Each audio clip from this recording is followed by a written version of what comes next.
And glad to have you on a Monday, but oh my goodness, what a way to start. What a way to start. Oh, it's not the way you wanted to start. Not on a Monday. We'll tell you about it momentarily, but good, beautiful Monday to you. 877-867-1670, 877-867-1670. That is the phone number.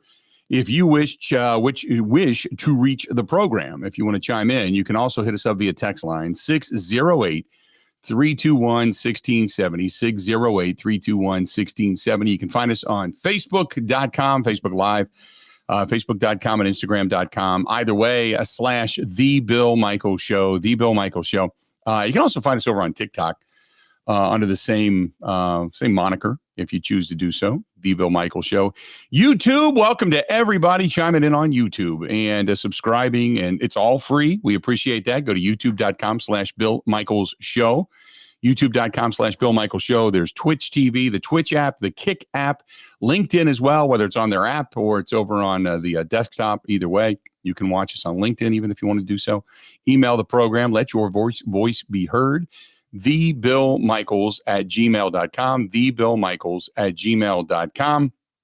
And the website, by the way, which has a listen live link on it, thebillmichaels.com, thebillmichaels.com. And then the app, which is WOZN, the Zone Madison, you can find us there. And WOZN, the Zone Madison, then afterwards on Spotify, Apple, iTunes, Google Podcasts as well.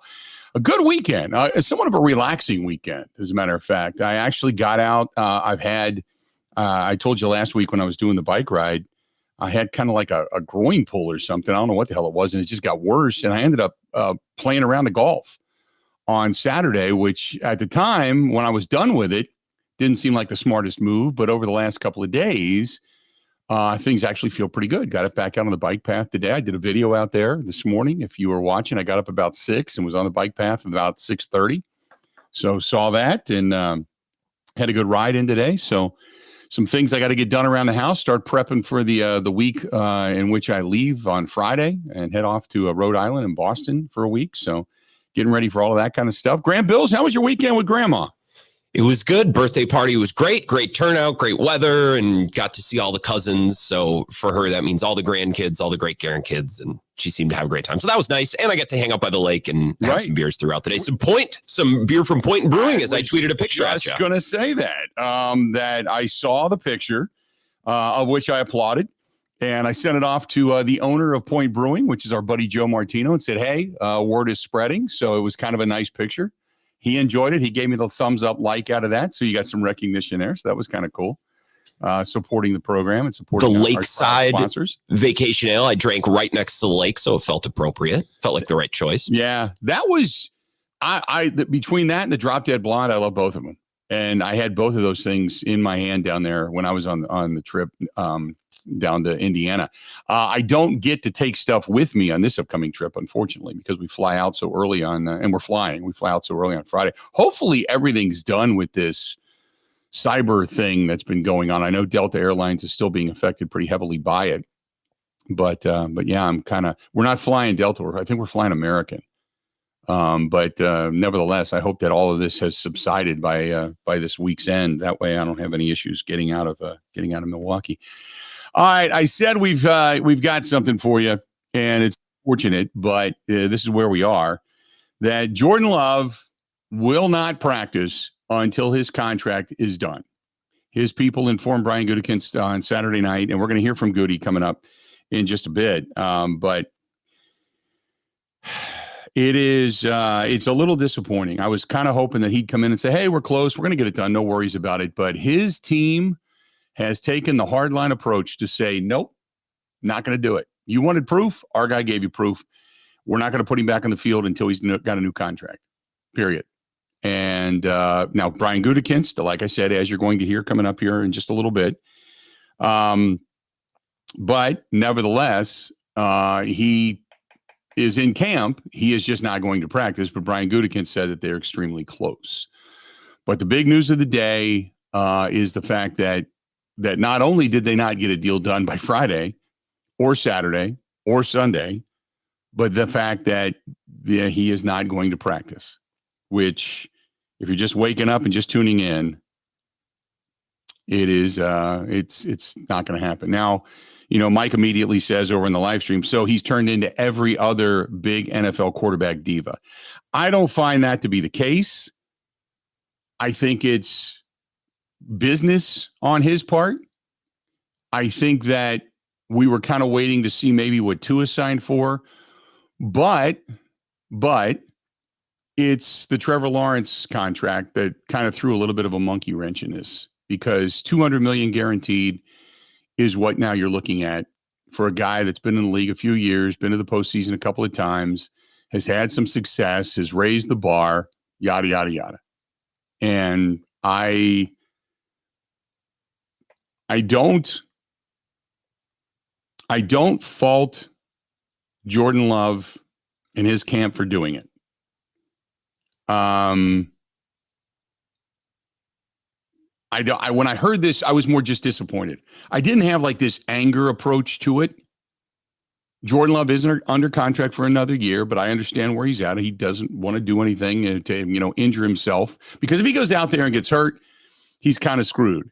On the other hand, if he goes out and they don't get this thing done, and there's two ways of looking at this. He could basically bet on himself and say, hey, I'm going to go out, I'm going to perform great, and I'm not even going to sign anything, and I'm going to just jack that price up. It's going to be $65 million plus by the end of this season. Okay. On the other hand, he could go out and get hurt and diminish his value, which he doesn't want to do. So they're playing the safety risk factor.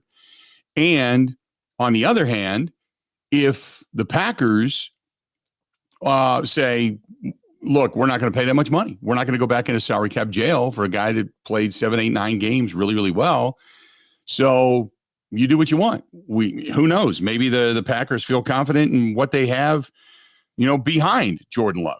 Maybe they feel like, hey, some of the choices they've made and some of the depth that they have on this team. And remember, when we were talking about, Michael Pratt going back to camps and how good he looked and how quickly he picked things up and the arm that he's got, yada, yada, yada. He was a 7th round draft choice. Maybe he's the next Brock Purdy and he can just run Matt LaFleur's offense.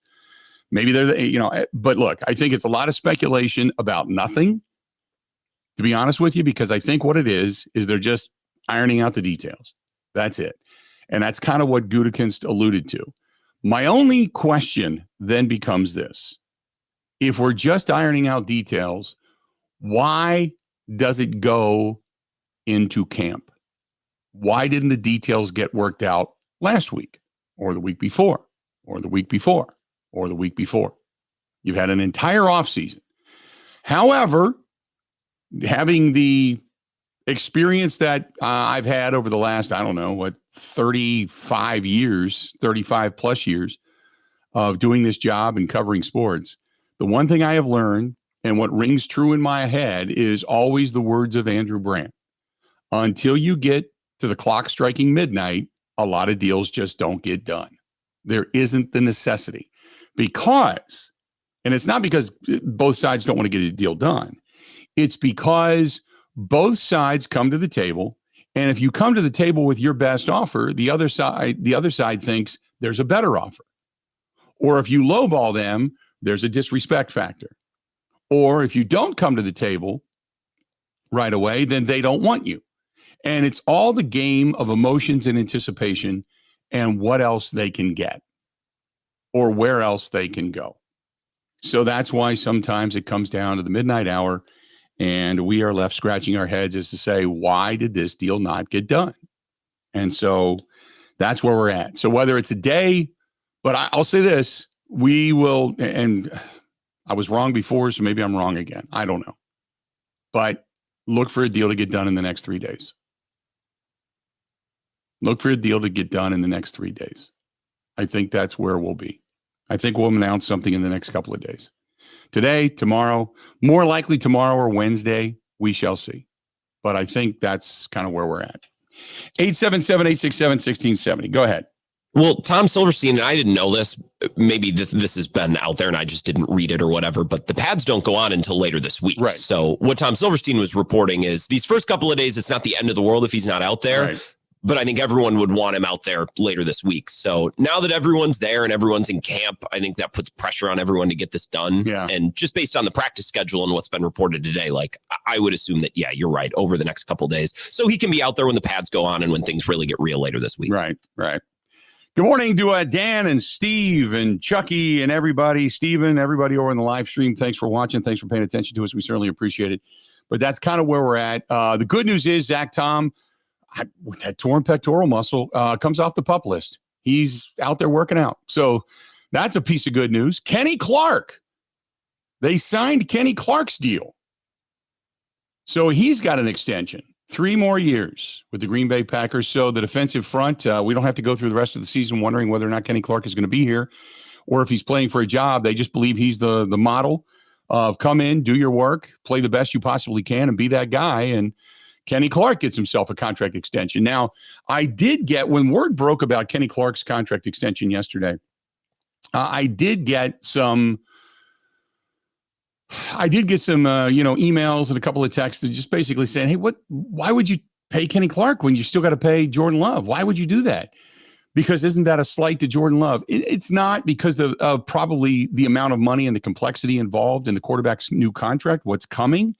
However, I think it also says that Russ Ball and Brian Gutekunst know the amount of money they are going to pay Jordan Love. Therefore, they just wanted to get this deal done now, so you can front load a little bit of that money, and they know what they have left to work with regarding Love's contract, and I think they're in a good spot. I don't know what the holdup is. If we're talking about details with Jordan Love's deal, I don't know what the holdup is, because you could be arguing over a year. Give me 4, give me 5. The team could go back and forth right now. Is it this amount of guaranteed money or that amount of guaranteed money, or is it this amount of incentive versus that amount of incentive? I mean, that's probably where you're at. I don't think it's a major chasm right now where these two sides just can't come together. So put it this way: if Jordan Love felt like they were really, really, really far apart, he would not even be there. It would be a holdout, not a hold in. Right? So I think that he's there because he knows at any moment his agent's going to call and say, done, sign it, and get back on the practice field. That's the reason. Because if they were really far apart, he wouldn't be there. He would not be in camp at all. Mike Garafolo of NFL Network tweeted, shouldn't take long, blah, blah, blah. Teams not playing hardball and allowing for hold-ins is always a sign of good faith, right, too. Can you speak to that a little bit? Is historically, do teams, if they're not practicing, do they not even want him in the building? How does that normally work? If they were really far apart and you've got a guy that could come in, like, it just depends on the guy, I guess. If you don't want poison in your locker room, then you keep him out. You just say, stay home until we work this out. Or his side would say, no, dig your heels in, stay at home, do your workouts, whatever, because you're not going to show up until we tell you to, and that could be. But in a case like this where he's there in the building and he's going to see Brian Gutekunst and Russ Ball walking down the hall and talking to Matt LaFleur, he knows he's going to be playing football for the Green Bay Packers. He knows it's about to get signed because he's in the meetings. If you got a guy that he's like, because it's going to be hard to look at the rest of the guys if you have no intention of playing at all, to say, it's about me. I ain't happening. I ain't going to do it. They wouldn't be putting you in the meeting rooms. So I think Jordan Love, just from what I've heard from some of the guys in that locker room, good dude. They all really like him. They all really appreciate the camaraderie that they have. He's good to be there. He's not a detriment to this team moving forward, say, with meetings and such, or walking around the halls until he gets a deal done. I think what they're doing is look, the one thing you don't want to do is take a weird step, tear a knee. Next thing you know, you're out for the season and you have zero leverage, just in case. So I think right now it's all good faith stuff. Yeah, you allow a hold in to happen because remember, this wasn't Gutekunst saying, hey, no, we don't want him to practice until he's ready to go. This was Jordan Love's team calling Brian Gutekunst on Saturday night going, okay, we haven't gotten that deal when we thought we would. We know we're still a little bit apart. Our guy's not going to practice until we get the deal done, but we know we're going to get it done. So we're going to keep him in the building, and he wants to go to meetings. He wants to be a part of the team. but we know we're going to get it done. I think that's where both sides in good faith are saying, yeah, no problem. We'll get it done. Just hang in there with us. Don't put him on the practice field. Don't risk injury because we got to protect a little bit of our assets. So I think that's where they're at. And I can't imagine that Gutey was surprised when he got that call and when they talked about that on Saturday night, right? Right. He wouldn't be surprised. I think maybe a little disappointed, which I can understand. Maybe he was hoping a little bit deep down. It'd be Right. nice if he would still practice, but I can't imagine that he was floored by that, by that call from Love's camp. I got to think that this did not blindside him. That this was not something out of the blue. He had to, he's going to see this coming. Or it was probably mentioned like, hey, Brian, look, we're dealing in good faith. You've been great to us. We got a couple of details we want to work out. Let's do this. Our guy's going to come in. Just don't put him on the practice field. We don't want to put him on the practice field until this deal's done. Is that cool? Yeah, no problem. Okay, talk to you soon. We'll get it done.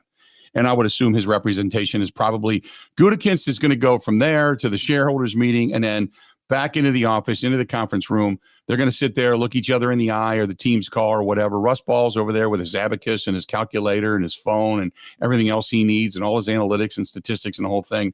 And they're going to say, okay, this is what it is. This is what we can afford. Maybe the hang up is over upfront money versus long-term guaranteed money versus signing bonus versus whatever. And they're just trying to figure out where they want to put the T's and dot the I's. But they'll get it done. If there was a sign that this would not get done, he would not be there. If there was animosity, he would not be there. But this is a good deal. So anyway, let's do this. We're going to go ahead. We're a little bit long for the first segment, but we're going to go ahead and take a quick break, and then we'll come back. We'll get into this. I want to get your thoughts because me, personally, not panicked at all. No big deal. Jordan Love, not practicing until he gets a deal done. But I'll tell you this, no big deal. Disappointing, but no big deal. This portion of the program brought to you by our friends at Potawatomi Hotel Casino. Go to paysbig.com. That's paysbig.com. They've got the new sports book. They've got the new restaurants. Now they've got the new outside venue, Amplified, which Snoop Dogg opened. They got a lot of great stuff. All entertainment complex right there under one roof. That is our friends at Potawatomi Hotel Casino. Go to paysbig.com. That is paysbig.com. Covering Wisconsin sports like a blanket. This is the Bill Michaels Show on the Wisconsin Sports Zone Radio Network. Wow, Wayne, that is a beautiful window. It sure is, Jeff. It really tackles energy efficiency. Sure has a nice slide. It's one of the best screenplays I've ever seen. They're so easy to close. I'd say it's a grand slam. If you guys keep making those dad jokes, you're going to be a real pain in my neck. Oh, that's a good one. Did you hear about this one? While those two go on and on, let me share something that is not a joke. Order today from Pella Windows and Doors of Wisconsin and pay as low as $18 per window and $81 per patio door per month. The installation is completed with no mess and no hassle, leaving nothing but perfect results. A new patio door or front door makes for the perfect backstop. How was that one, guys? Ugh, they're gone. Jeff and Wayne love doing the Irish goodbye. Anyway, moving on from the dad jokes, don't miss this great deal from Pella. Get as low as $18 per window and $81 per patio door per month. Visit PellaWI.com. Certain restrictions apply at 7/31/2024.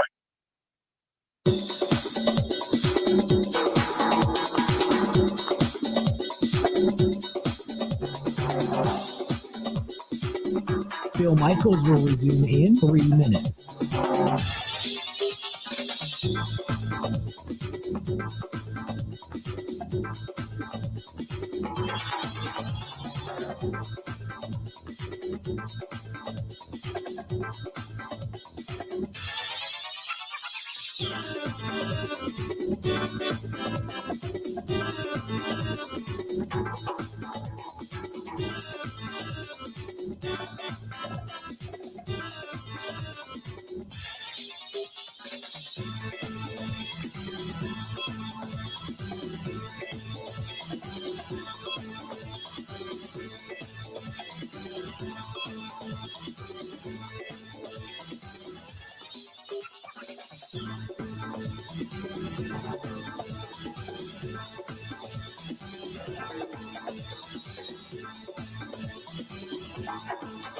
Bill Michaels will resume in 2 minutes.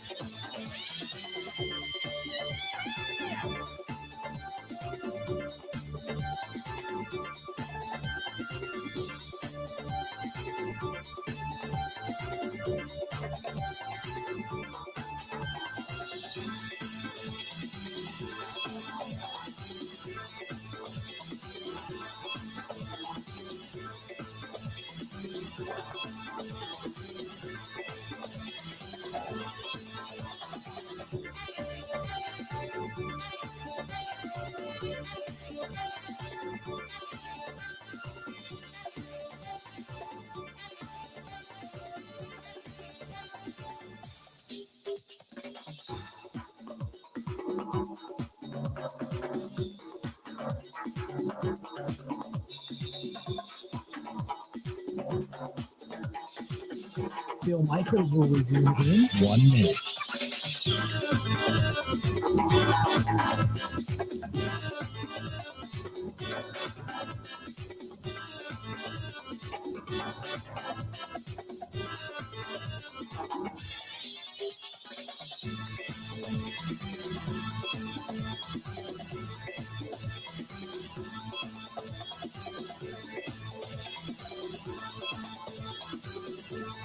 Bill Michaels will resume in 30 seconds.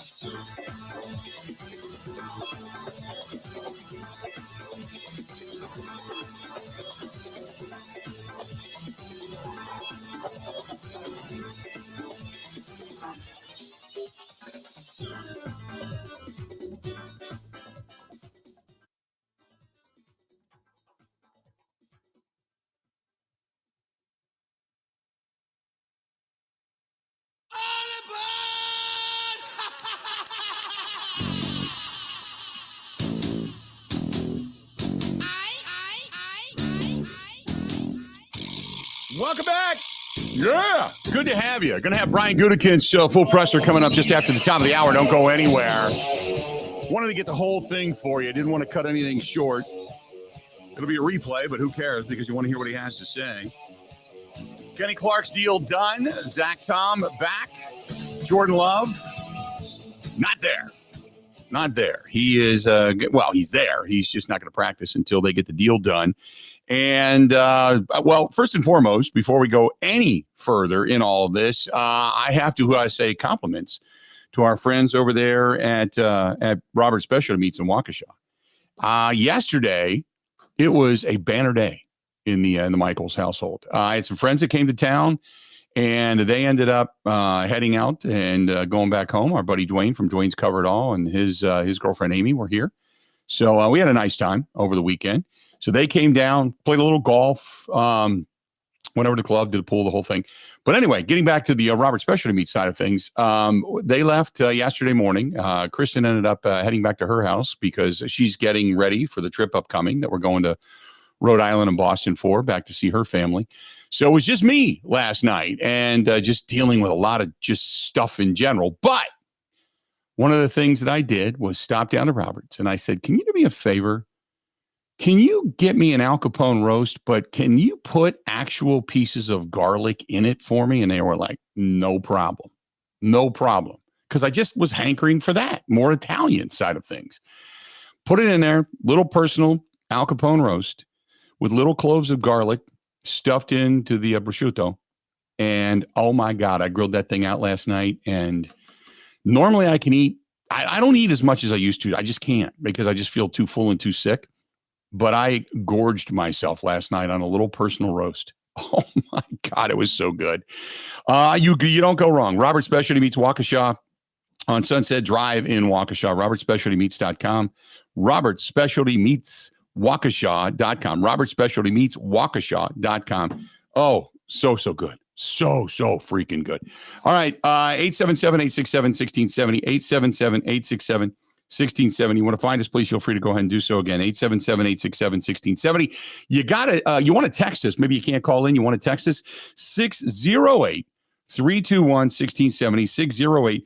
608-321-1670. Jason in Beloit over on the text line says, Bill, hearing this kind of sours my taste a little bit on Jordan Love. He had a good year last year, and now he seems to has to quote unquote hold out. I don't think he has truly earned that like a veteran to hold out like that yet. I hope this isn't a look into the crystal ball as to what it's going to be like down the road on future contracts. Have a great show today. That's our buddy Jason listening to us in Beloit. I think it's that way for any player. You know, it just is, unfortunately. Right? This one comes to us from Max. Max texts and says, you just got done saying last week that this was a drama-free offseason, and here it comes, drama. Great, you jinxed us. I didn't jinx us. Again, if this show has that kind of power, then vote us 2024 for God's sakes. Michael's Bills 2024. Let's do this. There's room in the race. Yeah. Right? Come on.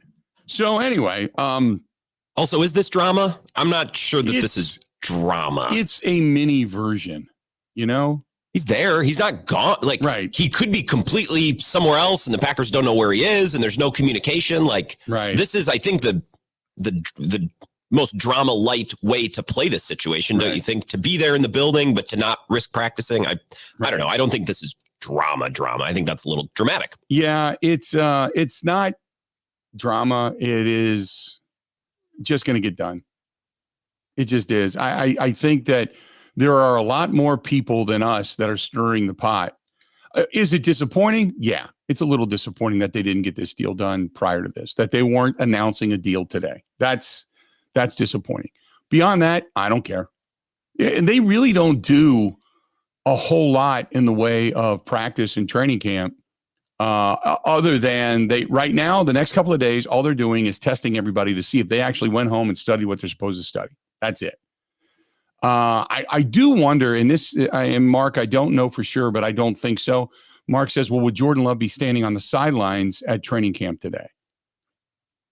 Possibly, because he is under contract. It's not like he's not under contract. I would think, normally I would say no, but in this case, it would be like he's not practicing, but he can still be there. So we'll find out later if he's actually standing on the sidelines or not, but I would hope maybe that he is, unless, of course, he's just sitting in his locker right now with a phone in his hand waiting for his agent to call and say, go sign the deal. But this is no big deal. I mean, it's disappointing, but it's no big deal. I'm not concerned about Jordan Love not practicing for the first couple of days. Now, if this lingers past this week, yeah, then it starts to become a little bit concerning. But I'm not. This is a blip. Here's the problem, and it's what we do. Okay, we do a sports talk show. It's what we do. It's what you do. It's what people do around the water cooler, the old water cooler. We speculate. What if this happens? Oh my God, what if that? And then you start to draw opinions and emotions and conclusions based upon something that really probably is not going to happen. So the question is, well, what if he doesn't sign by Friday? What if he doesn't sign next week? What if he doesn't sign by family night? Oh my God, okay, whoa, slow your roll. I think in the next 2-3 days, it's going to get done. Now, granted, I thought it was going to be done on Friday, so maybe I'm, off. But I think the fact that his team called Gutekunst on Saturday night, according to Brian Gutekunst, to say he wasn't going to practice until this deal was done, meant that they probably talked on Thursday, Friday, Saturday to say, we're close, here it is. So, and the fact that he's there says it's really close. So I really don't think it's a big deal. I think it's more speculation and stirring of the pot by the minds that are out there and opinions of people that are upset or angry or whatever. Because as fans, you want everything to be copacetic. You want everybody to be kumbaya, go in, no problems. Your quarterback is your quarterback. He signs. He wants to be a Green Bay Packer. The Packers want him. He's doing everything he can on and off the field to bring his guys together. You want to pick up where you left off from last year, minus the erroneous pass, minus a couple of drops by Darnell Savage and company, who's not even here anymore. And you want to go and win yourself a championship. You feel like you're pretty much ready to roll. Let's go.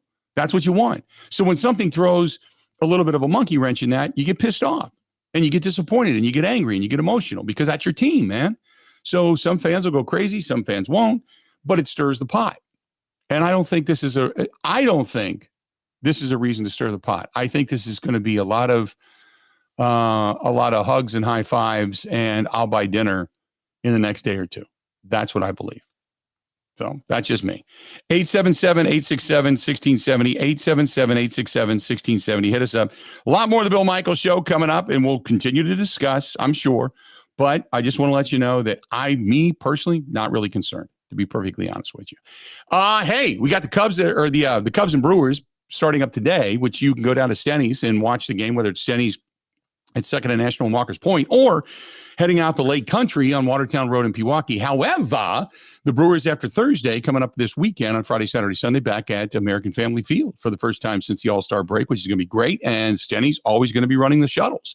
And they are going to be running the shuttles from both locations, by the way, to Packers games. And they've got a big couple of trips coming up as well, up to some of the Packers games this year, Bucks games as well. So a lot of good stuff going on at our friends at Stenny's, what I consider to be like the Cheers of Milwaukee, one of the best sports bars there is. That's Stenny's, 2nd and National and Walker's Point, with the award-winning Bloody Marys and wings, or Stenny's now in Lake Country, open, cranking. And don't forget, Tuesday night, Jeep night. Bring your ducks, Jeep night.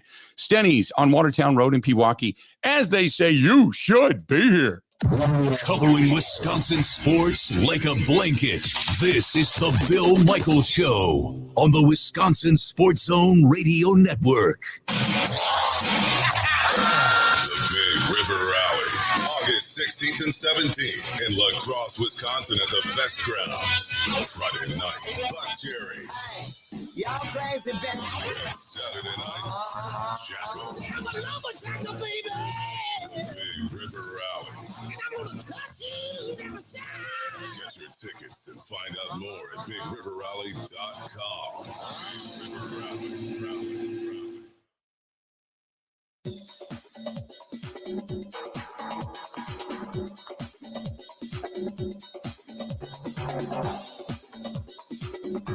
Bill Michaels will resume in 5 minutes.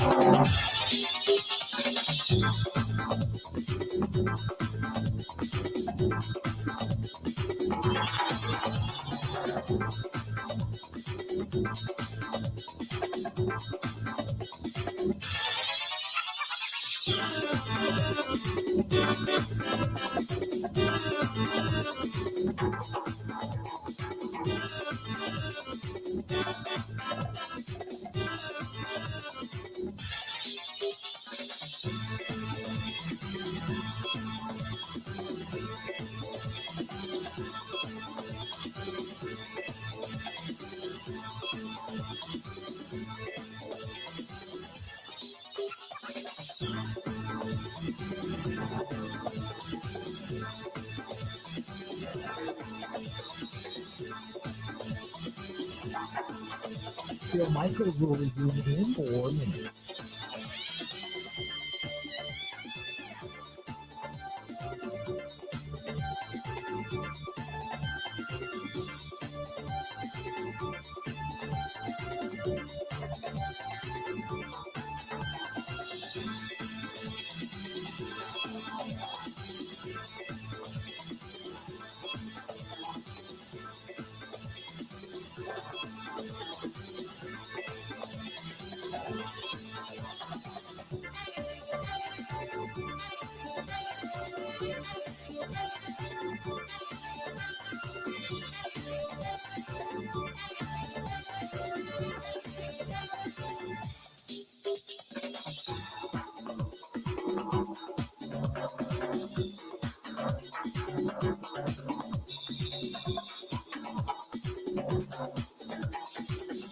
Bill Michaels will resume in 3 minutes.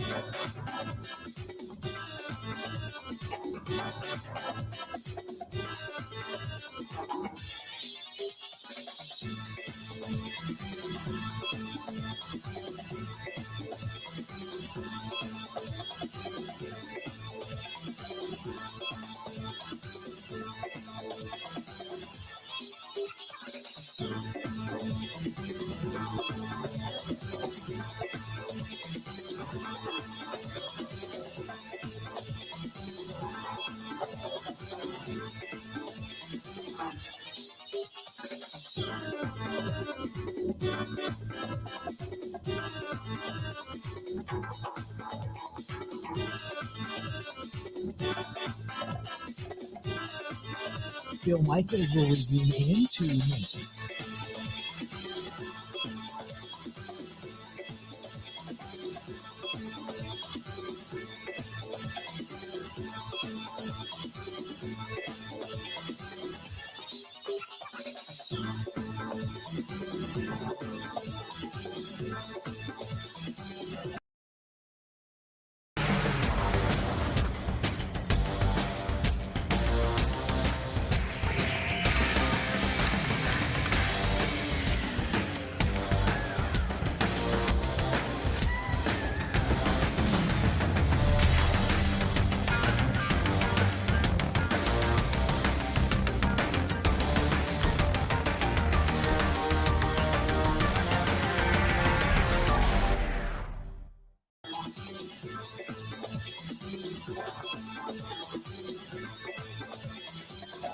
Bill Michaels will resume in 1 minute.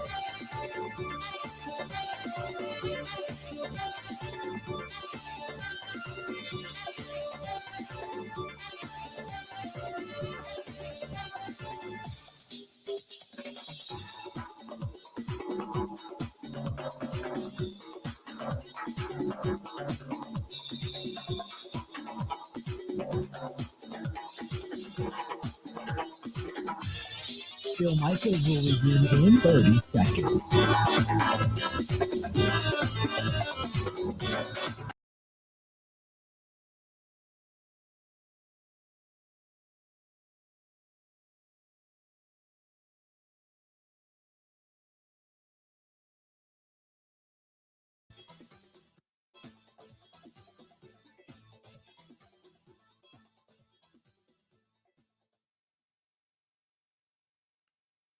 I know you had said you prefer to get something done before camp. Is that something that could happen here in the next couple days? Yeah, I think so. But again, you never know. I mean, we're working really hard to get that done. I think it's really important for us. At the same time, the thing that I have confidence in is that we both want the same thing, right? We want Jordan here for a long time, give him that stability for him, and it gives us some stability for our group as well. So, Russ is doing a great job with, David Mulugeta and their team. Got two people who are very experienced with this, so I'm optimistic. These are big deals. It takes time. They're not as easy as some people may think. Those are the words of Brian Gutekunst. Hey, if you are a boat owner like yours truly, and you're always looking for something, whatever it happens to be, whether it's marine parts, props, additions, you name it, whatever it happens to be, trailer accessories, Kendor Marine, a new partner of the program, and more so than anything, they are one of the 5-6 big sponsors we have for the motorcycle ride. Kendor Marine, right here in our own backyard, by the way. Over 100,000 out of production boat parts. So if you're looking for a hard to find part, they probably have it. Go to KendorMarine.com. That is Kendor, Kendor, KendorMarine.com. But they're based in Racine, Wisconsin. KendorMarine.com. 414-421-4370. 414-421-4370. Maybe something on your vessel broke, or maybe you're just looking to add some things to it. They probably have it. That's KendorMarine.com. Kendor, KendorMarine.com. Thanks to them for coming on big time when it comes to supporting our veterans, military members, our first responders, and their families. Kendor Marine, a big part of the motorcycle ride coming up on Sunday, September 1st. We can't wait. If you haven't gotten signed up for it yet, by all means do so. By the way, got a couple of people in Green Bay saying, yes, Jordan Love, he's at practice. He's just not practicing. So nothing to see here. Not gonna fret about this, not panicking about this. It's kind of a no big deal type of thing, but I want to get your opinion. 877-867-1670. Andrew is in Green Bay. Andrew, welcome to the program, The Bill Michaels Show. What's going on, man? Andrew just dropped within the last minute. Sorry about that, Bill. Andrew. You can call back Andrew. We can get you right on. Yeah. Sorry about that. Andrew will get to you. I forgot to shoot you a message and he dropped. Dooley, our buddy Dooley says this is no big deal as long as he's in the building and he's there with his guys. That means he is going to get the deal done. If it takes 24 hours, 48 hours, or 72 hours, no big deal. Just don't let this thing linger. Gutey, get it done. This is a question. Anthony says, hey, Unit, I got a question for you. Do you believe that he is worth $57 to $63 million a year? Yes or no?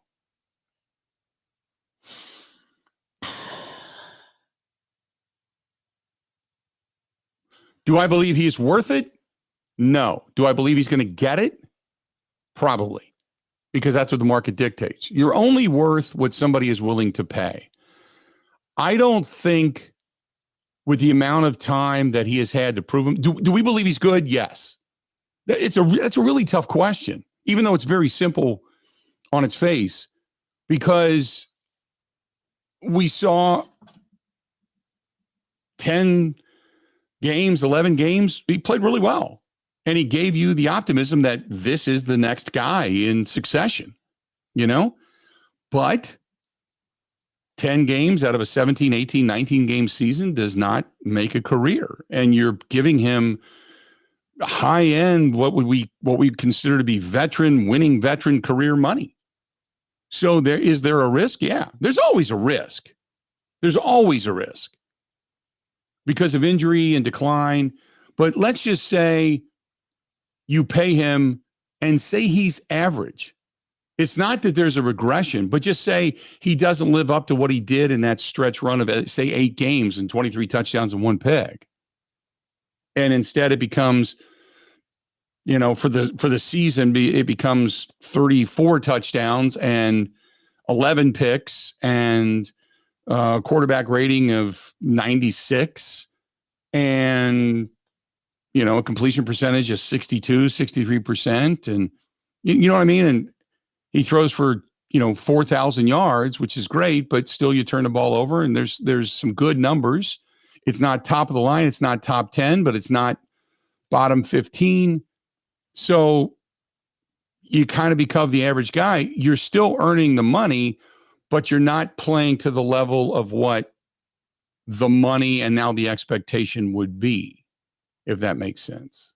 Still a good season. Those are great numbers. Really good numbers, but they're not kind of what you're expecting numbers. So there's always a risk, but you're only worth what somebody's willing to pay you. And if the Packers are willing to pay you 58 to 63 million, then that's what you're worth. Are all those quarterbacks at the top of the market worth it? Probably not. No. But what pay structure pays players what they're worth is arbitration in baseball. And everyone hates it because it's brutal, right? And the team and the player has to go back and forth. So the market-derived value is, fans and I think players like it a lot more because it's not so brutal. It's not so honest about how good these players actually are. It's kind of like, this will hit home with a lot of people. It's kind of like for those that ride motorcycles because you make it your own. You put new bars on it, you put new floorboards on it, you put new lights on it, you put, a stereo system in it, you get a custom seat made. Everything to that bike is custom and it's upgraded. It's got a different horn, it's got a different kickstand. You have put a different, hypercharger on the intake. I mean, there's just so many different things you do. And you look at it and say, well, I put, $22,000 worth of aftermarket parts on this bike and it's fantastic.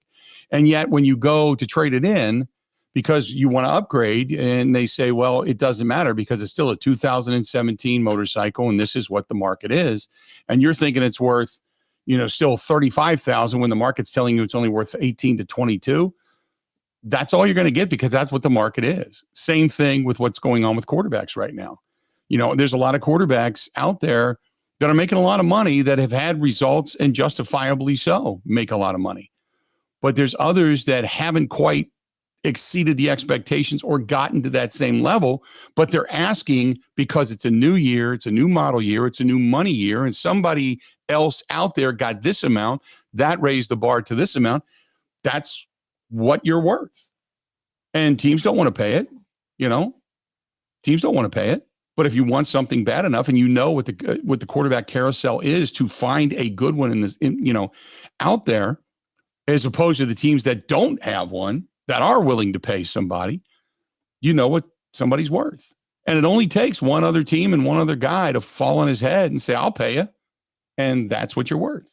So it is what it is. And sometimes that helps teams too, right? If there's a lot of good running backs, that can suppress the market. So sometimes you get players for below market value. I think that doesn't often happen that way, but sometimes they can. By the way, just to be fair, Andrew in Green Bay is back. So if you want to take him, sorry, we can take him. Andrew, what's going on, man? How you doing today?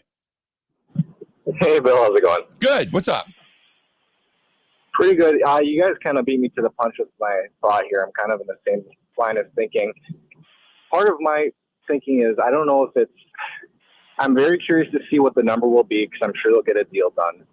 But if it is the highest paid, I'm a little disappointed if it's ego or if it's the agent, because this trend that started several years ago where every quarterback had to be the top player in the NFL, when you don't have the statistics or the Super Bowls to really back that up. If you are the best, if we're being honest, there is maybe just a couple quarterbacks in the NFL who should be paid ungodly amounts of money, and Mahomes is probably in that discussion. But, you played half a good year. You did a solid year.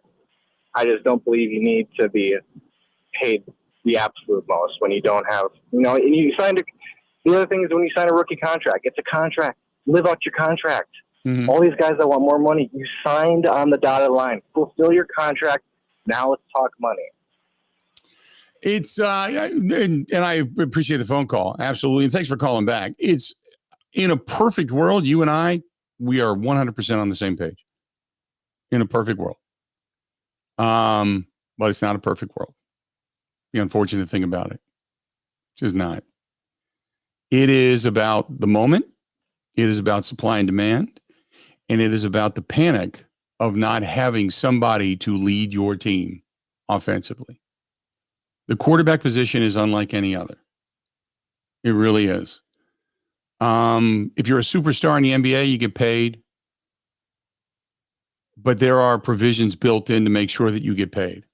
In Major League Baseball, if you are a superstar, you just go out, you get bid on, but you are not the end-all be-all when it comes to your team or the team that pays you to go there. You're expected to carry a certain load, yes, but your team baseball is just a different fickle animal. But when you're in the NFL and you're a quarterback and you look around the landscape and you see teams that don't have legitimate quarterbacks or there are questions at the quarterback position, it dramatically affects your potential to end up in the postseason. Unless an unknown like a Brock Purdy comes out of nowhere and shocks the world in the ability to run the offense. Once you get a quarterback, you hang on to them like grim death because the likelihood of you finding another one that's as good or better is slim. Slim at best. Just look at the teams that are trying to find a guy, right? You had so many teams. Brady leaves.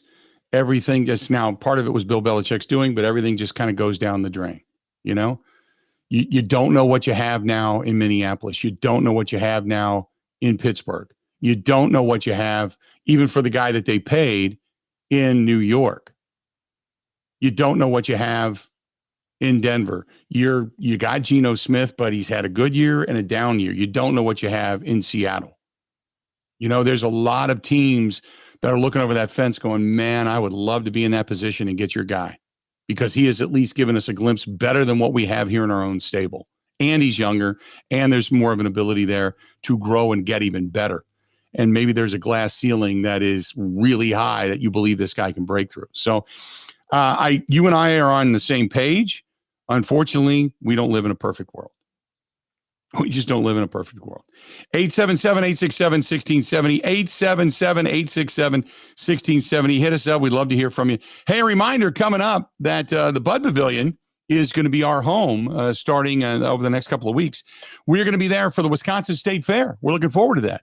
And we're going to be hanging out at the Bud Pavilion inside the Goose Island Ale House. The Bill Michaels Show going to be coming to you live from the Goose Island Ale House starting on August 5th. Monday, August 5th, we're going to be there for the entire run of the entire remaining run for the Wisconsin State Fair. Can't wait. So if you're going to be heading down to the Wisconsin State Fair, make sure you come by, say hello. We would love to shake a hand, love to wave at you, or love to have a conversation, provided we can. But it's going to be a great time. The Wisconsin State Fair is always one of my favorite times a year. Always one of my favorite times a year. And look for us at the Bud Pavilion and the Goose Island Ale House for the Bill Michaels Show live. And don't forget the Third Ward Beer Garden at Catalano Square. Back open and running coming up this Wednesday as well. Stay tuned. More of the Bill Michaels Show coming up next. Ready? This is the Bill Michaels Show on the Wisconsin Sports Zone Radio Network. Wow, Wayne, that is a beautiful window. It sure is, Jeff. It really tackles energy efficiency. Sure has a nice slide. It's one of the best screenplays I've ever seen. They're so easy to close. I'd say it's a grand slam. If you guys keep making those dad jokes, you're going to be a real pain in my neck. Oh, that's a good one. Did you hear about this one? While those two go on and on, let me share something that is not a joke. Order today from Pella Windows and Doors of Wisconsin and pay as low as $18 per window and $81 per patio door per month. The installation is completed with no mess and no hassle, leaving nothing but perfect results. A new patio door or front door makes for the perfect backstop. How is that one, guys? Ugh, they're gone. Jeff and Wayne love doing the Irish goodbye. Anyway, moving on from the dad jokes, don't miss this great deal from Pella. Get as low as $18 per window and $81 per patio door per month. Visit PellaWI.com. Certain restrictions apply on 7/31/2024.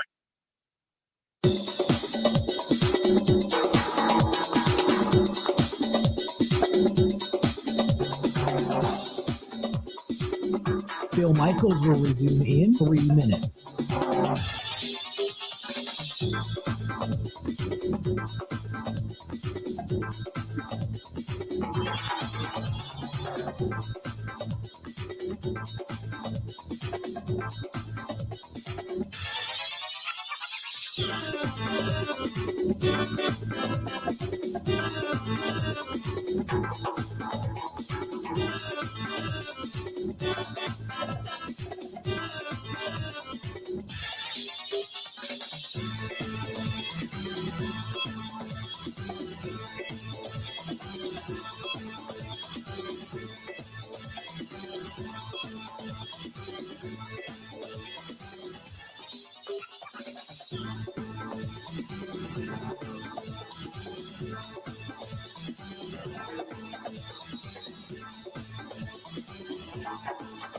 Bill Michaels will resume in 2 minutes.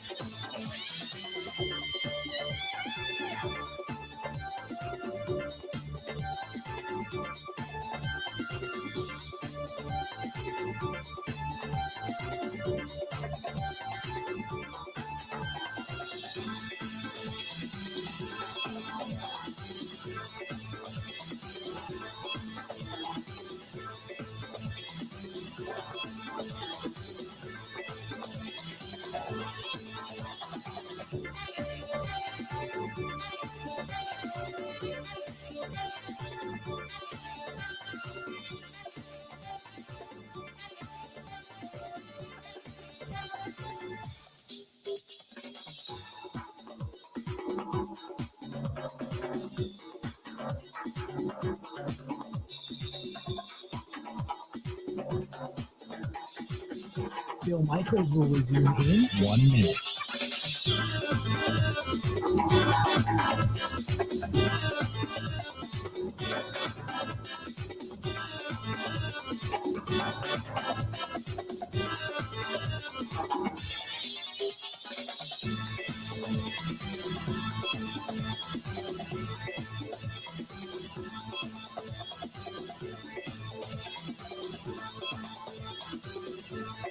Bill Michaels will resume in 30 seconds.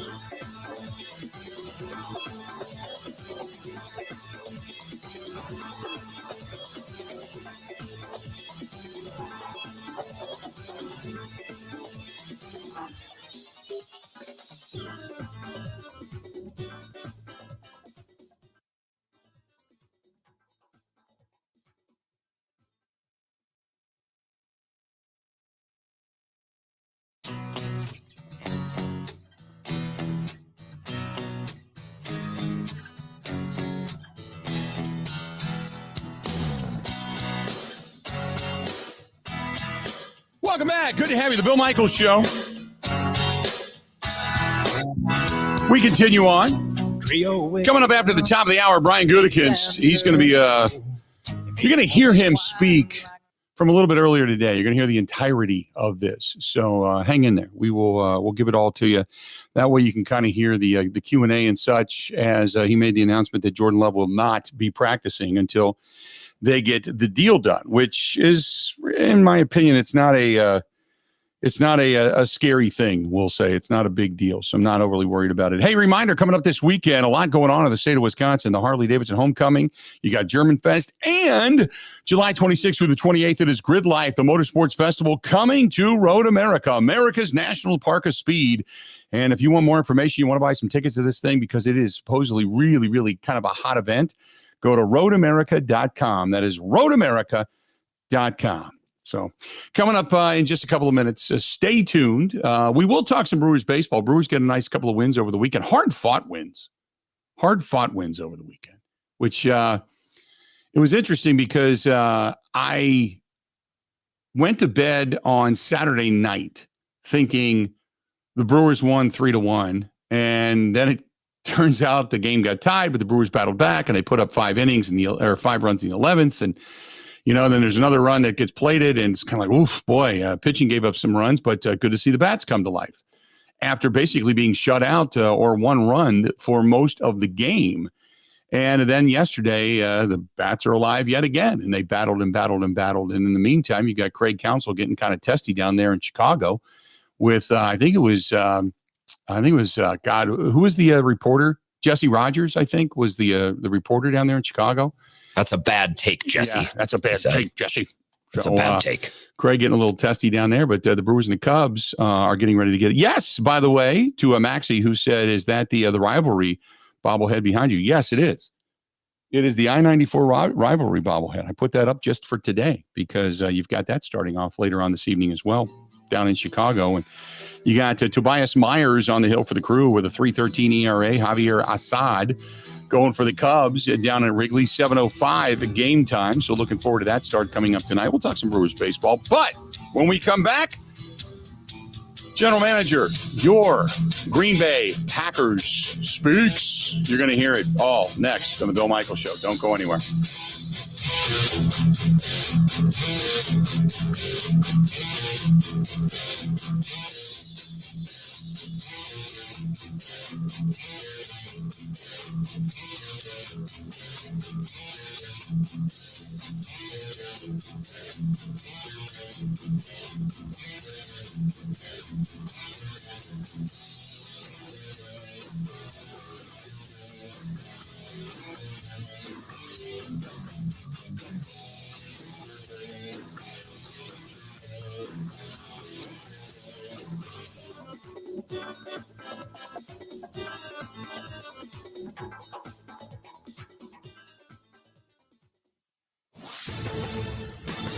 This is a Wisconsin Sports Zone update. Well, the Packers are opening up training camp today and doing so without their starting quarterback taking part. GM Brian Gutekunst said this morning that Jordan Love's agents told them over the weekend that the quarterback would report for camp but would not practice until a contract extension could get done. Gutekunst was asked if a deal was close. Yeah, I think so. But again, you never know. I mean, we're working really hard to get that done. I think it's really important for us. At the same time, the thing that I have confidence in is that we both want the same thing. Right? We want Jordan here for a long time. Give him that stability for him, and it gives us some stability for our group as well. Again, Love did report for camp last week, has taken part in all the meetings, and that will continue as they work through a new deal. It means Sean Clifford and Michael Pratt are the only quarterbacks taking part in camp right now. While the wait on the Love deal continues, the Packers did get a 3-year, $64 million extension done with defensive lineman Kenny Clark. That was announced yesterday. He had a career-high 7.5 sacks last season for the Packers. Meanwhile, Badgers down in Indy tomorrow to take part in Big Ten Media Days. Rural Mutual Insurance, keeping Wisconsin strong. When a company only does business in Wisconsin, that's Wisconsin Strong. Rural Mutual provides all lines of insurance, including commercial, farm, home, and auto. And your premiums stay right here to keep Wisconsin strong. Local agents, local underwriters, local claims adjusters. Rural Mutual Insurance, keeping Wisconsin strong. Well, the Brewers are in Chicago. It's where they're going to open up a series tonight against the Cubs. They head to Wrigley Field off a nice 2-game sweep of Minnesota, including an 8-7 win yesterday. The win allowed the Brewers to save 5 games up on the Cardinals for first in the NL Central. Again, they'll face Craig Counsell of the Cubs tonight, first pitch at 7:10. With this Wisconsin Sports Zone Network update, I'm Zach Heil, print. That's your comment? Well, yeah, I'm wondering about. I think that's a bad take. That's a bad take. He's swinging for the lake. That's a bad take. It's a bad take. Why is that? Why is that a bad? He's having a good at bat trying to hit the ball hard. It didn't work. The pitcher made a good pitch. He made it out. Testing! Greg Counsell getting a little upset. I think it was Jesse Rodgers asking a question. Come on, Jesse. Come on, Jesse. Meanwhile, the Brewers get 2 wins. Battled defensively, hard-fought wins. Still need another arm or 2, but they got some wins over the weekend. They swept the mini series with the Minnesota Twins, and now they head down for the I-94 rivalry. They take on the Chicago Cubs, 7:05 tonight down at Wrigley Field. In the meantime, the story of the day is the fact, at least in our own backyard, is that you've got Jordan Love. His people told Brian Gutekunst that, our guy's coming. He's going to be there. We're close, but let's not put him on the practice field until we get this deal done. And Gutey says, okay, I respect that, and made the announcement a little bit earlier today that Jordan Love would not be participating in practice. He'll do everything else, just not going to be practicing until the deal gets signed. This is today's version of Brian Gutekunst talking to the media. As we get started here, I just want to say, first of all, really excited to be back. When the players come back, there's just so much energy. I know we've been back for a week, but, to have everybody back and kind of see what, everything that they're, doing over the summer. And so it's good to get back, get to work. We got a lot of work to do. Got a great group of guys in this locker room. We got a lot of work to do before we get to where we want to be. Those guys have what it takes. And so that's exciting. I also want to touch a little bit on Kenny Clark and our extension that we were able to come to last night. He's the model player that you kind of want to build a program around. Obviously, he's a great player, has been as consistent as you could ever imagine. And we're just really excited to kind of be able to extend him and then let him lead that group for the foreseeable future. And I'll take questions. How close is something with Jordan? I know you had said you prefer to get something done before camp. Is that something that could happen here in the next couple of days? Yeah, I think so. But again, you never know. I mean, we're working really hard to get that done. I think it's really important for us. At the same time, the thing that I have confidence in is that we both want the same thing, right? We want Jordan here for a long time, give him that stability for him, and it gives us some stability for our group as well. So, Russ is doing a great job with, David Mulugeta and their team. Got 2 people who are very experienced with this, so I'm optimistic. These are big deals. It takes time. They're not as easy as some people may think. Has he or any of his people expressed any reluctance to practice or play any season until you get it done? No, that's a good question. So I think it was Saturday night. They kind of informed us that until we get something done, that he would not practice again. So unless something gets done here before practice starts here pretty soon, he will not be practicing. But again, I think this is something we're all working on, and we certainly understand where he's coming from. We'd like him to be out there. It's important for him to be out there. Obviously, you guys know how important practice is, and working with his teammates. So, but as of now, until we get that resolved, he will not be practicing. He'll be taking part in. He reported last week. He's taking part in everything else.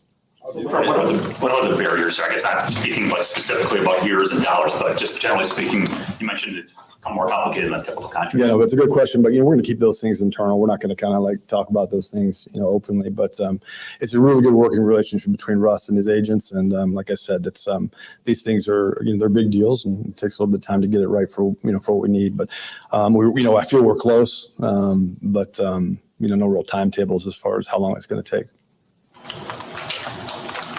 When you negotiate with a quarterback, how do you kind of marry, we want to certainly give you what you deserve, but at the same time, your number's going to affect what we're able to do, kind of down the line?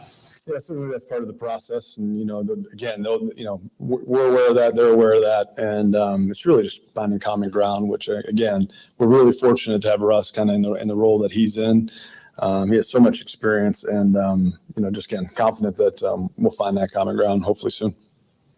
Gutey, again, I know you don't want to get into specifics. Is the challenge, though, you guys obviously love Jordan, you're very confident he's going to be a really, really good player, but kind of like you said about the fifth-year option, it's a lot of money to pay a guy who hasn't played. Now it's a lot of money to play a guy who had a really outstanding one half of the season. Is that part of where the challenge comes in, or not really? No, I mean, I think that certainly we're very down the road as far as we know that he's our franchise quarterback, and we're ready to move forward. It's not like we're trying to make that decision. But at the same time, we want to put the best team around him we can, and we want to make sure that there's certainly the structure of it so that we can do what we need to do for our football team moving forward, not only this year but in years to come, is very, very important. So again, like I said, it's this is just part of it, not unexpected, and we'll work to get it done, and hopefully he won't miss too much time, because it is, we got a lot of work to do. We think we have a very good football team, but we got to come together as a team, and he's a big part of that. So him being out there is important for us, but we'll get there. What happened with Jaden Reed? Yeah, I think he just tweaked something in his camp. I don't know if an 8-year-old beat him on a route or something, but we don't. It's nothing that we expect to be too long. Do you feel that we've been back in the spring that Jordan might miss or sit out some of these practices, or was that a surprise to you? I wouldn't say. I mean, it's not something, I think. I mean, you all know when you're in these things that if you get to a certain point, there's a certain level of risk that a player takes by going out there. So, you're always aware that could happen. I mean, certainly we want him out there, but he's been very open and forthright with us as we've gone through this. So, but back in the spring, I don't think I was thinking in those terms, but certainly that's a possibility with any of these players that you're going down that road with. Ryan, how do you deal with expectations? And you still have a relatively very young team, but just when the word Super Bowl comes up or whatever on the outside, how do you deal with that? Yeah, we've always had really high expectations within this building. It never really changes for us, and the external expectations, kind of are irrelevant. We know what we have to do, which is focus on the day-to-day and the process. And, we got a lot of talent. We got a lot of really good guys in that locker room, but whether it'll be up to them, if they put in the work and sacrifice the things that they need to sacrifice to become a team. And, but, kind of going through last year, I'm confident they know how to do that. So now it'll be just a bit of a choice, but it's, I think, the hunger that our guys are showing right now is, I think that gives us a lot of confidence, and we're very excited about it. Not much. How you doing? Good. Got me off the Stairmaster early today. Brian, how much, if at all, did the Sunday ticket situation, affect your negotiations with Jordan? And does that have to play a part with how the salary cap could be affected in the future? No, I mean, only with the way it affects the salary cap, right? And how if the salary cap goes up, then there's it just changes things to a certain degree, but not a lot. Is there a lot of, I don't want to say pressure, but is there a lot of expectations on Bullard and Cooper, considering where they're drafted and the holes that they addressed on defense? Yeah, we have high expectations for all those guys, but again, I think you touched a little bit earlier about us still being a youthful team. We might be young from an age perspective, but a lot of those guys have pretty good experience, for as young as they are. So I feel really good about these young guys coming in and how they've approached things so far. Training camp's a whole different animal, and obviously the season is as well. So we'll see, but I think we have a lot of high expectations, not only for the rookie class coming in, but certainly some of the returning players. Any kind of timeline or expectations for Tucker and Zach? Well, so yeah, Zach's going to come off PUP this morning, so he'll be out there today. He'll be a little limited as we get going here, but he's doing great. So Zach will be out there. Tucker's going to be a little bit longer, but they're both, doing very well, probably ahead of the curve. So again, I don't think it's anything we're concerned about right now. What did you see out of Clifford last year? So we don't get to see any of the practice once the season starts. What do you see of his development, and what do you think of Pratt on the other hand during the limited exposure? Yeah, no, I think they're both working exactly how we want those guys to work, and they have a lot of attributes that we like. Sean last year I thought did an excellent job coming here and winning the backup job. You guys saw him in the preseason. This is kind of his ability to compete and handle the moment. I think we expected a little bit of that just with the amount of football he had played at Penn State in a major college situation like that. And I think he continues to grow on that. So excited for him to see what he can do in year 2. Michael's done a great job since he's been here. He's played a lot of football as well. Certainly has been a winner in his time at Tulane. So, this offense takes a little while to really master. So he's in that process right now. And as you go through that process, there's going to be good days and bad days, just part of it. And, but I think he's done a nice job so far. Brian, what's going to decide the kicker battle, and how long do you think you'll go with 3 guys in? Yeah, as long as it takes. That's an exceptionally important part of what we're doing here, and so we have right now, at least we have the roster flexibility to carry 3 kickers. So until somebody kind of wins that job, we'll keep turning it and moving down that road until somebody wins it. Brian, what have you seen from Jeff Athley from your perspective?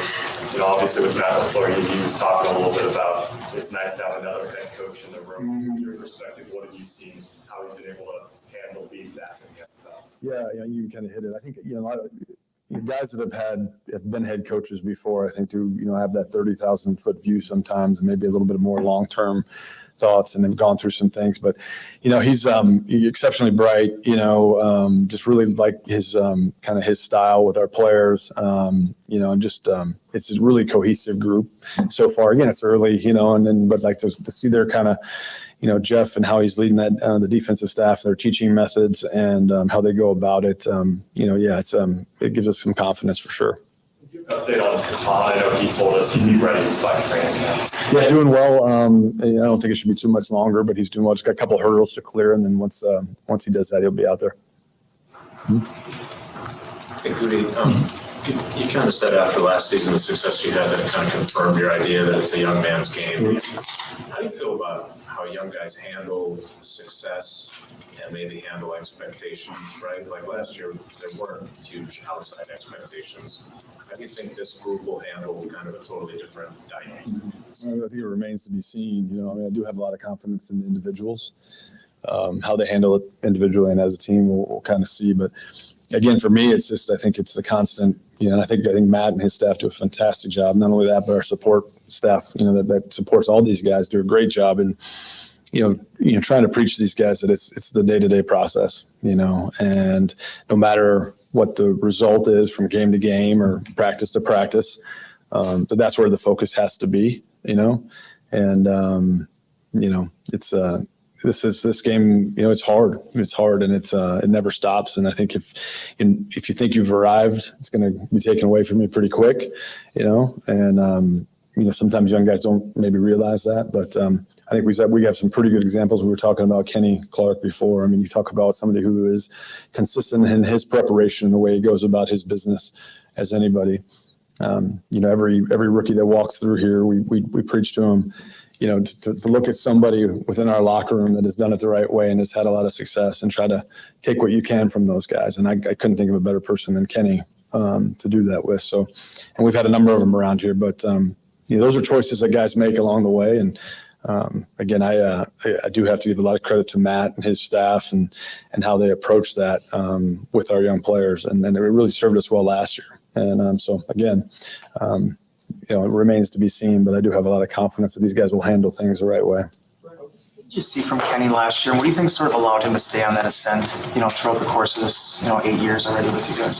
He's just a pro's pro. He takes care of his body, puts the right things first, and the main thing's the main thing for Kenny. And he loves football, and I think to play as long as he has at the level that he has, you got to love it. He certainly loves football. And he's an unselfish team guy, I think he's all about winning. And, again, he is the exact example of the kind of guys we want in that locker room. What good of a problem is it to have the depth you have at wide receiver? I don't really look at it as a problem. I think it's, I think we talked a lot in here over the past couple of years about, competition is going to bring the best out of everybody. And, for me, it's just about those guys continuing to compete and staying healthy and, continuing to grow into a professional where, all those things are habitual and, they don't even have to think about it. But, as they move into their second and third year in this offense, I think from past experiences, when those guys really start to take off, where it's more about, they're not thinking about things anymore. They're just playing. And I think that'll be a good spot to be in if we can stay healthy there. Said he saw Christian to be in the best shape he's been in, and he seemed really confident that he figured out his stuff in Madison over the offseason. What does he look like to you, and how is that? Yeah, Christian, from the time we started scouting him, has been always in elite physical shape. I mean, he always has. I think obviously with some of the injuries he had coming out of college, there were some imbalances there that we've tried to attack. I know he's done a great job, and he's doing everything he can to make sure that he stays out there. But this game is a violent game, and so I'm very confident he's done everything he can to stay out there. But it's we'll see. But I'm confident that he's done everything in his power to make sure that he stays out there, and we need him to stay out there because we are a different team when he's out there. You were asked earlier about Jeff Hafley. Other than Kent, you drafted this entire defensive line. Do you think that maybe Jeff's system is a better fit for the guy that you've picked for that group? That's a good question. I think, we preach around here to try to be as versatile as possible, right? So whatever scheme comes around, we're going to be able to play in it. I really do think our front, and that now includes the edge guys as well as when we talk about our defensive line, is exceptionally versatile. I really like the flexibility. If whatever injuries strike during the course of the season, I think we can move some pieces around and they can do everything. I do think our guys are excited about the ability to get up the field and be a little more in attack mode. I think they probably said this much in talking to you guys. And again, you got to learn how to play that and play that effectively. That takes time. You just don't roll out there. I mean, there's some different things that happen in that front, but I'm excited to see how they go about it with that group in particular. And so we get pads on and we see how they're doing that in that kind of realm. We'll see how it's going, but they're all very capable. I love the ability for us to move those pieces around and come at you in waves, so we're as deep as we've been there in a while. Let's do this. We'll step out. Brian Gutekunst has a little bit more to say, so I want to make sure we get it all in. So we're going to go ahead and take a quick break. We're going to come back, and we'll get back into Brian Gutekunst speaking to the media from a little bit earlier today. Got to say thanks to our friends at Great Lakes Dragaway, the first stop on the motorcycle ride coming up on Sunday, September 1st. Have you registered for it yet? If not, go to bigunitfoundation.com. It's a 17th annual Big Unit Poker Run in support of Big Unit Foundation and Fisher House, Wisconsin. So please, if you have not signed up yet, get registered. Great Lakes Dragaway, the first stop on the ride this year. We can't wait. They can handle this, and they're going to have some racing going on that day. The racing is going on a lot down at Great Lakes Dragaway. Call them 262-302-2138, 262-302-2138, or go to Great Lakes Dragaway.com. That's GreatLakesDragaway.com. We'll be back with more of Brian Gutekunst, General Manager of your Green Bay Packers, next. This is the Bill Michaels Show on the Wisconsin Sports Zone Radio Network. Bill Michaels here. Get your two-wheel engines revved up. Here it comes. The Big River Rally coming to La Crosse, August 16th and 17th, where the river meets the road. Join us for all the action. There's going to be a stunt show, a bike show, food trucks, vendors of all types, and great music. Buck Cherry rocking Friday night, and yes, we're going to ride. I'm going to be leading the 100-plus mile ride on Saturday the 17th, and then bringing you back with the headliner Jackal taking the stage later that night. For tickets and info, go to BigRiverRally.com. That's BigRiverRally.com, and I'll see you there.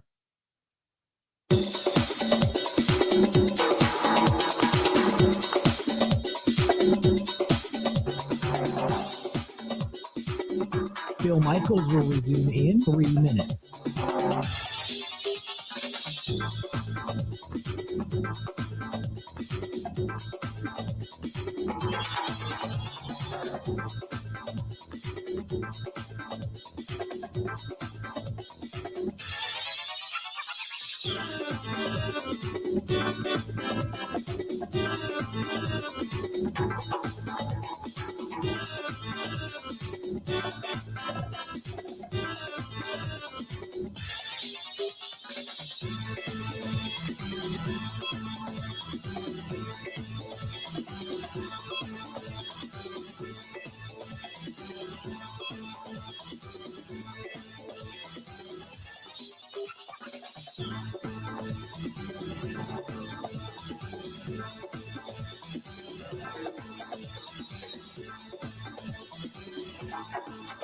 Bill Michaels will resume in 2 minutes.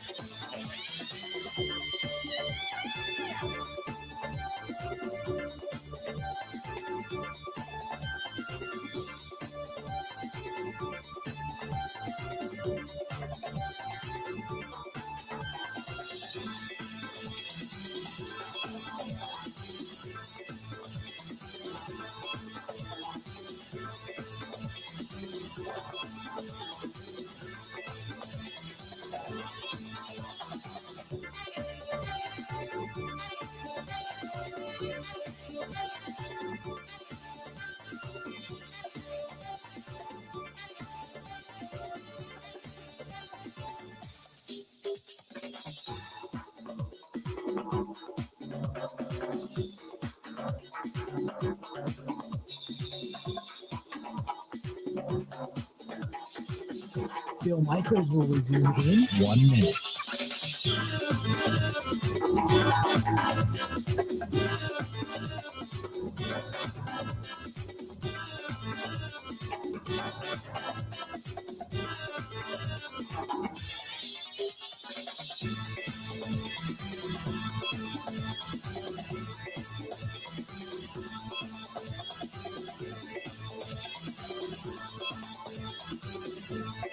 Bill Michaels will resume in 30 seconds.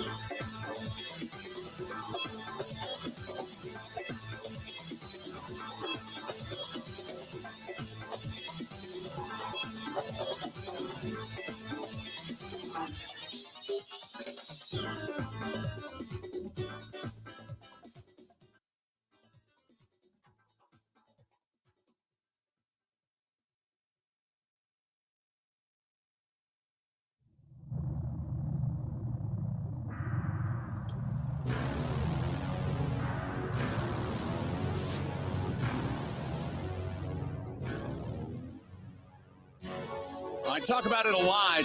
Coming up on Sunday, September 1st, it's the 17th annual Big Unit Poker Run, and it benefits our veterans, military members, first responders, and their families. And one of our sponsors that stepped up big time and wanted to support is something that's built and made right here in the state of Wisconsin, and that is Skag Power Equipment. I got to tell you, one of the things I look forward to is a day like today where I got to cut the grass, because I absolutely positively love the zero turn that I got from Skag. Holy mackerel, is that thing awesome.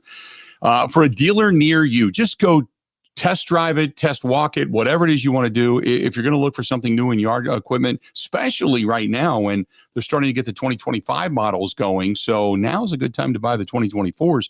Go to Skag Power Equipment, skag.com/dealer-locator.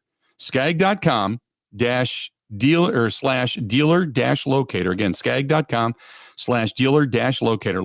Love this thing, the comfort of this thing, the ease of operation of this thing. It's been fantastic. And I've had numerous people that have said your yard even looks better. Just, I don't know why, it just does.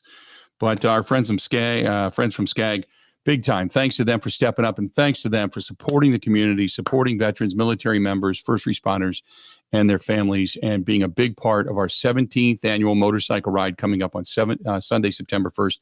And again, if you're a motorcyclist and get your friends, it doesn't matter what kind of bike it is.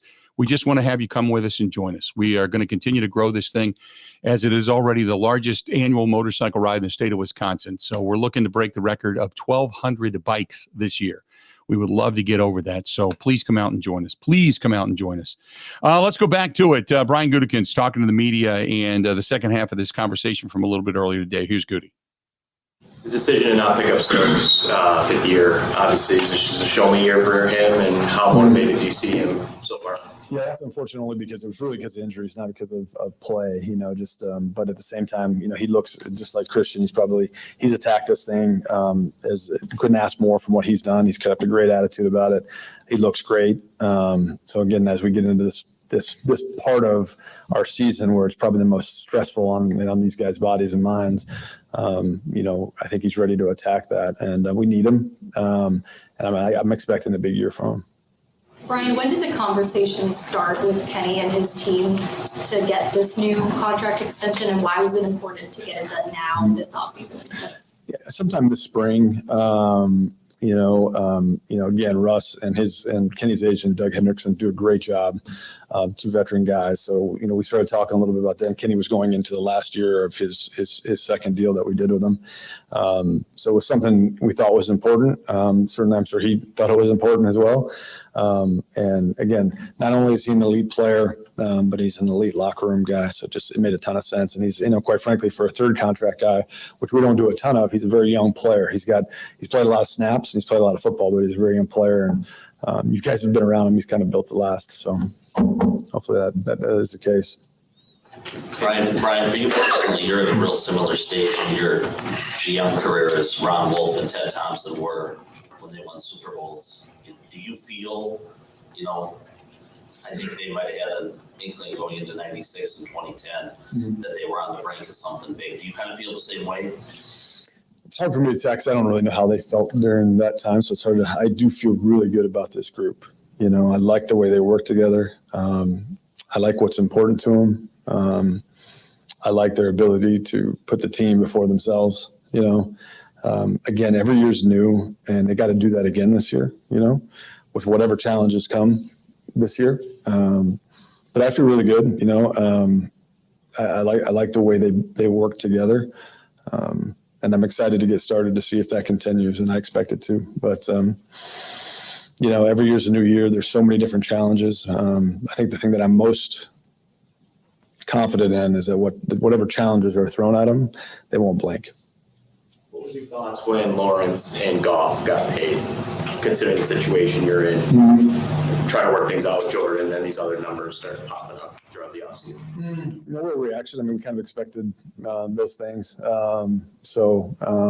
I don't think it's much of a factor in how we move forward with Jordan. So, you know, the market and the outside things that happen are always part of it. But, you know, for us, it's just more about the Packers and our team and what makes the most sense for us. You guys working out other, you know, quarterbacks that might be available? Did any of that have to do with maybe wanting a third arm if Jordan wasn't going to be able to practice? Are you talking recently here? Yeah. No, we were working out some receivers. We needed someone to throw the ball because this arm's not what it used to be. So I will say that if we get down the road and we feel like it's going to be a number of days before we're able to work something out with Jordan, we will only have 2 quarterbacks for practice, and we will need an arm at some point. No.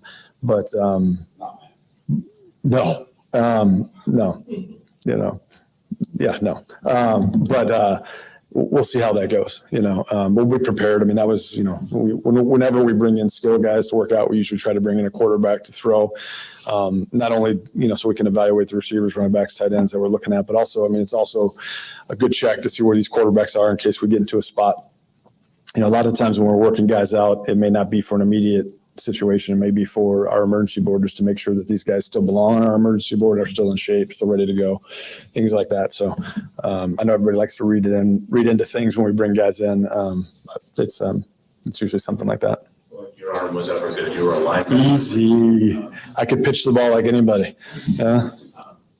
Going back to the young guy thing for a second, it makes Preston Smith the outlier on your roster, being the only 30-year-old that you have, I think.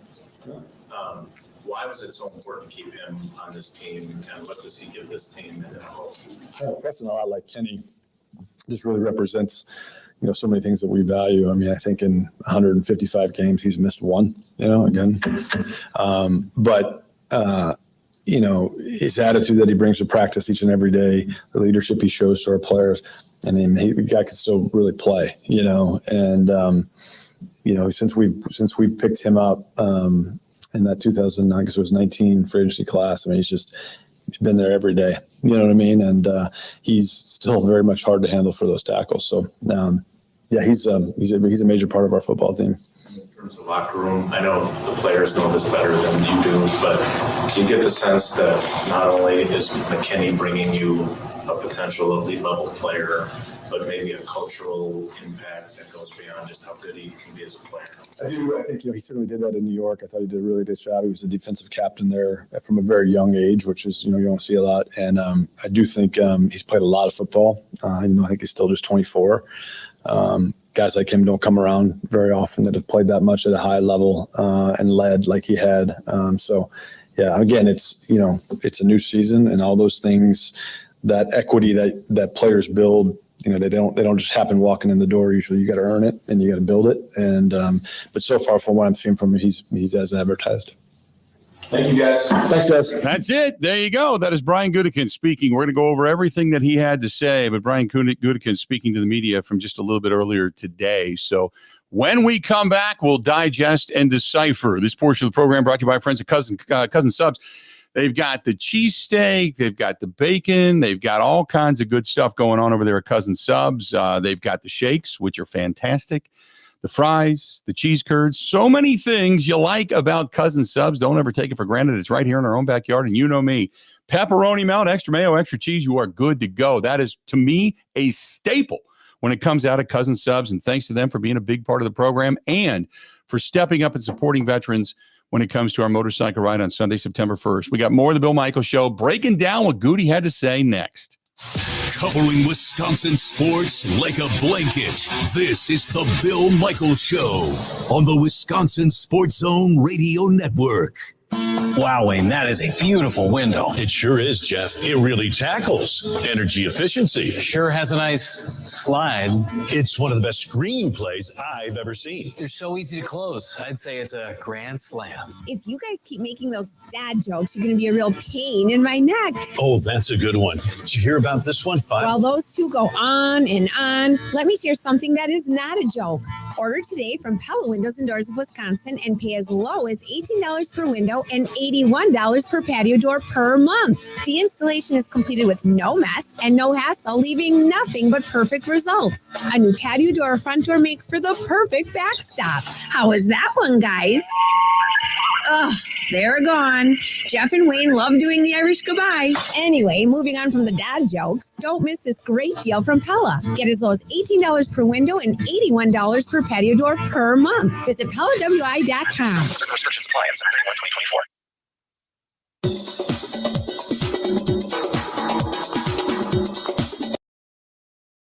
For you today. Oh, that cheesesteak looks fantastic. Go with the bacon cheddar. Trust me. Go with the cheesesteak. It melts in your mouth. I'm telling you, bacon cheddar. Cheesesteak and that mayo. Oh, and don't forget the fries. Go with the cheese curds. Go with the fries. Go with the curds. Fries. Curds. Fries. Curds. Well, you know, you could get it all. Ooh. You can't go wrong with our delicious cheesesteaks and sides. Cousin Subs, we believe in better.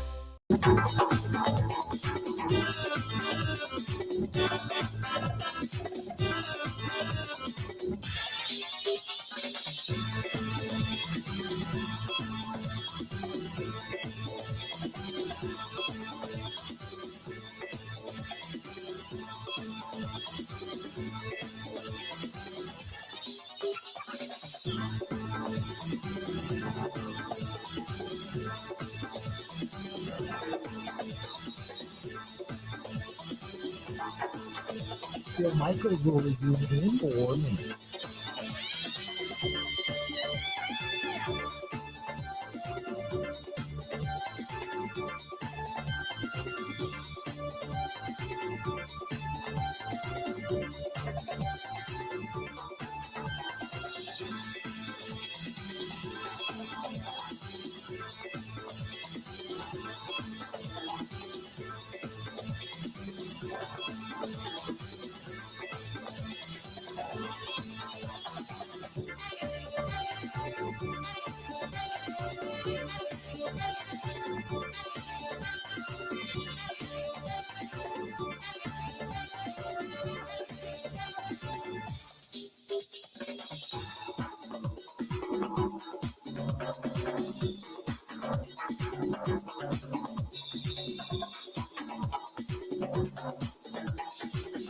Bill Michaels will resume in 3 minutes.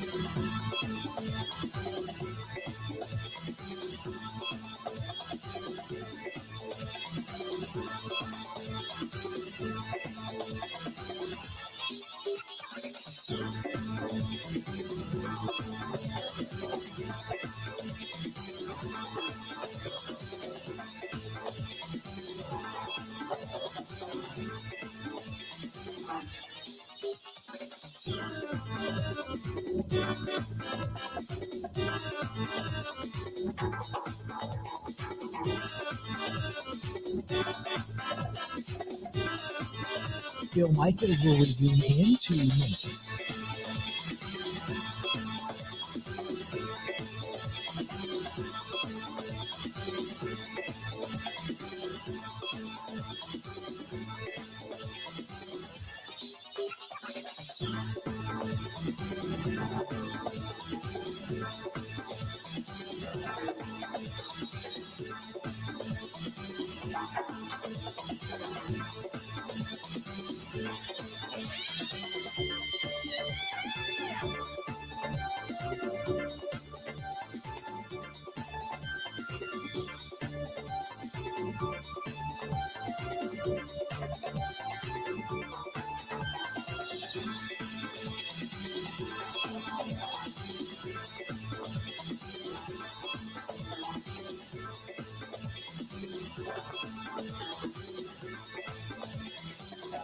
Bill Michaels will resume in 1 minute.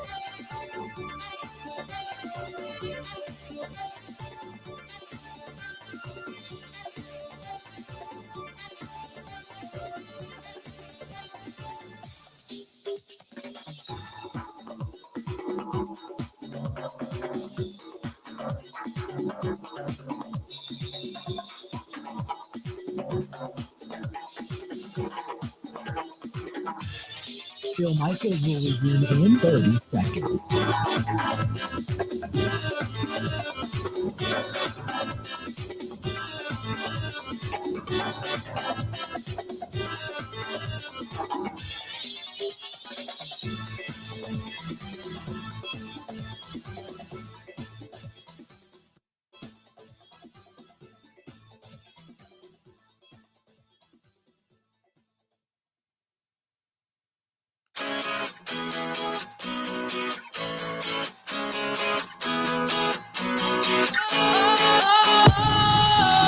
Sometimes I get a good feeling, yeah.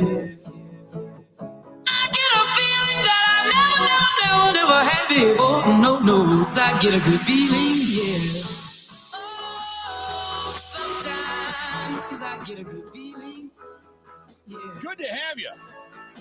What a day. What a day.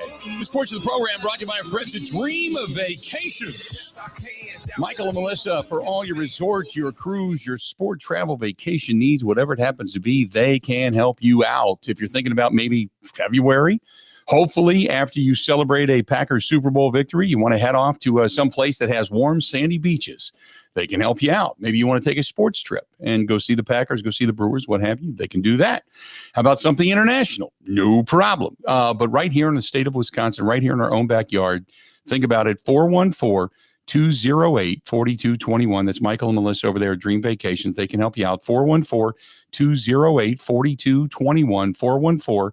414-208-4221. And don't forget, if you are a military member and such, they help you out by waiving some fees, military members and veterans. So if you're thinking about heading off somewhere and you are in the military or a former military member, get a hold of them. 414-208-4221. That is our friends over there at Dream Vacations. Okay, I want to go over this for what Gutey had to say. First of all, obviously excited to be back.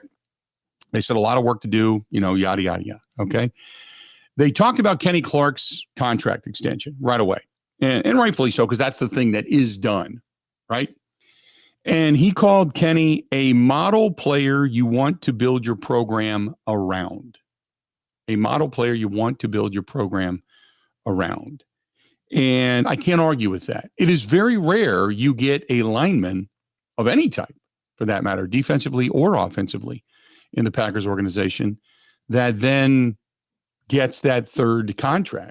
Especially when you start to look at, say, a guy like David Bakhtiari, who was so good, but then had the one knee injury and never the same after that. Maybe, Bach comes back this year and is able to play for somebody and prove his worth, but it's been a long time for him to, play effectively and consistently on a football field.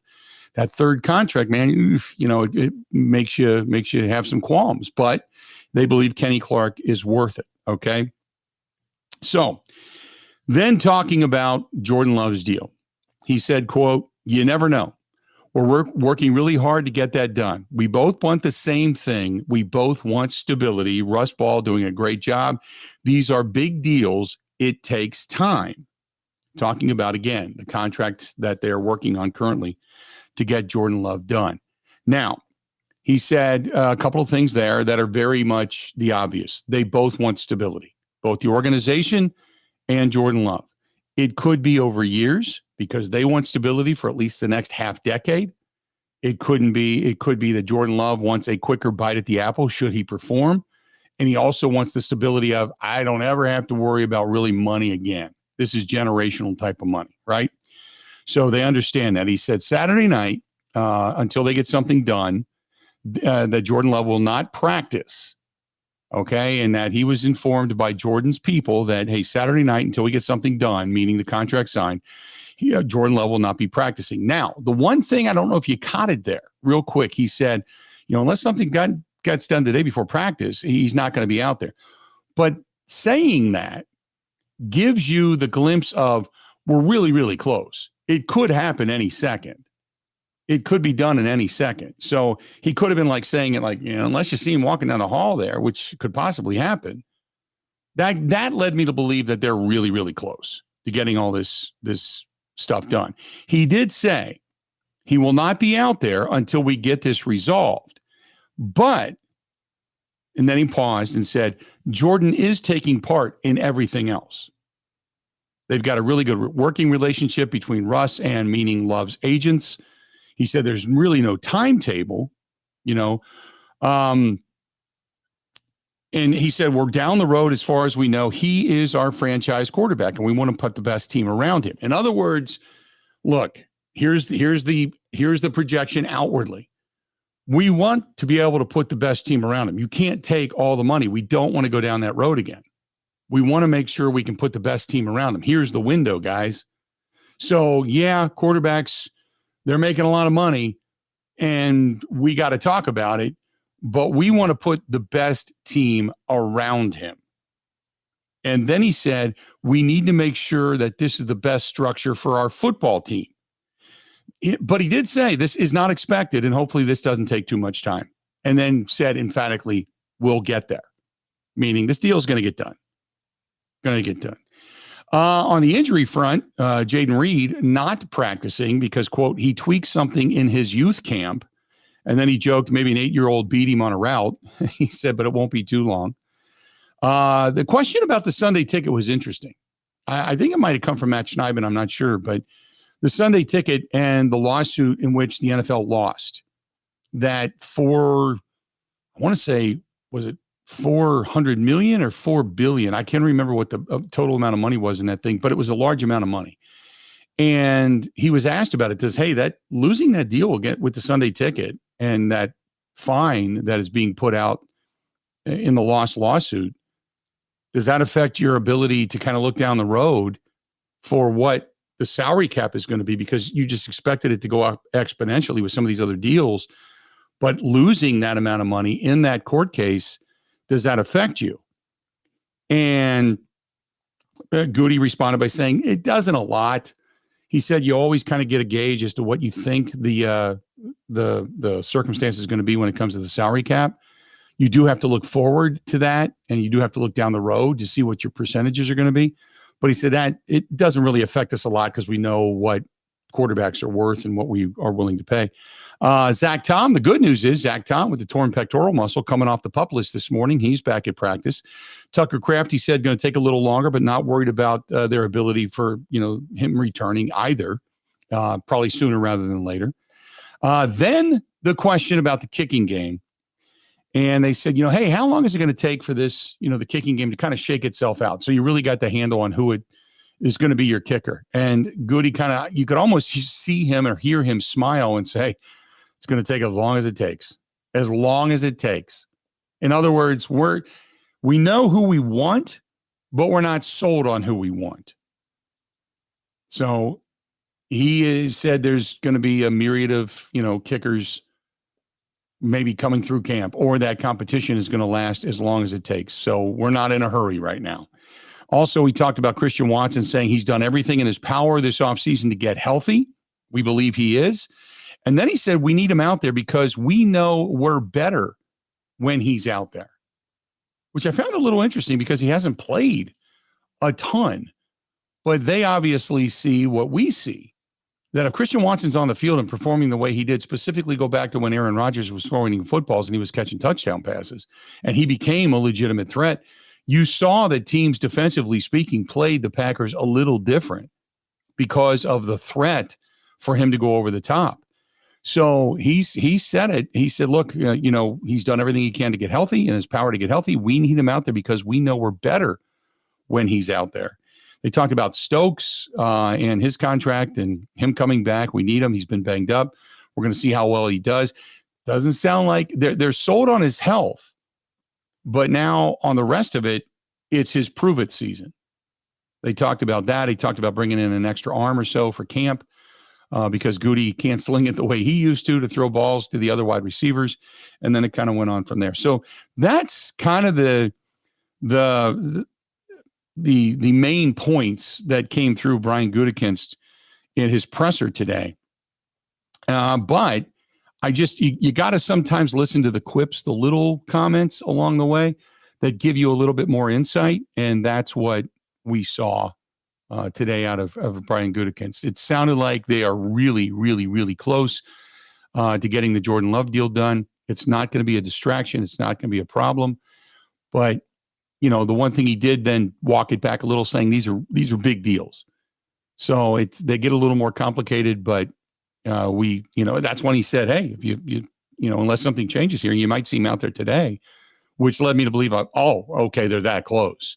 So not a big deal. And I still believe when it comes to Jordan Love and his contract capability, I think it's nothing to see here. I think it's going to be getting done sometime soon. I don't think it goes longer than 72 hours. Put it that way. I don't think that this was expected or desired. I think both sides would have loved to have it done before today, but it's taking a little bit longer. They're probably quabbling over, if that's even a word, like guaranteed money. Mm-hmm. Where does it go? How's it distributed? All that stuff. I think they're handling it as well as possible. Like this is a little bit of a curveball. I think they wanted to have it done, but they're dealing with this in the right way. Yep. They're expressing their intentions through the media. They're not leaving anything open for interpretation. And Jordan Love is there and participating. I just saw a video of him with Matt LaFleur taking part in practice right out there. Yep. So I think they would have loved to have it done by today, and they want to get it done as soon as possible, but they're dealing with it as well as possible. And I think that's all you can ask for today. Yep, no doubt. Hey, coming up this weekend, July 26th through the 28th, get your tickets. German Fest is going on. There's a lot going on in the state of Wisconsin. I mean, you've got the Harley-Davidson homecoming, and if you're coming into town on a bike and you're going to go to all the dealers, you're going to go to the vendors, you're going to have a good time, and you just want to sit back, relax, and maybe do something a little bit different. It's German Fest. German Fest has discounted tickets. They have different discounts for military members. They've got programs going on when you bring some canned goods and to help feed the hungry, and they get you in a little bit of discounted or free price for that as well. They have all kinds of good stuff. GermanFest.com. That is GermanFest.com. It is a Milwaukee tradition right there on the lakefront. If you've never been to the Summerfest grounds, check those out if you're coming into town as a rider. GermanFest.com. That's GermanFest.com for all the information. But get your tickets. Head down to German Fest. Relax. A little oompa music, some potato pancakes, and a great, great vibe down there on Milwaukee's lakefront. More of the Bill Michaels Show next. Covering Wisconsin sports like a blanket. This is the Bill Michaels Show on the Wisconsin Sports Zone Radio Network.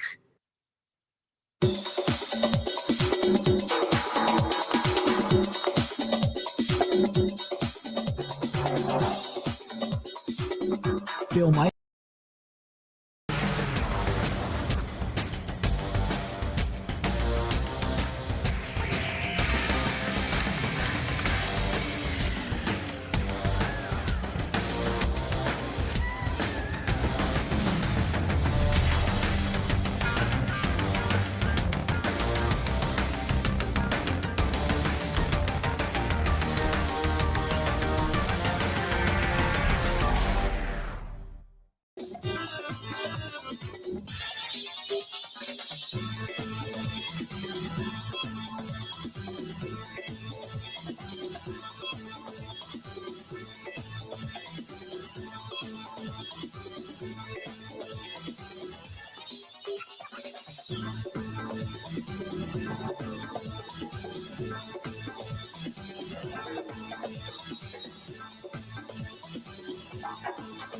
Bill Michaels will resume in 2 minutes.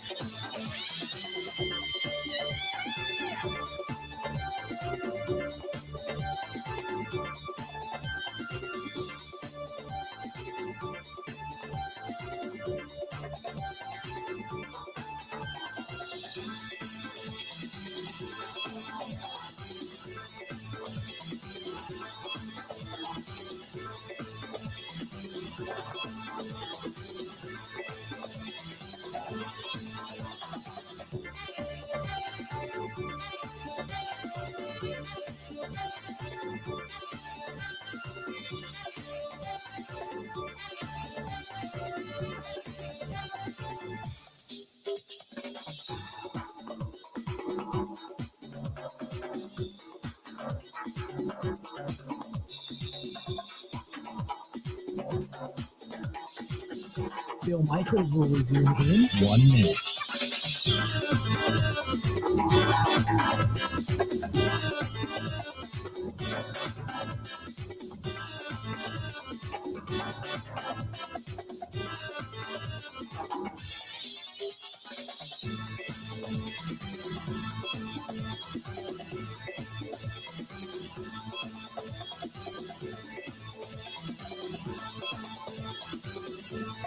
Bill Michaels will resume in 30 seconds.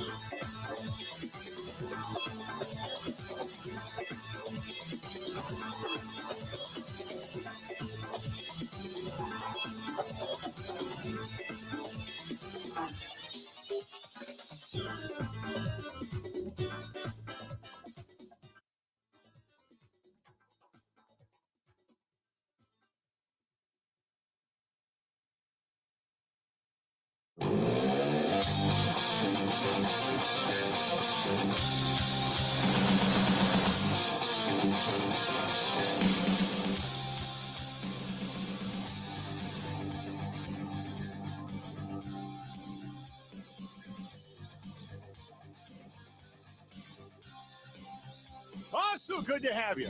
God. Football is back. Brewers get 2 over the weekend. They're back at it with the Cubs coming up tonight. I am just, I know it's a Monday. Mondays suck because you still got 5 days of work and whatever, but God, I'm excited today. I just am. A lot of work to do tonight. I know there's the possibility of some rain tomorrow. I got to get some stuff done around the house today, but I can't wait. I'm going to be on the Tiki Bar patio tonight. Got the game on. I'm going to probably grill something else out tonight. I don't know what kind of slab of stuff I'm going to throw on there yet, but I'm geeked. I'm geeked for tonight. I just am excited. 877-867-1670. Hey, our friends at the Nice Ash, theniceash.com. We were down there on Friday night. Had a great time. The Nice Ash went to the Twisted Fisherman. Had a wonderful, wonderful dinner right there by the Milwaukee River, and saw boats go by and people out there throwing the bags in the sand and all that kind of stuff. And Dan and his staff at the Twisted Fisherman are awesome. And then we went over to the Nice Ash and had picked out a really good Perdomo 10th anniversary champagne cigar.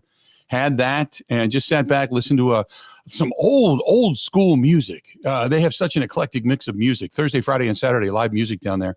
But just had a wonderful time. Just a great, easy, relaxing time on Friday night down at the Nice Ash. I saw a few people down there that came over and said hello, and I always welcome that as well. 323 West Main Street, downtown Waukesha, whether it's the fine bourbons, the whiskeys, the cigars, the humidor, the hookahs, or just the entertainment or the atmosphere in general. It was always fun. Always fun to go to the Nice Ash. I'm going down there tonight, by the way. I think I told you last week, but I will be down there after work. Okay. Well, I might just show up.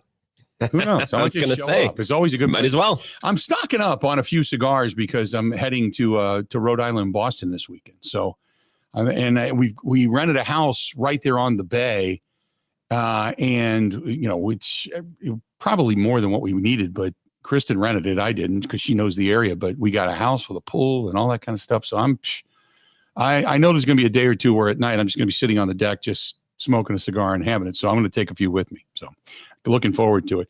Hey, from up there in Green Bay, first team offense started out with Josh Myers at center, Andre Dillard at right tackle, and although Zach Tom off the PUP, he's not going to participate in the 11-on-11 right now at right tackle.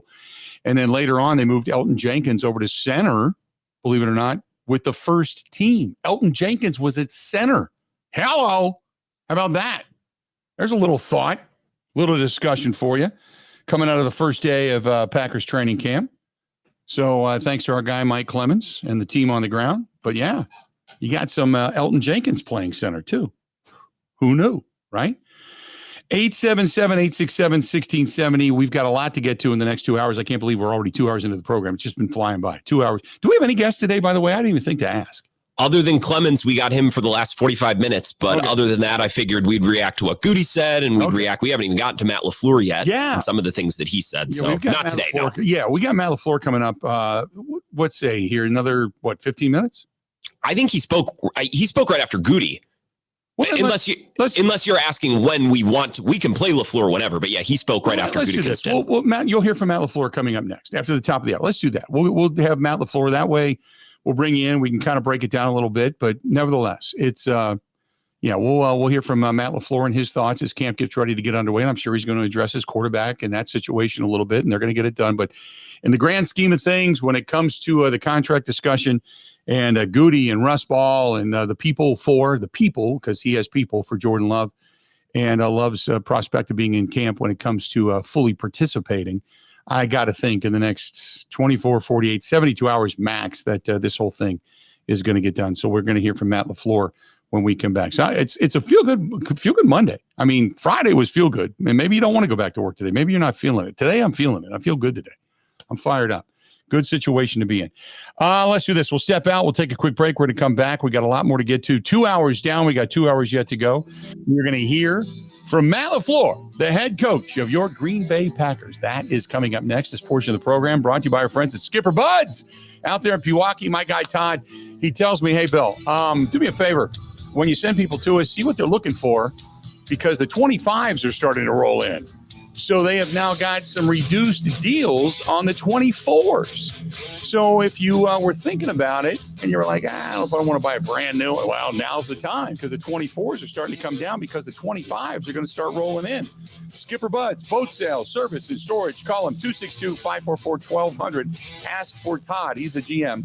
262-544-1200. They got it for you. A lot of beautiful, beautiful boats in the showroom and out back, man. A huge, huge, huge selection to choose from.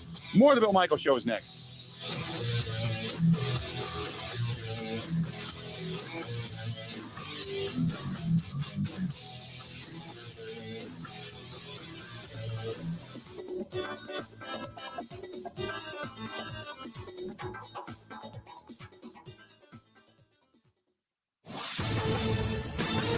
This is a Wisconsin Sports Zone update. Well, training camp has started for the Green Bay Packers, but Jordan Love will not be practicing. The Packers and Love may be nearing an agreement on a new contract extension, but until it's done, the starting quarterback says he won't be participating in practice or any games this preseason. He is there, though, in meetings. Packers GM Brian Gutekunst said Love's representative said on Saturday that he would not be participating in practice.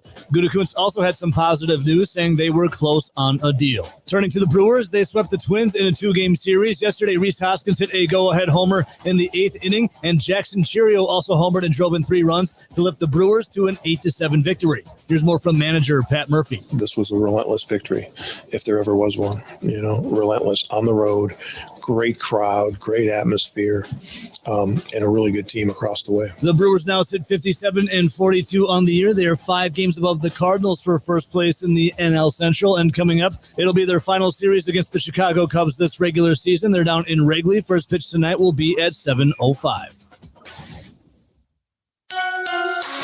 Rural Mutual Insurance, keeping Wisconsin strong. When a company only does business in Wisconsin, that's Wisconsin Strong. Rural Mutual provides all lines of insurance, including commercial, farm, home, and auto. And your premiums stay right here to keep Wisconsin strong. Local agents, local underwriters, local claims adjusters. Rural Mutual Insurance, keeping Wisconsin strong. Badgers coach Luke Fickell, 3 players, Jake Chaney, Jack Nelson, and Hunter Wohler, are heading down to Indianapolis for Big Ten Media Days at Lucas Oil Stadium. They'll meet with the media tomorrow. Hockey will also open up their fall camp July 30th down in Platteville. For the Wisconsin Sports Zone Network, I'm Ebo.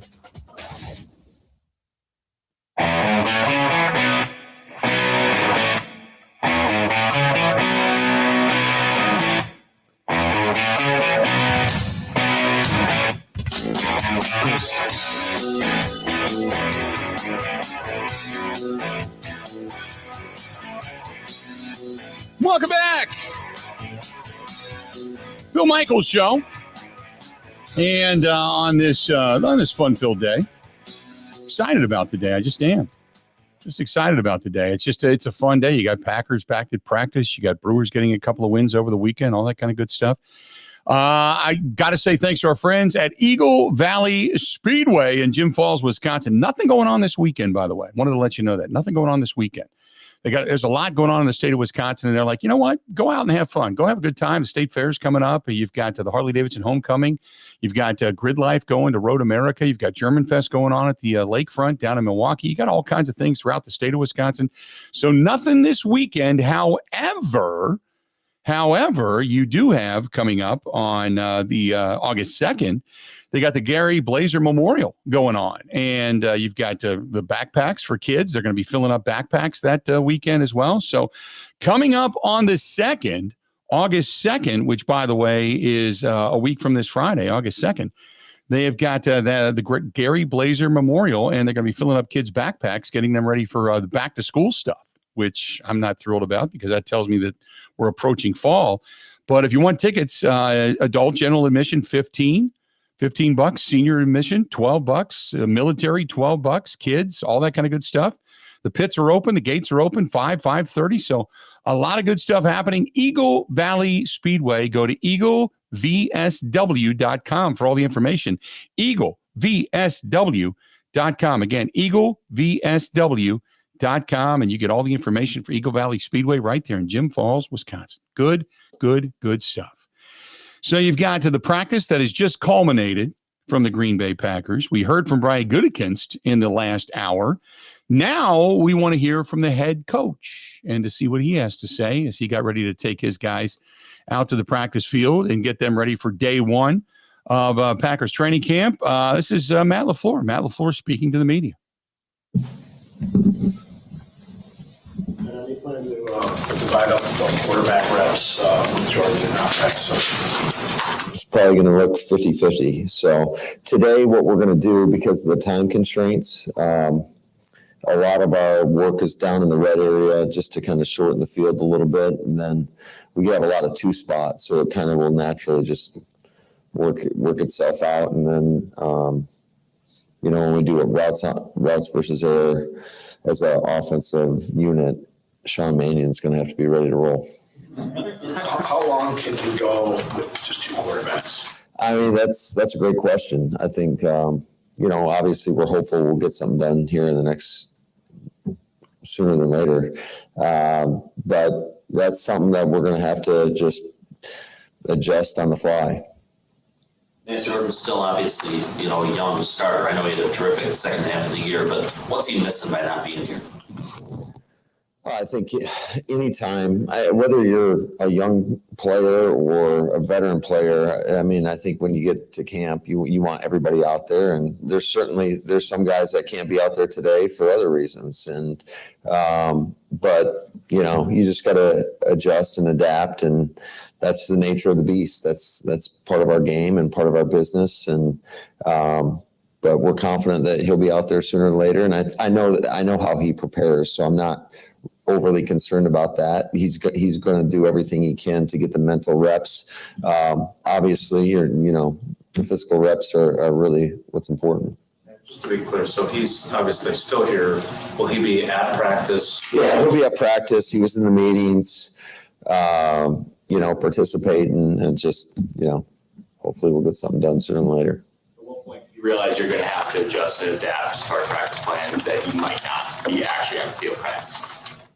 When I was told yesterday. But that's that. Obviously, that could potentially happen, but, is what it is. And Matt, you guys had such a great offseason vibe, right? You had such great attendance and everything. In any way, does this put a damper on that, or do you feel like your guys are probably supportive of Jordan, one, and then two, that they're just in a really good place? Yeah, I think the overall vibe of the team, like we had a great team meeting yesterday. There's a lot of energy in the building right now. I just think anytime you talk about the character of the football team and why that's so important, I think you can feel it from our guys. And, each individual, especially early on, we all got a lot to work on. And so I think if we keep the focus there and then obviously not allow that to become a distraction, I think it's imperative. And we talked about that today.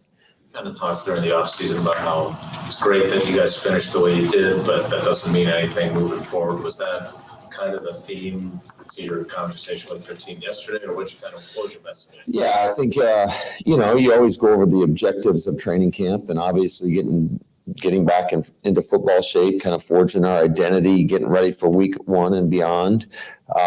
That's a big part of it. I think the connection of a team is paramount. That's why we have these guys all staying in the same place together, to give them a little bit more time with one another. But I think everything we do matters. The work that we put in, how deliberate we are about our practice, how intentional, mindful, how we're going about our business each and every day. I think the habits that we create are going to help forge the identity that we want on the field. Matt, what did it mean to get Kenny extended just with what he's done the last 8 years and kind of the presence he has in that locker room?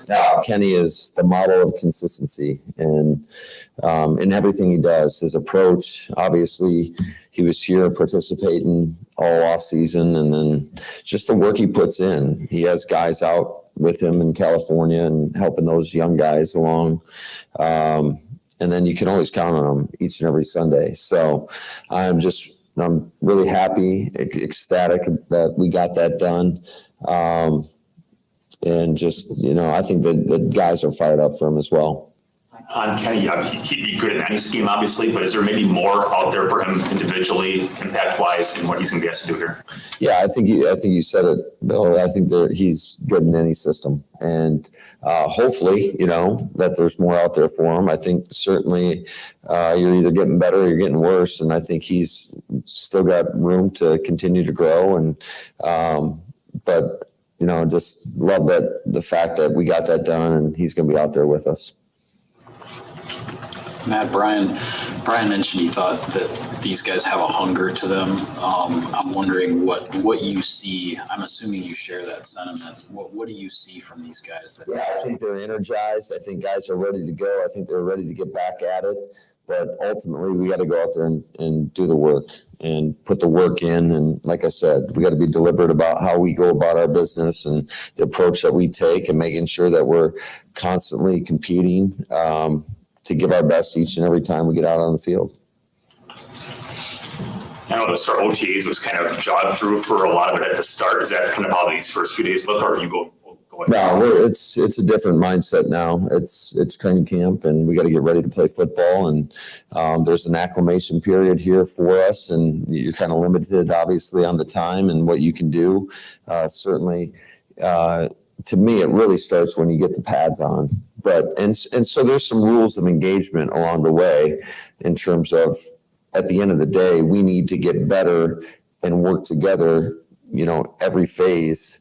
To keep people healthy. It's about being a great teammate first and foremost, and just, pushing each other to get better. I mean, certainly there's some things when you talk about, a lot of it comes up front, where we're going to limit what we do, maybe from in the run game, with limiting some of the gap schemes when we're in these non-padded practices. And then conversely, on the defensive side of the ball, when we're trying to eliminate some of the pick games and when guys are rushing the quarterback. So I think that our guys did a really good job with that as we transitioned throughout the course of OTAs, of just working together and trying to work edges and just putting good work in. How important is it to have Zach coming back today and kind of trying to figure out the best five and sort of having it, they're all available from the jump? Yeah, he certainly, to have him back is great. And that just tells you, it's a testament, I would say, to the work that he put in. He was very disciplined, not only with our athletic trainers, with our strength staff. And so it's good to have him back out there. Obviously, we're going to be smart with him and not going to throw him into those team settings quite yet. It'll be more individual, but just for him to be able to participate in some of the walkthrough stuff that we do in the evenings. And then obviously the individual is going to be critical for him. On Zach, obviously I'm not an expert on these things, and maybe people will be shocked to hear that. Maybe not an expert? No, I'm not. But obviously you got injured bench pressing, which is a valuable thing for staying strong. So how does a guy with a torn pectoral, in a position where you need to be strong, how does he stay strong? Just through the rehab process. I think, these guys did having gone through it myself, although I'm not quite the same strength as Zach. But I just think our guys had a great plan for him. I think he was diligent in everything they asked him to do. And, it's obviously the strength is paramount at that position, at every position. But, he's in a good spot right now. Do you want to leave Jordan Morgan at one spot, or will you bounce him around over the next month? Or Time will tell. I think, obviously you'd like a home for him, but I do think that we've seen the value in cross-training these guys. I mean, it happens every year where you got to move guys in order to get the top 5 out there, and he's certainly capable of doing whatever we ask him to do. And if Love's thing went on beyond into pads or whatever, would Clifford be more of the guy to take the number 1 reps because of his experience? Well, I think he'll start out that way. But, everything's a competition, and we'll just kind of take it one day at a time. Matt, it doesn't sound like you guys are super worried about Jaden not being ready. So what do you look for him to do in year 2, given what you saw him accomplish as a rookie? Just continue to improve upon what he's already done. I mean, he's laid a foundation. I think he is super, I would say, deliberate in terms of how he goes about his offseason. Obviously put in great work down in, he was somewhere down in South Florida, and I think he was there with Wicks. And, I just think he's so much further ahead mentally from where he was a year ago, just knowing the offense, knowing what the expectations are, and then working on his craft. I think that showed up in throughout the course of OTAs. I think at minicamp you had said that Michael Pratt was, in terms of the offense, drinking water through a fire hose, and you said this time off would maybe serve him well. He now is obviously going to a spot where he's taking 50% of the quarterback reps this week. How prepared do you think he is, and what do you want to see from him? We're about to find out.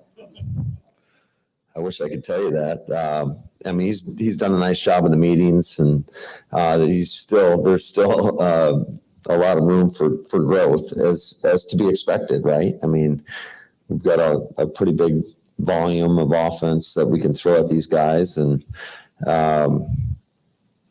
so I guess we're about to find out. I know not having Jordan's a little bit of a curveball, but when you think about where you were a year ago with all these young guys, the first day of camp, you're not really sure what they can handle. I know you've talked about it a little bit in the past, but just how different is today versus where you were a year ago with that roster and not knowing kind of what to expect? Yeah, I think there's a clear vision for what we can be and what we want to do. And obviously there's going to be things that turn up along the way, and you got to be able to adjust. And that's the beauty, I would say, of having some guys that have some experience now, is that when you need to pivot, I feel confident that we'll be able to do so. More, please. There are a lot of, kind of along those lines, the expectations are high. I'm sure it's almost impossible to ignore. So is that how do you get those guys to ignore, oh, we're great and all this kind of stuff, I think it's just about putting in the work. I think you gotta take it one day at a time, that one day mentality, and continue working on daily improvement. And I think our guys have embraced that. And I mean, expectations come with just in this league. And the best way that at least I'm speaking for myself here, that I know about, is just handling each day one day at a time with that mindset of trying to making sure that we're getting better each and every day. But it all starts with putting in the work. Nothing's going to be given to you in this league. Adversity is coming at some point in time. It's just the competitive balance is, in my opinion, the best of any professional sport. So you just got to continue to try to stay together, stay connected, and put in great work. With the start of camp, are you accounting for the fact, like last year you had all rookie wide receivers, you had a quarterback coming in for the first time. Now they've all been through it for a year. Do you take that into account in the way you start training camp, or do you just start from the beginning like you always do and go forward? Yeah, I think there's a philosophy that we have in terms of how to prepare a football team. And certainly there's, like I talked about, there's some limitations just from a time component. But I would say in terms of just laying out the plan and being intentional about our plan, I would say that took a lot of preparation. But that happens and occurs throughout the course of the off season to lay out where you want to be and trying to get these guys ready for obviously one day at a time, but looking ahead, getting them ready for the first preseason game, making sure you have everything installed, and then progressing on that as we continue throughout the course of the preseason and ultimately concluding with week 1. Thank you, guys. That is Matt LaFleur at the podium just a little while ago before practice. Practice has since concluded, and we got a little bit, a few more tidbits coming out of practice today that were rather interesting. So we'll talk about that when we come back. And again, we'll go back and kind of decipher a little bit all the things that Matt LaFleur had to say, as there was, much like Brian Gutekunst earlier, there was a lot to say. This portion of the program brought to you by our friends at Burn Pit Barbecue. We are creeping up on tailgate season, because tailgate season is what? Every damn day of the year when it comes to the state of Wisconsin, that's for sure. Go to burnpitbbq.com for all of your tailgate needs, whether it's the rubs, the sauces, the hot sauces. They've got something for everybody and the griller in your life. That is burnpitbbq.com, veteran-owned, based right here in the state of Wisconsin, Racine, Wisconsin to be exact. Again, burnpitbbq.com. Ready?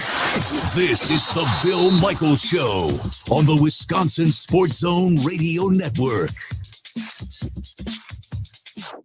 Wow, Wayne, that is a beautiful window. It sure is, Jeff. It really tackles energy efficiency. Sure has a nice slide. It's one of the best screenplays I've ever seen. They're so easy to close. I'd say it's a grand slam. If you guys keep making those dad jokes, you're going to be a real pain in my neck. Oh, that's a good one. Did you hear about this one? Well, those two go on and on. Let me share something that is not a joke. Order today from Pella Windows and Doors of Wisconsin and pay as low as $18 per window and $81 per patio door per month. The installation is completed with no mess and no hassle, leaving nothing but perfect results. A new patio door or front door makes for the perfect backstop. How is that one, guys? Ugh, they're gone. Jeff and Wayne love doing the Irish goodbye. Anyway, moving on from the dad jokes, don't miss this great deal from Pella. Get as low as $18 per window and $81 per patio door per month. Visit PellaWI.com. Certain restrictions apply on 7/31/2024. All roads lead to La Crosse for the Big River Rally. Friday, August 16th and Saturday, August 17th. Public bike show, professional stunt shows, and plenty of the best roads and routes in the country to ride. Plus, Buck Jerry, Jackal, and more. Fire it up and ride to La Crosse, August 16th and 17th. Want more? Follow Big River Rally on social or go to BigRiverRally.com.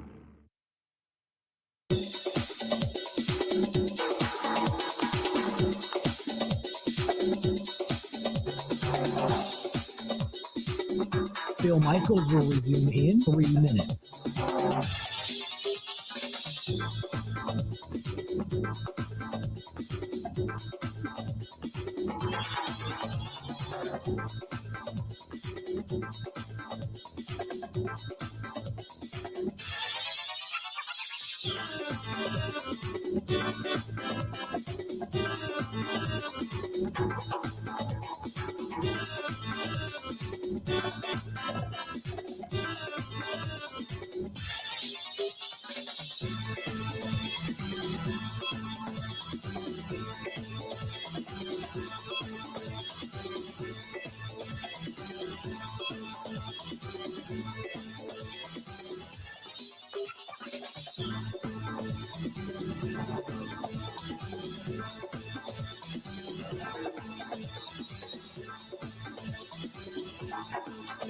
Bill Michaels will resume in 2 minutes.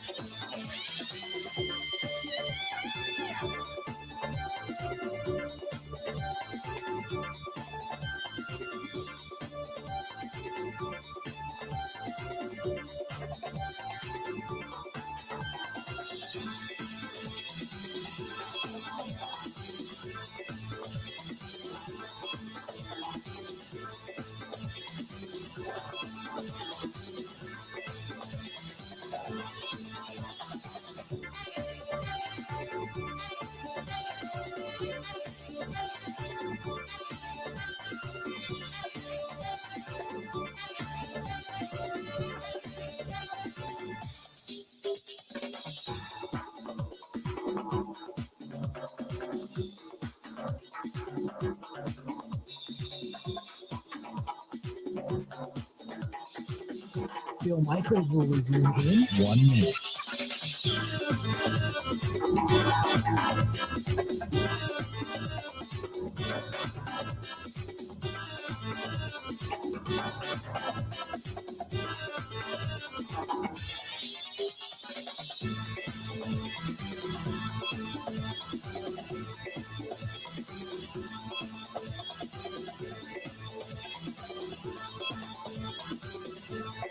Bill Michaels will resume in 30 seconds.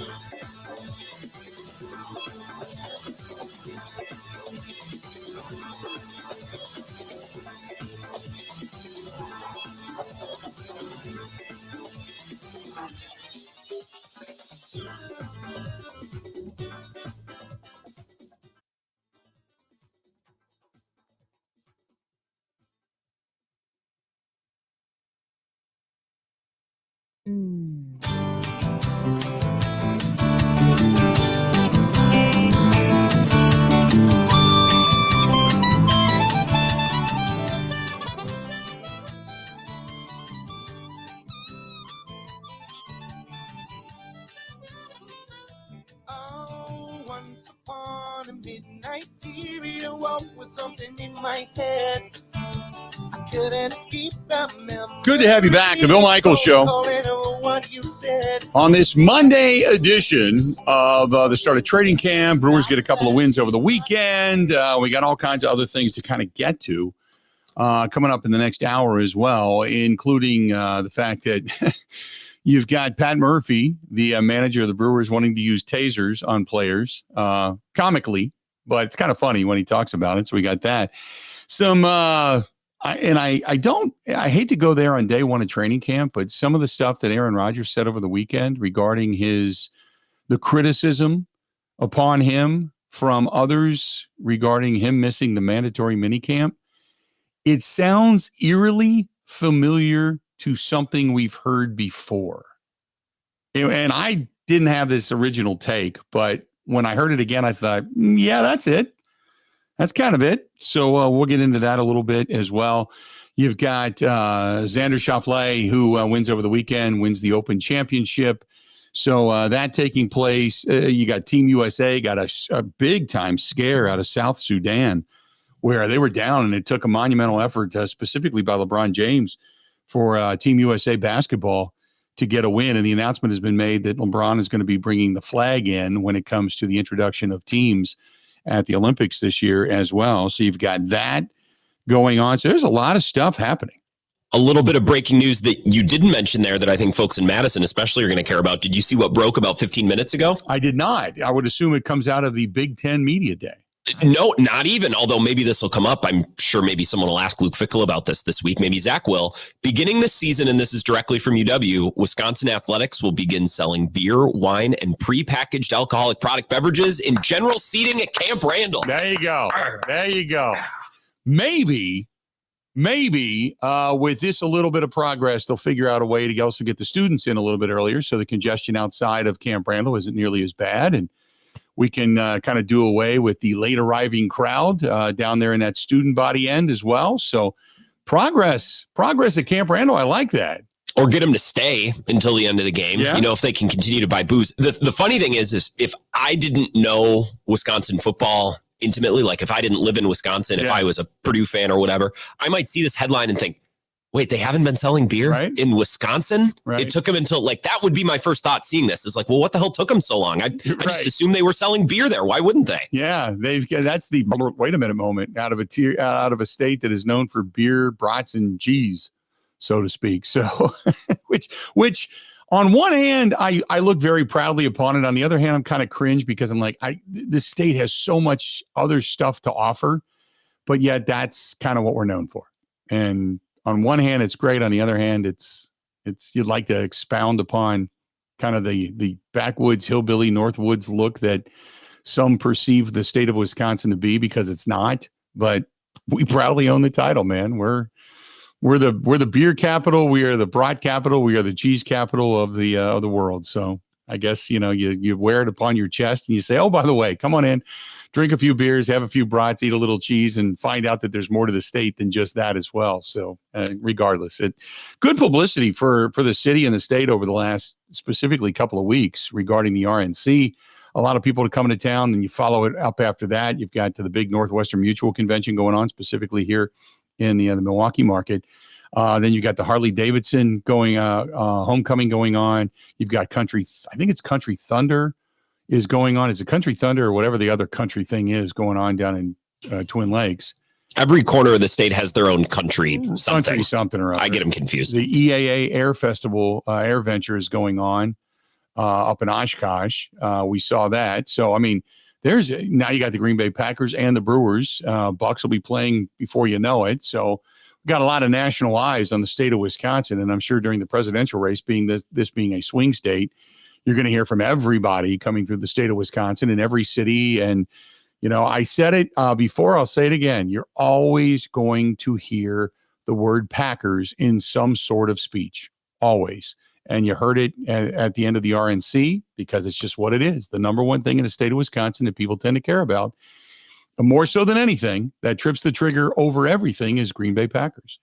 So, and you had the prediction that the Packers are going to have a great season. So, all that kind of stuff. But there you go. 877-867-1670, 877-867-1670. So I want to step away. We'll talk more about what Matt LaFleur had to say, and also a couple of other tidbits coming out of Green Bay today that were, I'm not going to say overwhelmingly surprising, but a little bit. We heard about Elton Jenkins taking a few snaps at center. We'll expound upon that as well, this portion of the program. Brought to you by our friends at the Water Doctors. John Atley and his staff, great people, but they have the best water softening system on the market. That is the Connecticut water softening system. And it's available all throughout the state of Wisconsin. So call them 262-549-7733, 262-549-7733. I have it in my home. I've had it now for probably 23 out of 25 years living in this state, plus in Wisconsin. And I would not have a home without it. I'll tell you that right now. I've been offered other deals and other gigs, but nope, not going to do it. The Water Doctors, the Connecticut system, that's what I have in my home. It is by far the best. You can see more and get more information, H2, the letter O, H2ODoctors.com, or call John direct, 262-549-7733, 262-549-7733. More of the Bill Michaels Show is next. This is the Bill Michaels Show on the Wisconsin Sports Zone Radio Network. Get the Road America app. You can watch and listen live. Get real-time updates on the races, driver interviews, sponsor details, and so much more. Go to roadamerica.com. The Big River Rally, August 16th and 17th in La Crosse, Wisconsin at the Fest Grounds. Friday night, Black Cherry. Y'all crazy, bitch. Saturday night, Jackal. baby. Big River Rally. And I'm gonna cut you down the side. Get your tickets and find out more at BigRiverRally.com. Big River Rally.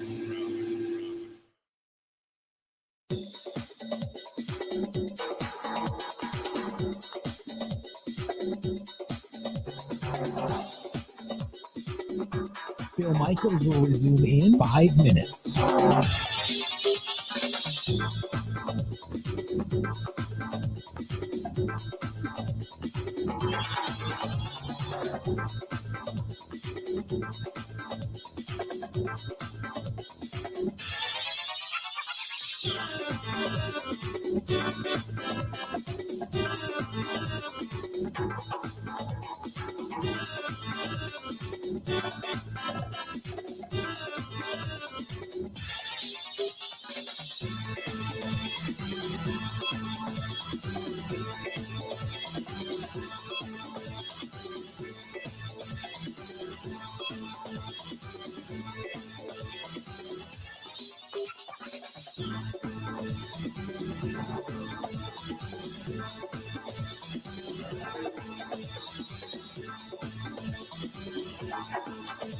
Bill Michaels will resume in 4 minutes.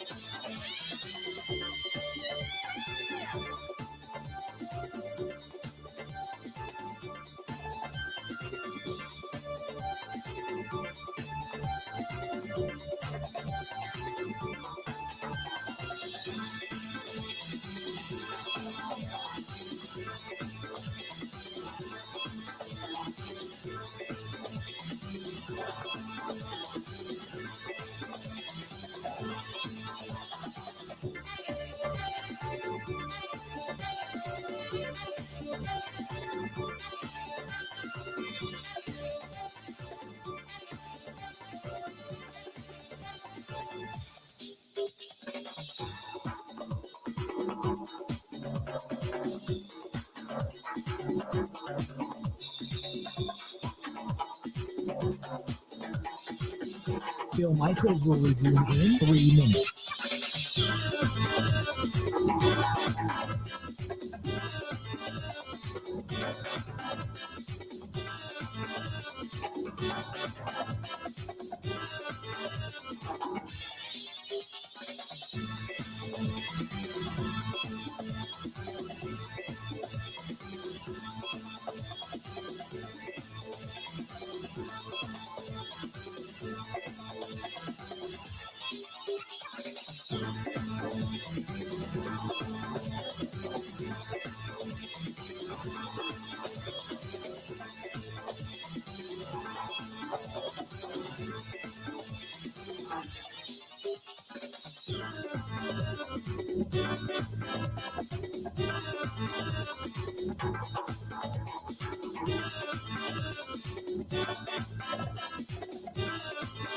Bill Michaels will resume in 2 minutes.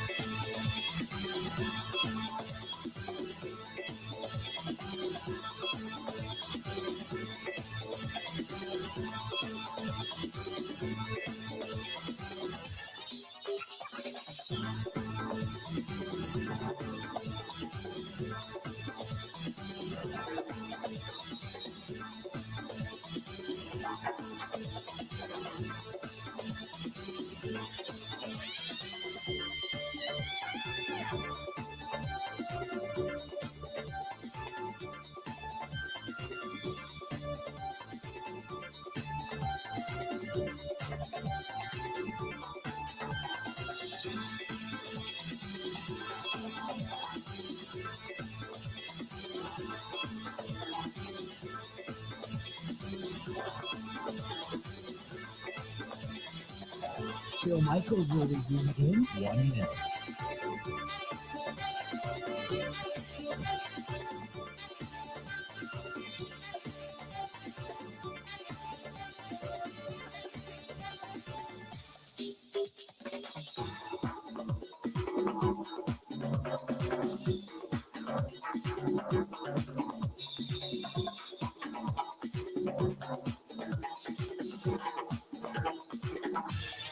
Bill Michaels will resume in 30 seconds.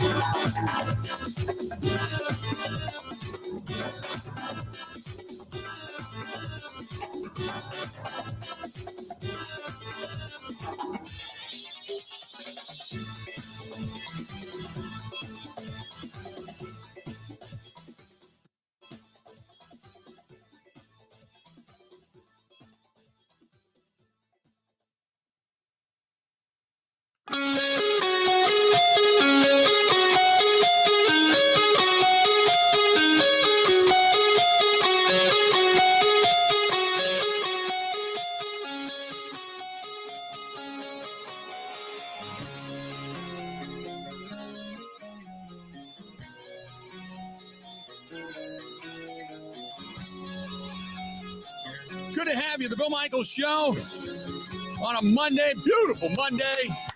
Yeah, loving it. Loving it. Welcome back. Packers back on the practice field. It seems like a lot of things back relatively normal and right in our world.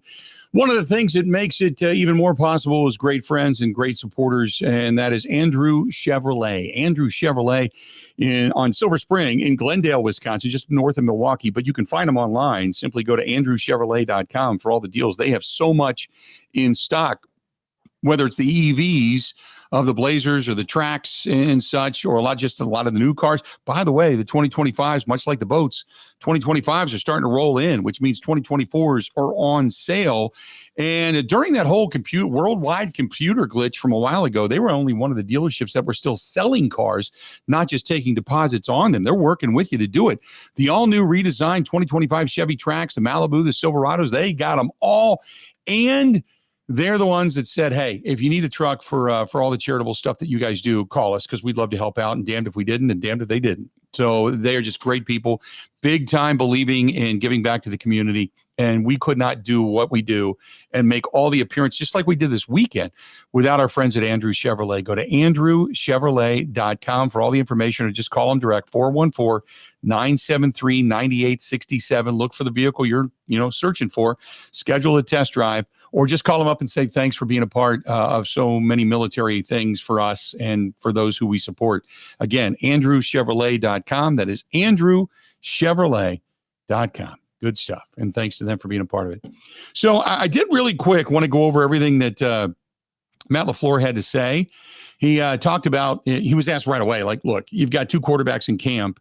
How long can you realistically go with just 2 quarterbacks? And he just said, look, we're going to have to adjust on the fly. He just kept saying, we hope. They kind of alluded to the fact sooner rather than later. And again, he said that in the first question.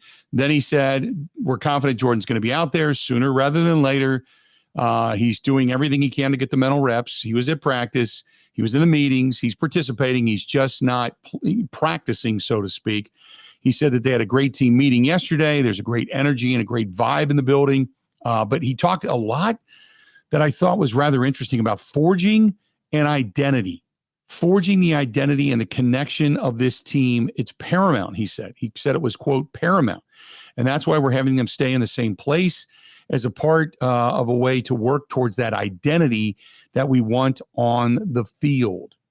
So he was talking about creating the identity early with this team, something you didn't hear necessarily Matt LaFleur talk about in the past, specifically this early. You always talk about, well, we'll figure it out. We'll figure out what our identity is. Now it's like, no, we know what we want our identity to be. We're going to forge that now with the meetings and the vibe and all that kind of stuff. Then he talked about some of the, people jumping around. Obviously Morgan, their first round draft choice. Right now he's at one spot, but they said time will tell what they want to do. He said there is a big value in cross-training these guys. And when you talk about that, some of the notes coming out of camp, you look at a guy like Elton Jenkins. And Elton Jenkins, was playing a little bit of center. John Runyon was the backup center at the end of the season on the depth chart. And with Runyon at the Giants now, they need to figure out who's going to be the next backup center. But kind of weird, they went right away to Elton Jenkins. So kind of interesting. That means kind of, Zach Tom may not be that first choice when it comes to taking him off of the tackle position if they can find another guy.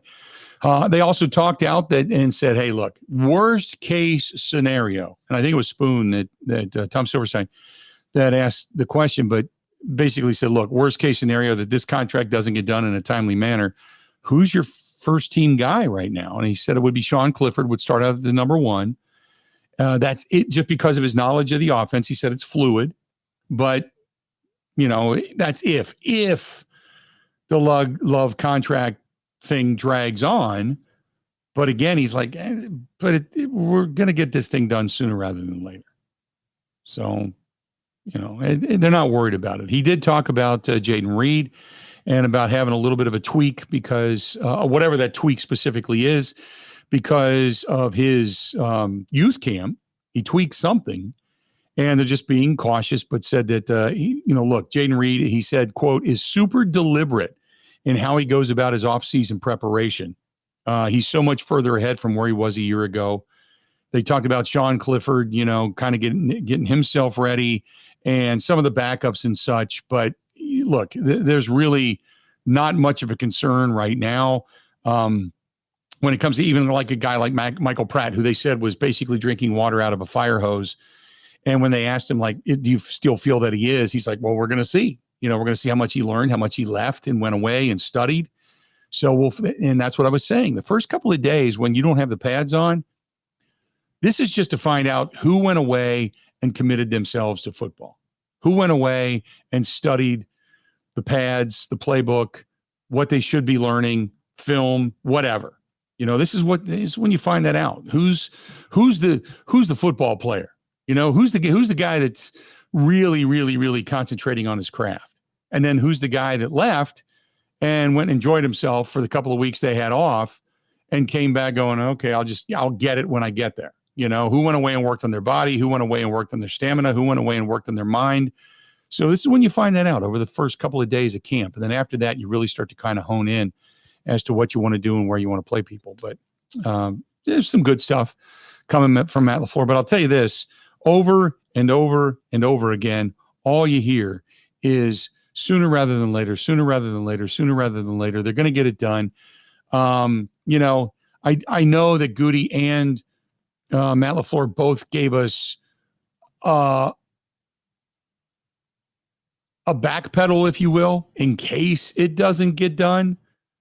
But more so than anything, they are confident that this deal with Jordan Love is going to get done. And if you're just waking up and you're, listening to the program, you're like, what are you talking about? The deal is still not done with Jordan Love. His people have said that he is not going to practice because of fear of injury until he gets something signed in writing and it's done. But he is there. He is on the field. He is taking the mental reps. He is not practicing, but he's with Matt LaFleur. He's with the other backups. So, again, this thing is going to get done. So you were talking about the O-line alignment and how they were looking at Elton Jenkins, and Mike was giving us a little bit of an insight on how they were lining guys up. I said this on my show last week. I wasn't blown away by the Jordan Morgan pick. I don't think either of us were. We were on the air and we're like, who? And we had to kind of look into it. I feel a lot better as they shuffle guys around and they try guys at different spots. Isn't it a nice feeling to know that there's an elite prospect in the mix? Right. Like, because they can get by, like they've made it work with 4th rounders and 7th rounders. I like to know that there's a 1st rounder with elite traits in the mix, because you coach guys up, but I feel better that guy's in the mix, and no matter where he plays, that they don't have to coach up a 7th rounder. Like there is a blue chip prospect on that line. They're mixing makes him me feel around. better. He's a guy that could Rasheed Walker get beat out for that left tackle position? I wouldn't think so, but Jordan Morgan could do that. He could be the right guard alongside Zach Tom. If you're just tuning us in, Zach Tom back at practice today after that pectoral issue. He came off the PUP list. You've obviously got Josh Myers at center, but then they moved Elton Jenkins over there just to kind of mix and match. You got Jacob Monk, who was a 5th round draft choice, who perceptually could be a backup center as well.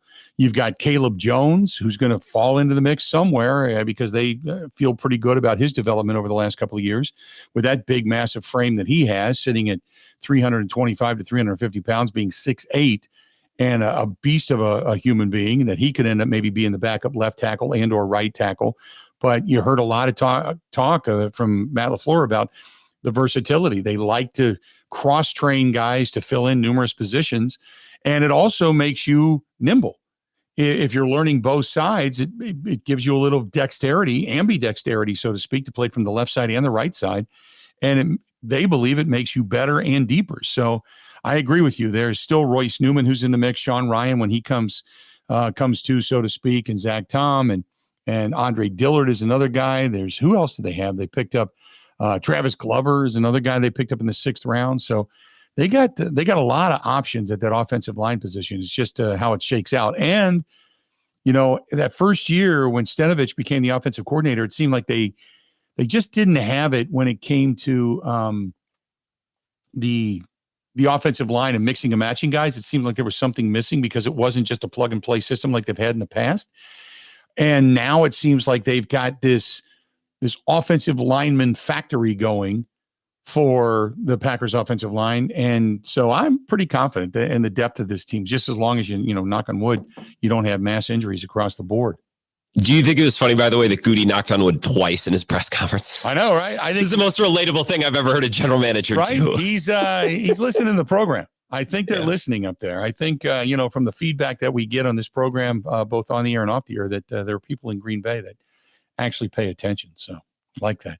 877-867-1670, 877-867-1670. If you want to hit us up, feel free to go ahead and do so. I'll get some of the comments coming off of the text line as well. 608-321-1670, 608-321-1670. Don't go anywhere. We got a lot more of the Bill Michaels Show coming up right after this. This portion of the program brought to you by our friends at J&L Tire and Service Center. They're on Boulder Road in Watertown and just above the Johnson Creek exit right off of 94. You can see them from almost the highway. Thanks to you for voting them the best tire dealer out there. And whether it's a minivan, getting tires, or an oil change, all the way up to the big rigs, they have the facilities to handle everybody. That's JNLTire.com, JNLTire.com. Covering Wisconsin sports like a blanket. This is the Bill Michaels Show on the Wisconsin Sports Zone Radio Network. Wow, Wayne, that is a beautiful window. It sure is, Jeff. It really tackles energy efficiency. Sure has a nice slide. It's one of the best screenplays I've ever seen. They're so easy to close. I'd say it's a grand slam. If you guys keep making those dad jokes, you're going to be a real pain in my neck. Oh, that's a good one. Did you hear about this one? While those two go on and on, let me share something that is not a joke. Order today from Pella Windows and Doors of Wisconsin and pay as low as $18 per window and $81 per patio door per month. The installation is completed with no mess and no hassle, leaving nothing but perfect results. A new patio door or front door makes for the perfect backstop. How is that one, guys? Ugh, they're gone. Jeff and Wayne love doing the Irish goodbye. Anyway, moving on from the dad jokes, don't miss this great deal from Pella. Get as low as $18 per window and $81 per patio door per month. Visit PellaWI.com. Certain restrictions apply on 7/31/2024.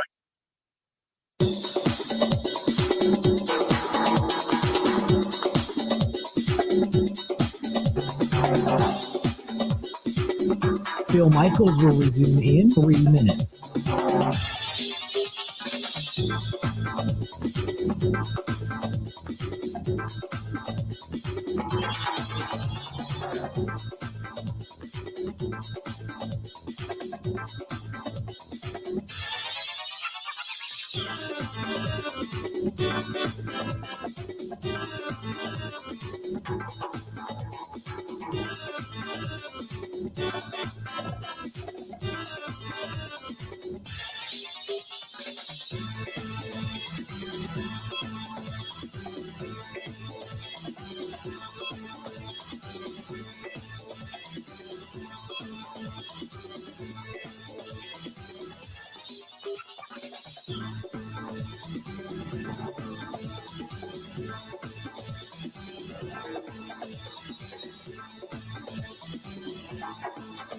Bill Michaels will resume in 2 minutes.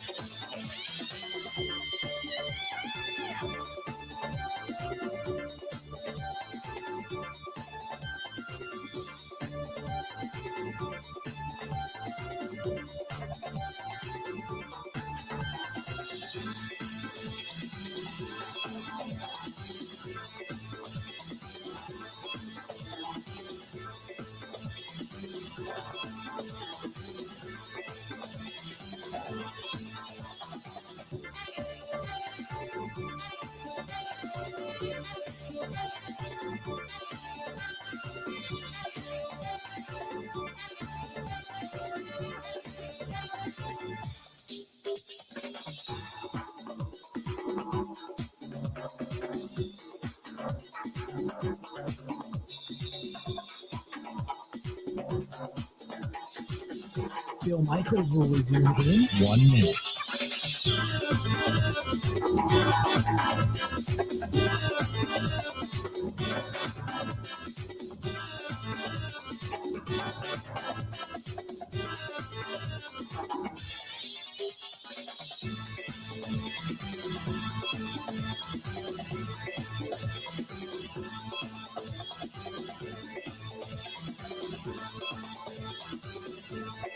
Bill Michaels will resume in 30 seconds.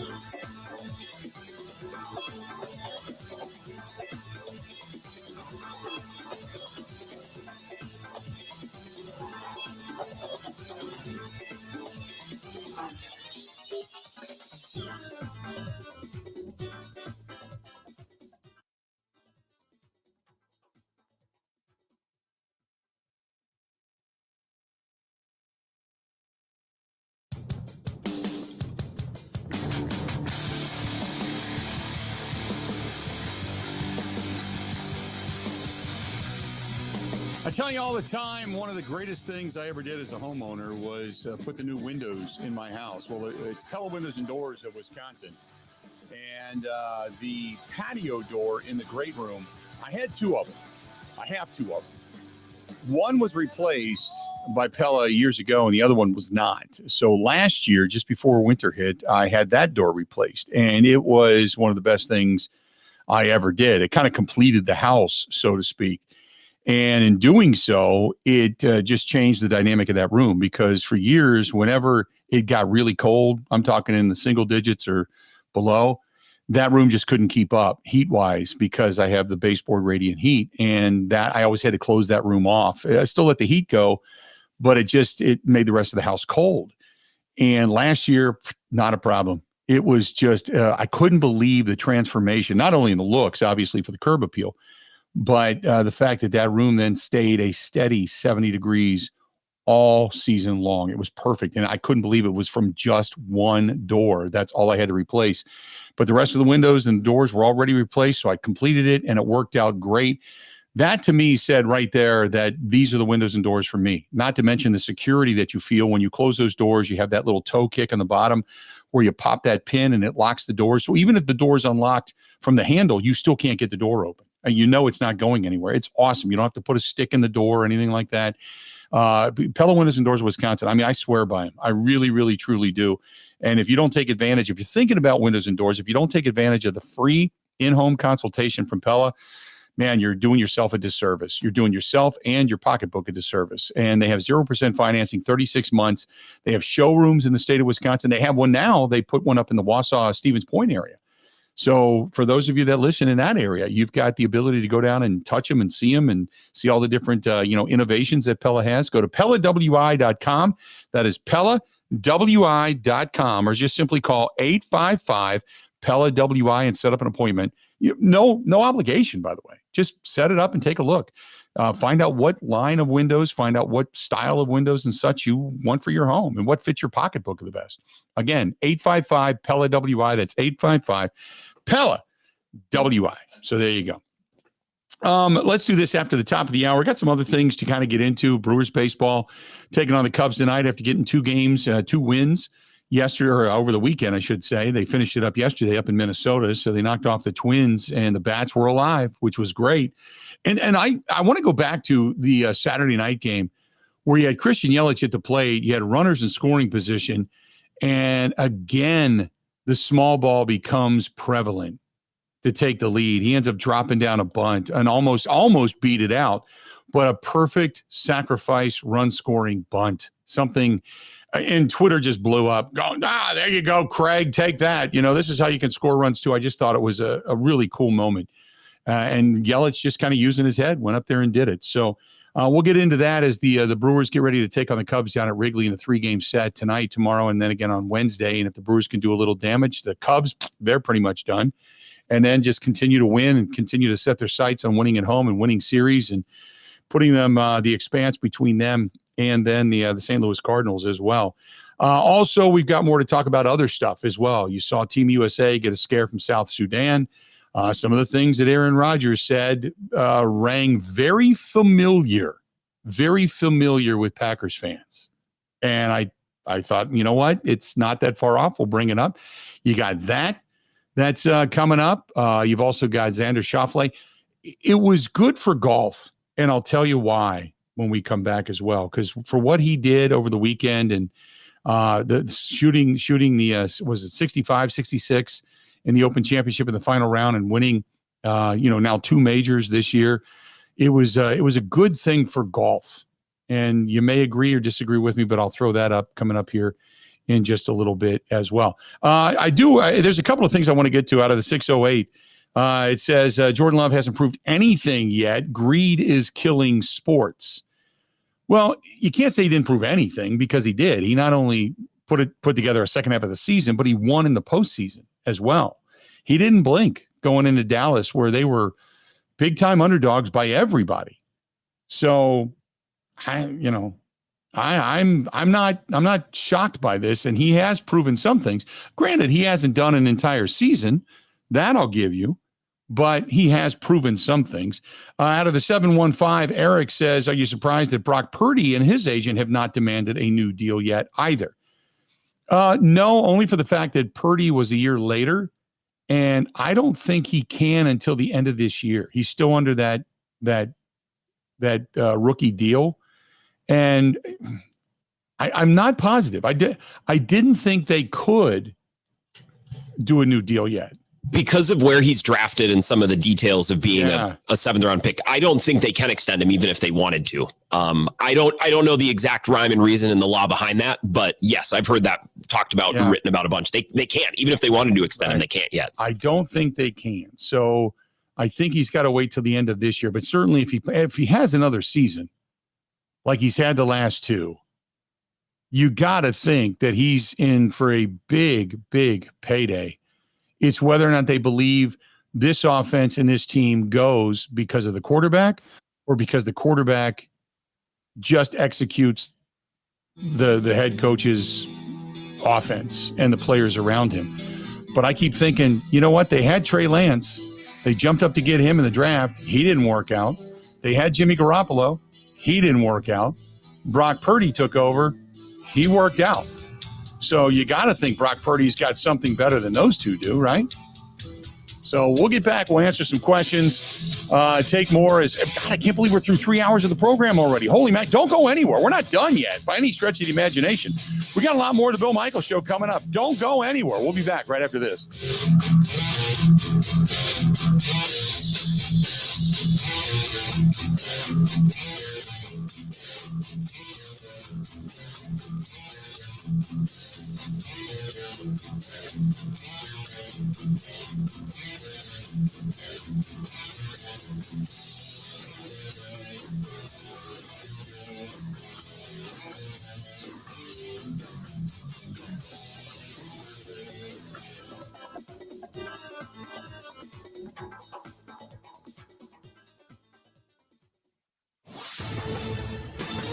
This is a Wisconsin Sports Zone update. Well, training camp has started for the Green Bay Packers, but Jordan Love will not be practicing. The Packers and Love may be nearing an agreement on a new contract extension, but until it's done, the starting quarterback says he won't be participating in practice or any games this preseason. He is there, though, in meetings. Packers GM Brian Gutekunst said Love's representative said on Saturday that he would not be participating in practice.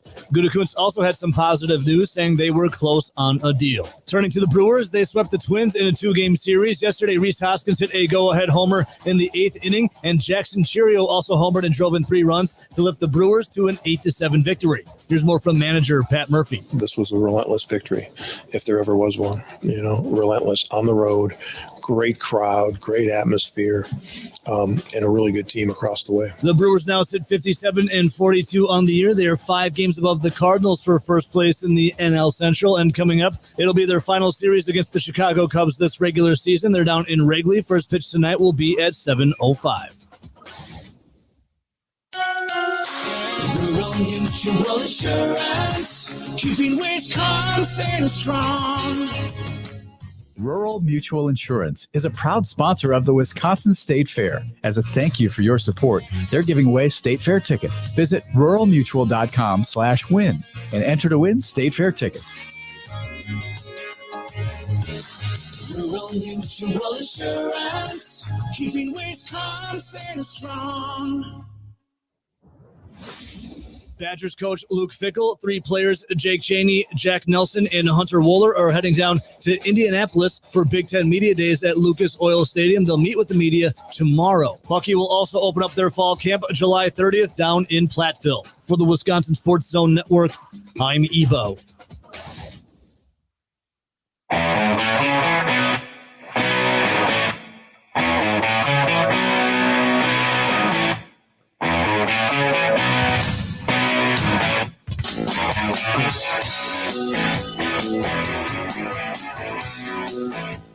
It's a Monday. Welcome back. The Bill Michaels Show. On the air, and thanks to everybody paying attention on all the different streams, all the different platforms. Going to get to your emails, your questions and such, texts coming up here in just a couple of minutes, probably sooner rather than later, to use the words of Matt LaFleur in regards to Jordan Love's contract. So that's the breaking news of the day. Kenny Clark signs a new long-term deal, 3 years, $60+ million.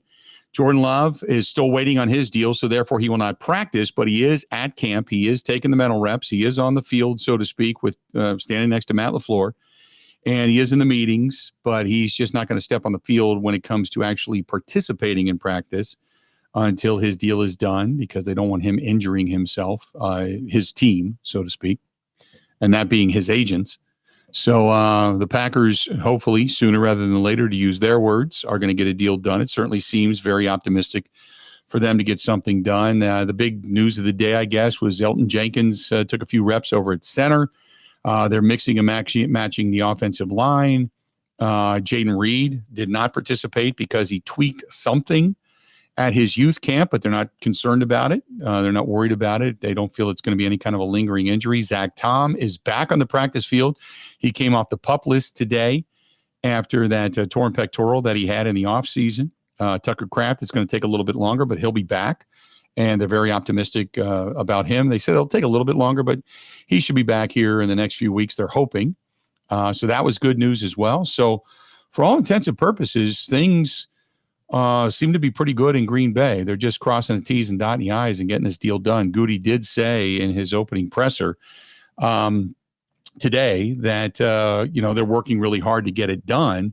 He just said these are big deals and it takes some time. He said Saturday night from Jordan's people until we get something done, meaning the contract complete, he will not be practicing. But Gutey did say, unless something got done this morning that I didn't know about, but that was the optimism. Like it could happen at any second, and then suddenly he's back out and he's really good, really good to go. And they did say that Russ Ball has a great working relationship between himself and Jordan Love's agents. No timetable. So anyway, he said we're down the road as far as we know. He is our franchise quarterback. We want to put the best team around him. In other words, we don't want to spend all the money on the quarterback position. We need to make sure of the structure of our football team. This isn't unexpected, and hopefully it doesn't take too much time, he said, but we will get there. In other words, this will get done. So there you go. That's kind of the update as to what's going on in Green Bay. 877-867-1670. I want to get a few of these because real quick, got some people that texted in and such, and also, are hanging in on the hotline or on the talk line, and also people that are chiming in via email. So going over to the text line, our buddy Rick and Spencer said, do you think they need to get the Clark? They needed to get the Clark deal done first to clear enough space for Love's contract? I think they wanted to get Kenny Clark done. They don't want him hanging through the season. They want to make him comfortable. Also, he's kind of, quote, their guy. As they said, he's a model Packer. But yeah, you get this done. It's not that they wanted to do Kenny first. It's that when you get it done, you know exactly what you have to work with for Jordan's contract, because really there's nothing else hanging, like looming darkness in the balance.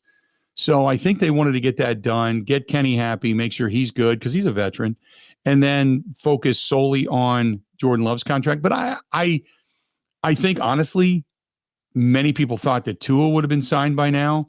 But what set the bar was the Trevor Lawrence deal for $200 million in guaranteed money. And so they're kind of looking at it going, okay, it's going to be in that area, maybe a little bit more because we believe he's younger, he's got more years in him, blah, blah, blah. So although he's been in the league now, this is his, 5th year in the league, to be honest. So he's been around a while. He just only his participation has come for only 1 year. But I think that I don't think they were looking at Kenny saying we got to get Kenny done first. I just think they looked at the complexity of Kenny's deal, which was rather easy, as opposed to the amount of money and the length of time and such, and the complexity of Jordan Love's deal probably was just going to take more time. So they got Kenny done, and now they're back focusing on Jordan Love. By the way, I think we've lost the Kenny Clark contract a little bit in the shuffle today, which is understandable. He's been around forever, and I just think we're used to him as Packers fans and how good he is, maybe a little deaf to it. It blows my mind that he's only 28 and yet signing his third contract with the Packers. He was drafted in 2016. You know who else was in his draft class, Bill? Just for reference, because this is crazy to me. Jason Spriggs, Kyler Fackrell, Blake Martinez, and Trevor Davis. Right.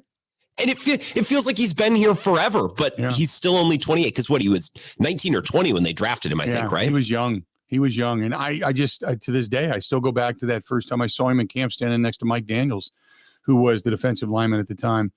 And I thought, who is this guy? He's small, man. I can't believe they went after anybody this small. And then you started to see him play because he is smaller. But if you look, he's just stout. He's built like a pyramid, man. He has just got so much leverage and strength in his legs and lower body. And that's what makes you good as a defensive lineman. You are just strong in the trenches. And that's where he has excelled, obviously. But he has just been, go back to the old use of Lombardi and the blocks of granite of what you need up front. And you need those blocks of granite to be stout and to kind of own that landscape there in the line of scrimmage. He's been one of those guys. So, it kind of gets lost in the shuffle with the news that Jordan Love is not practicing right now until a deal's done. But Kenny Clark, locked up. His future's locked up. And he's only now, the sticker, what is the contract? 3 years, $64 million.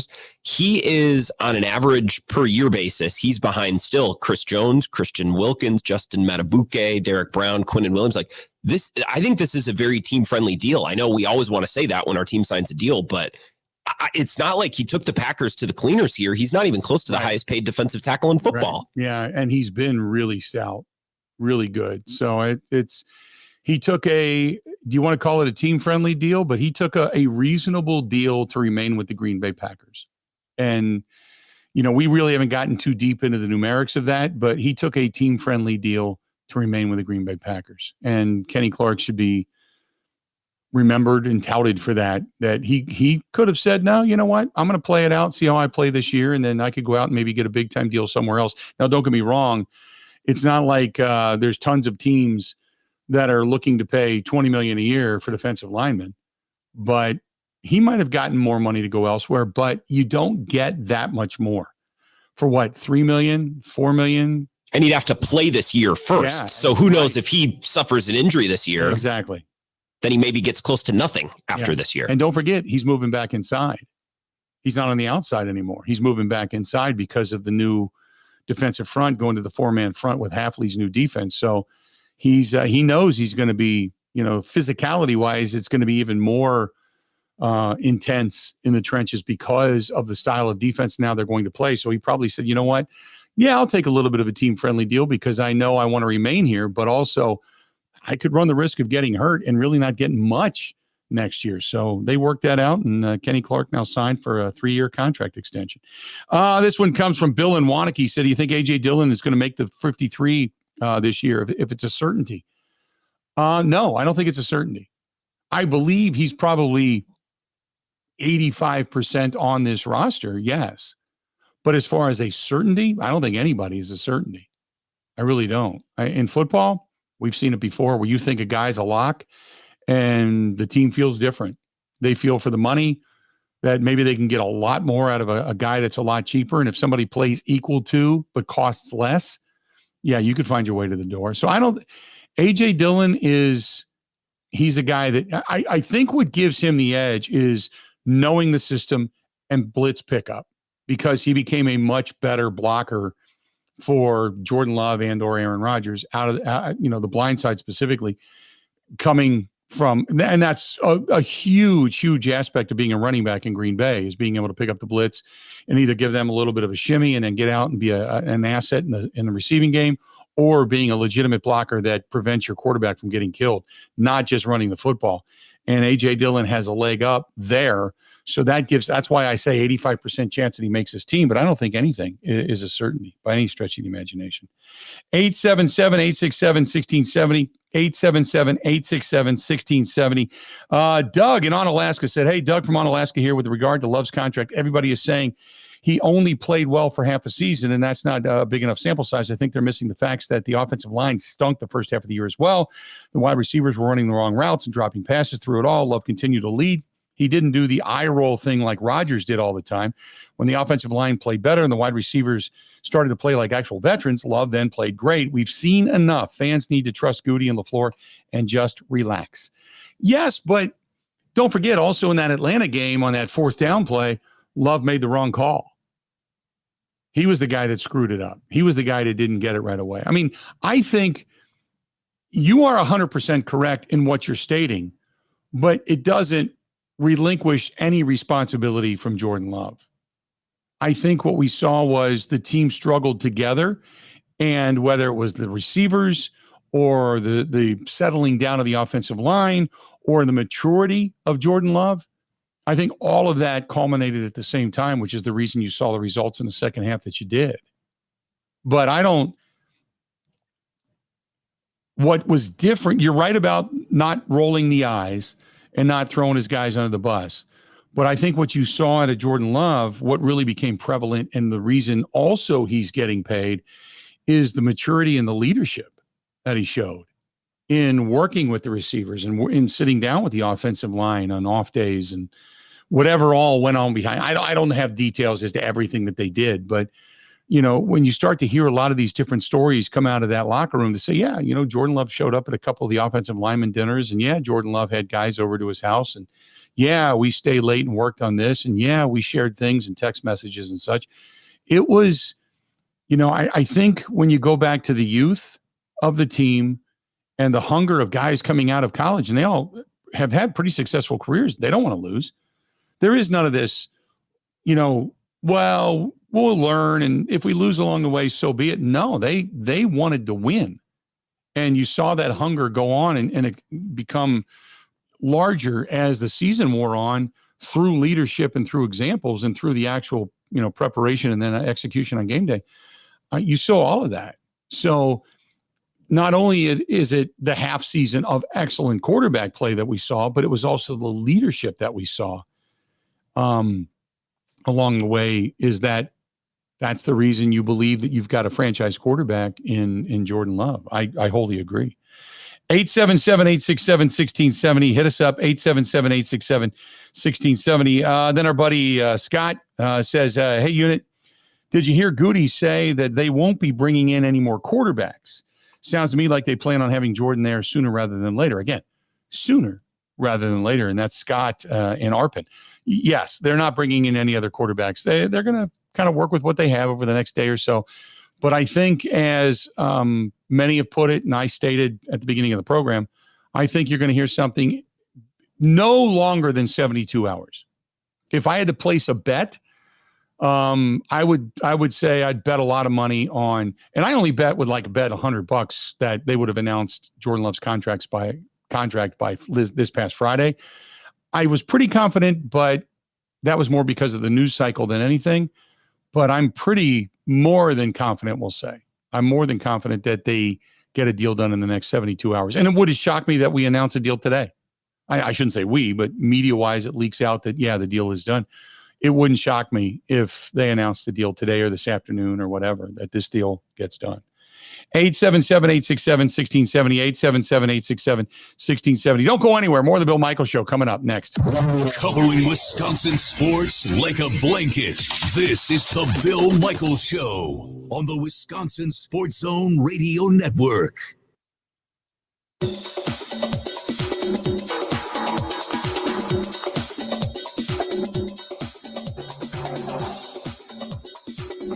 Bill Michaels will resume in 3 minutes.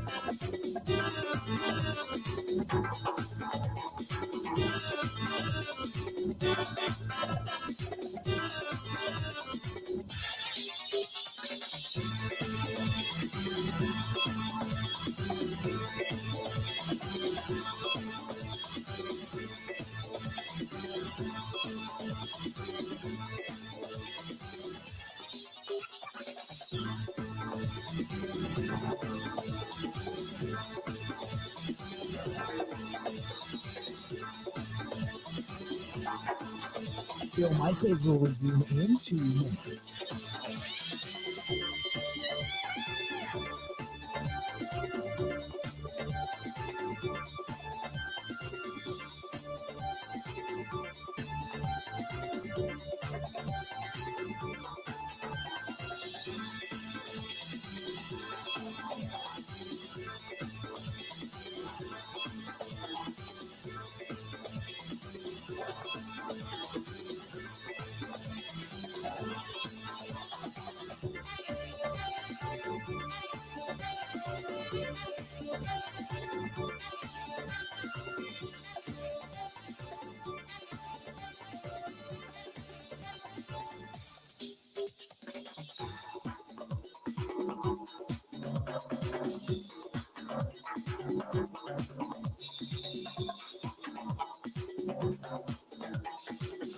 Bill Michaels will resume in 1 minute.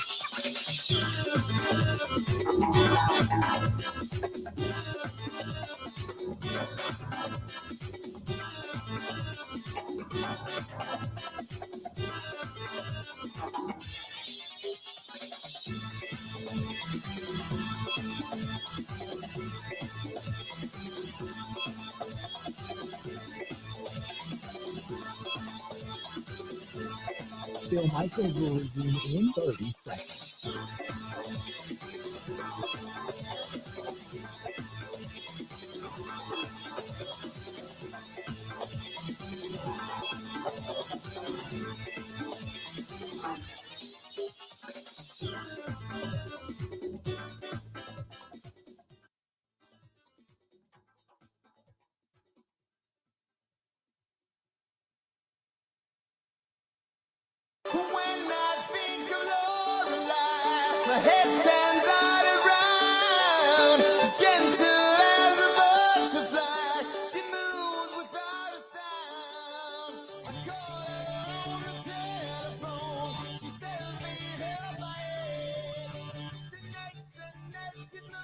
Welcome back.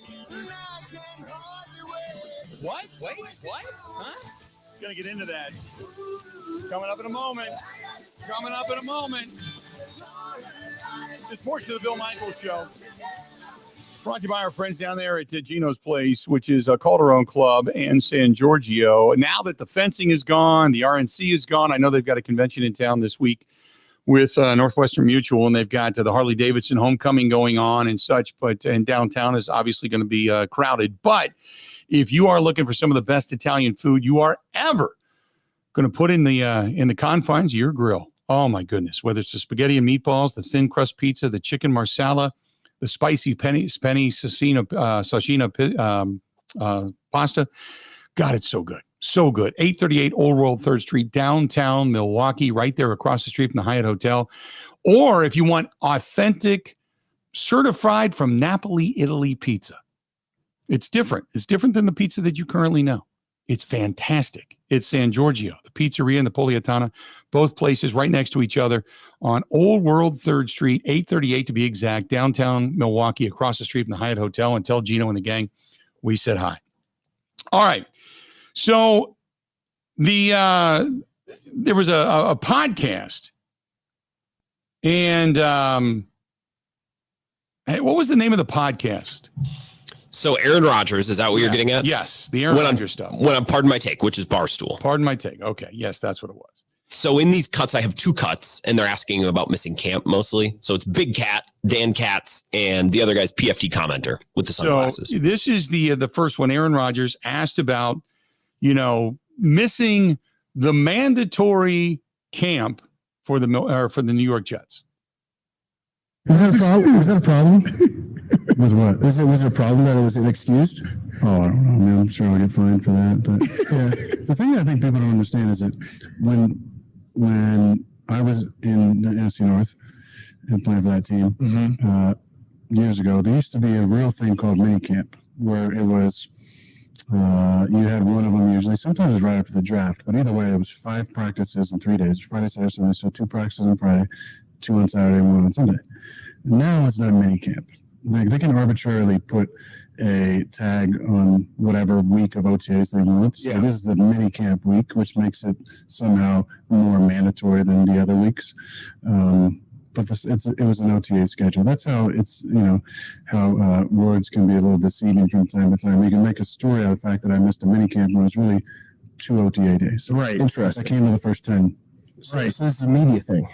And you would never change the meaning of a word or deliberately tell people one thing. Not. Right. Exactly. Yeah. I have your back. Well, I mean, you want to go into the etymology of words? Yeah. No, I'd love that. That segment, it's a 2-day mini camp. Oh, I'll probably get fined. That back and forth when they get into the wordology, if you will, that struck a nerve with people because this was him making the, I don't want to go down that path again, but that was the vaccination versus immunization discussion in a very similar, eerily sense. It's like, look, and I was listening to Chris Canty this morning talk about it. He said, look, we all know really it's not a big deal. If he comes out and plays well, it's no big deal. It's a couple of days worth of mini camp. Mandatory, though, because when it is. They tell you when the season ends, they tell you, here's what is coming up, right? So don't plan anything because you're going to be here. Well, he did. And don't forget, after the season was over, Rodgers was the one that said, if it's not football related, don't bring it here because we are all football all the time. And then damned if it doesn't pop up that it was Aaron Rodgers himself who basically said, do what I say, not as I do, because I'm going to go do something else that's not football related.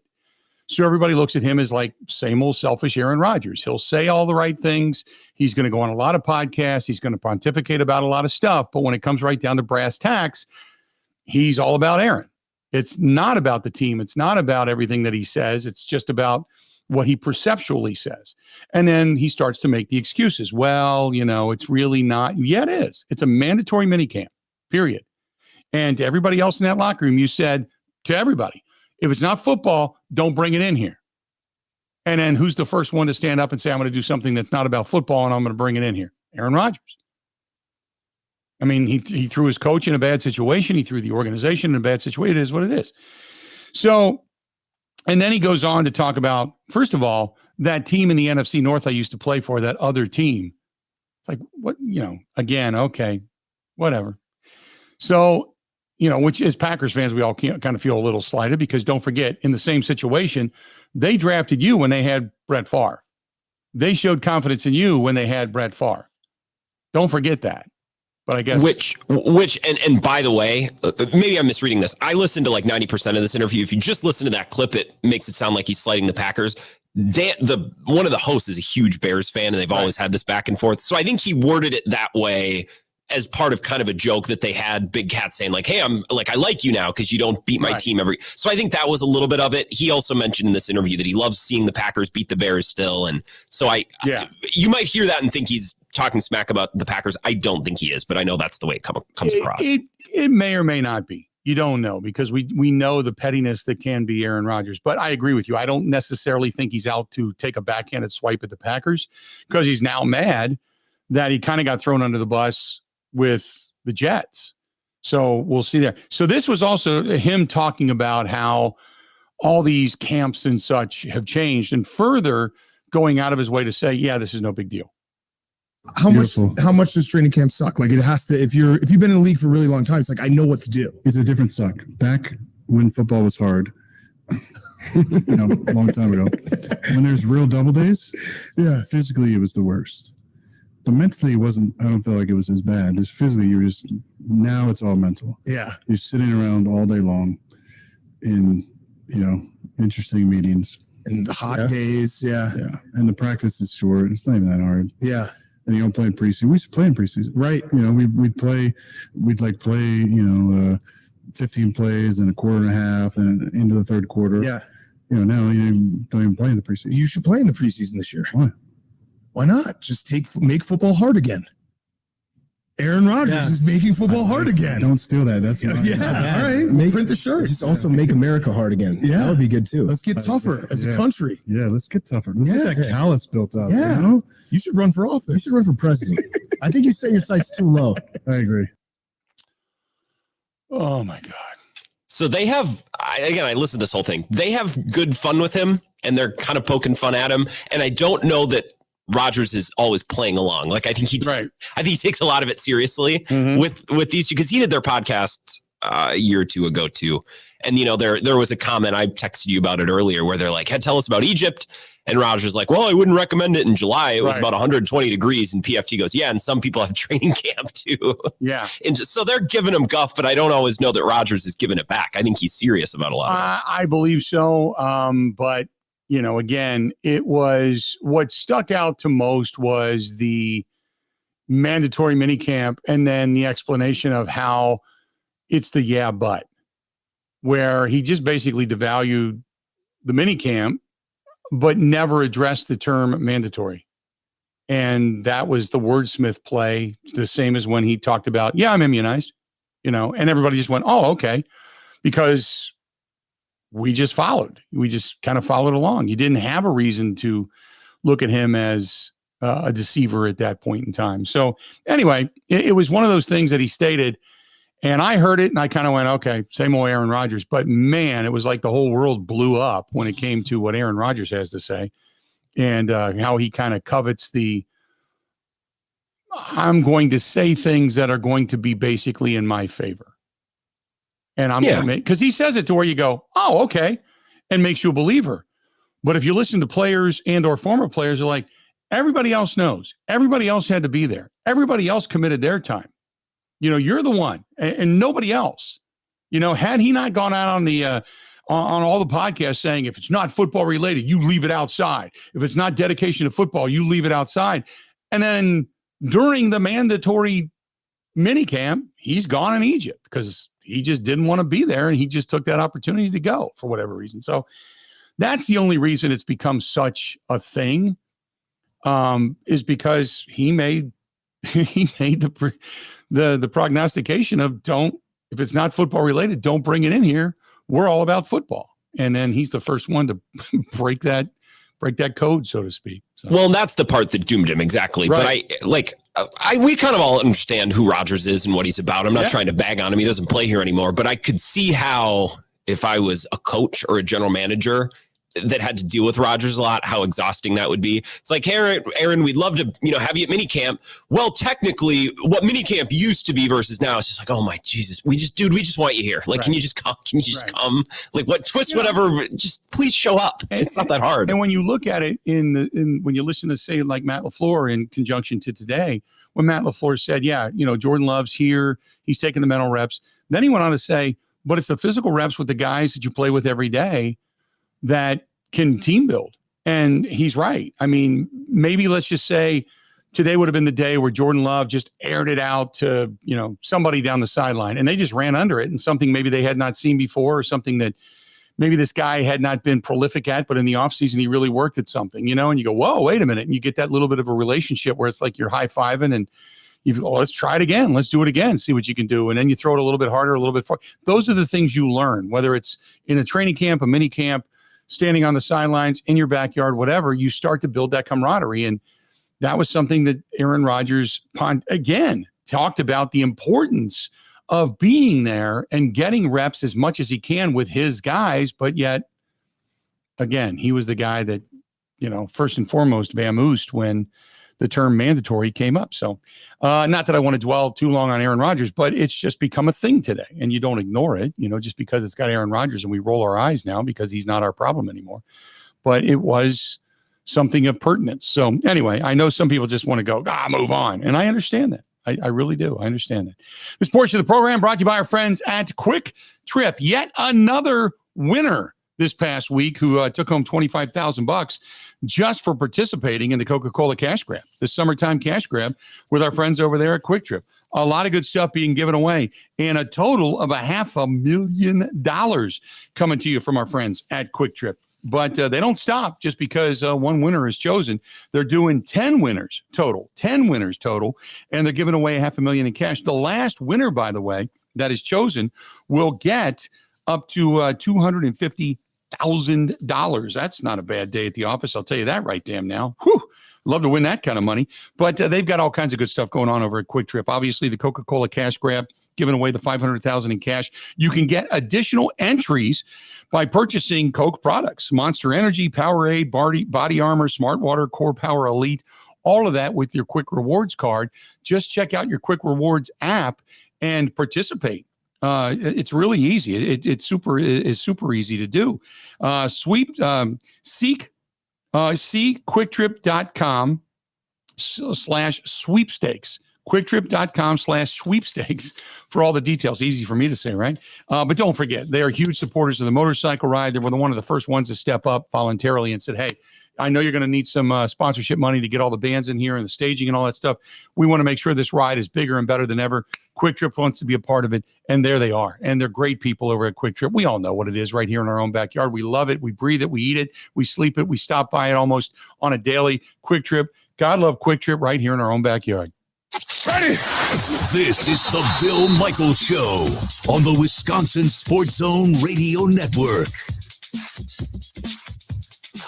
We all love Saturdays, but are they really all that rewarding? I mean, do you really feel rewarded after mowing the lawn or doing all your I gotta do this because today's the weekend, whatevers? Well, Potawatomi wants your Saturdays to be the most rewarding ever with a share of $400,000 in cash and prizes. Just play this July for prize drawing entries. Win on Saturdays. Plus, each Potawatomi rewards level gets their own drawing. Rewarding Saturdays at Potawatomi Casino Hotel, Milwaukee. For more details, visit paysbig.com/reward. Must be 21 and a rewards member to play.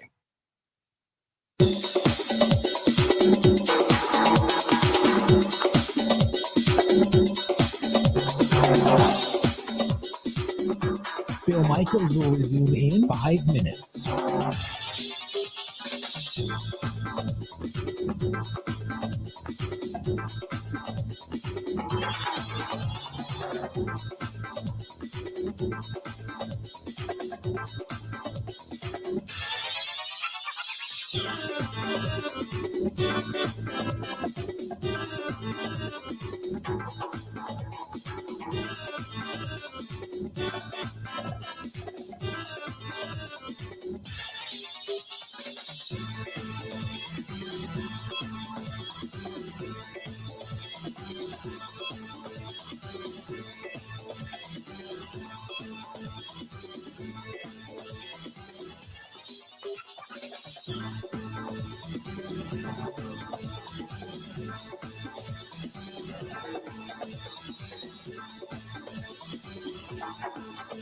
Bill Michaels will resume in 4 minutes.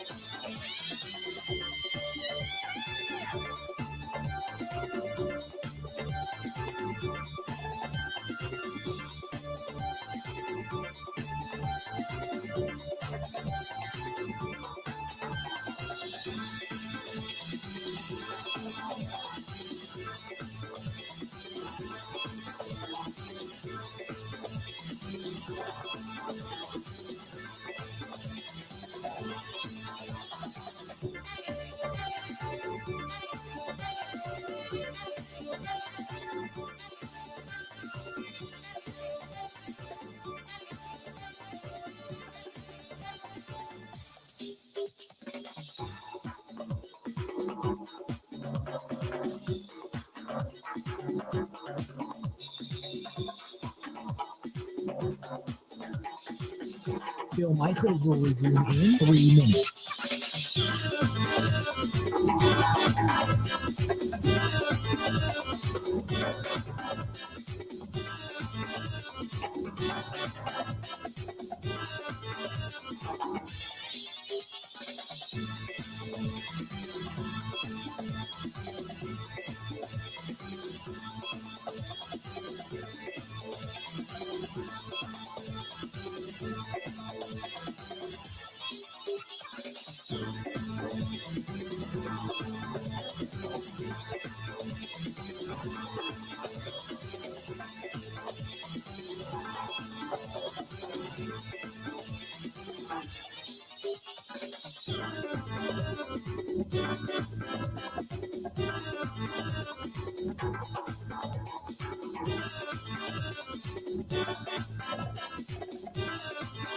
Bill Michaels will resume in 2 minutes.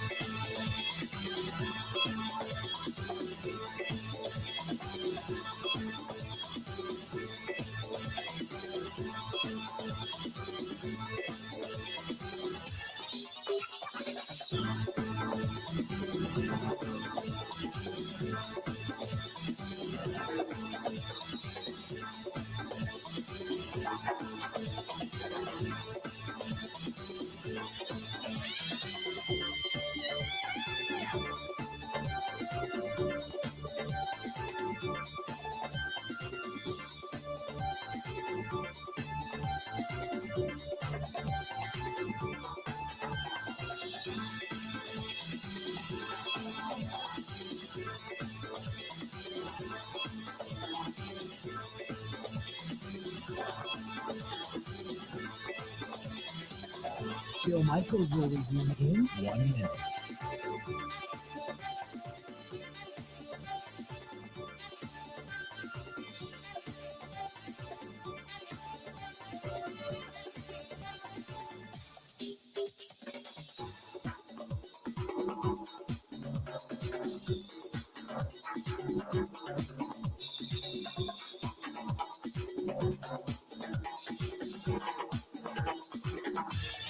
Bill Michaels will resume in 30 seconds.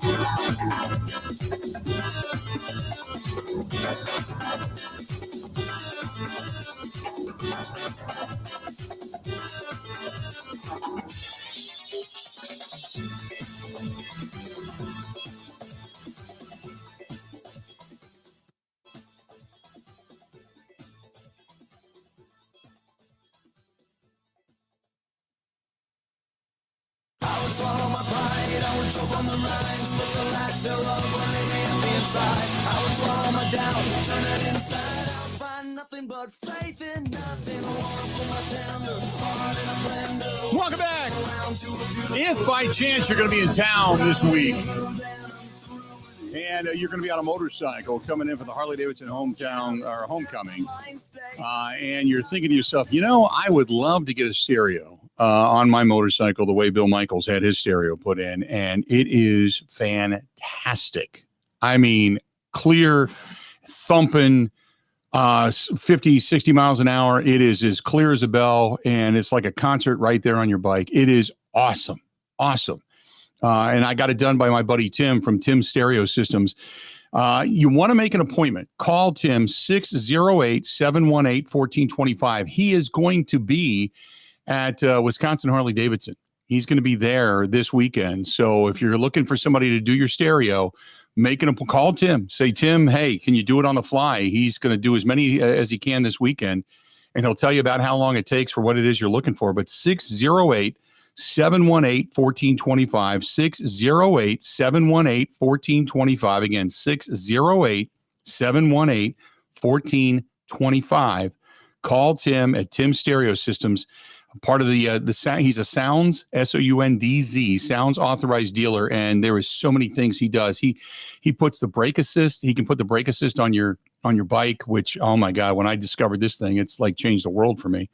And what that is basically when you're sitting at a stoplight and you're in neutral, you know, if you're on an incline of some type, you can just squeeze the brake and put the brake assist on, and it holds the bike in place until you start to really give it the throttle and kick it into gear again. It's awesome. It's game changing for me. But there's so many little things that he does, and he can put, you know, Apple Play and Android Play and such on your Harley or on any motorcycle for that matter. But it's so impressive. Again, call Tim 608-718-1425. So give him a shout and see if he can't set you up and get you a new sound system on your bike when you come to town.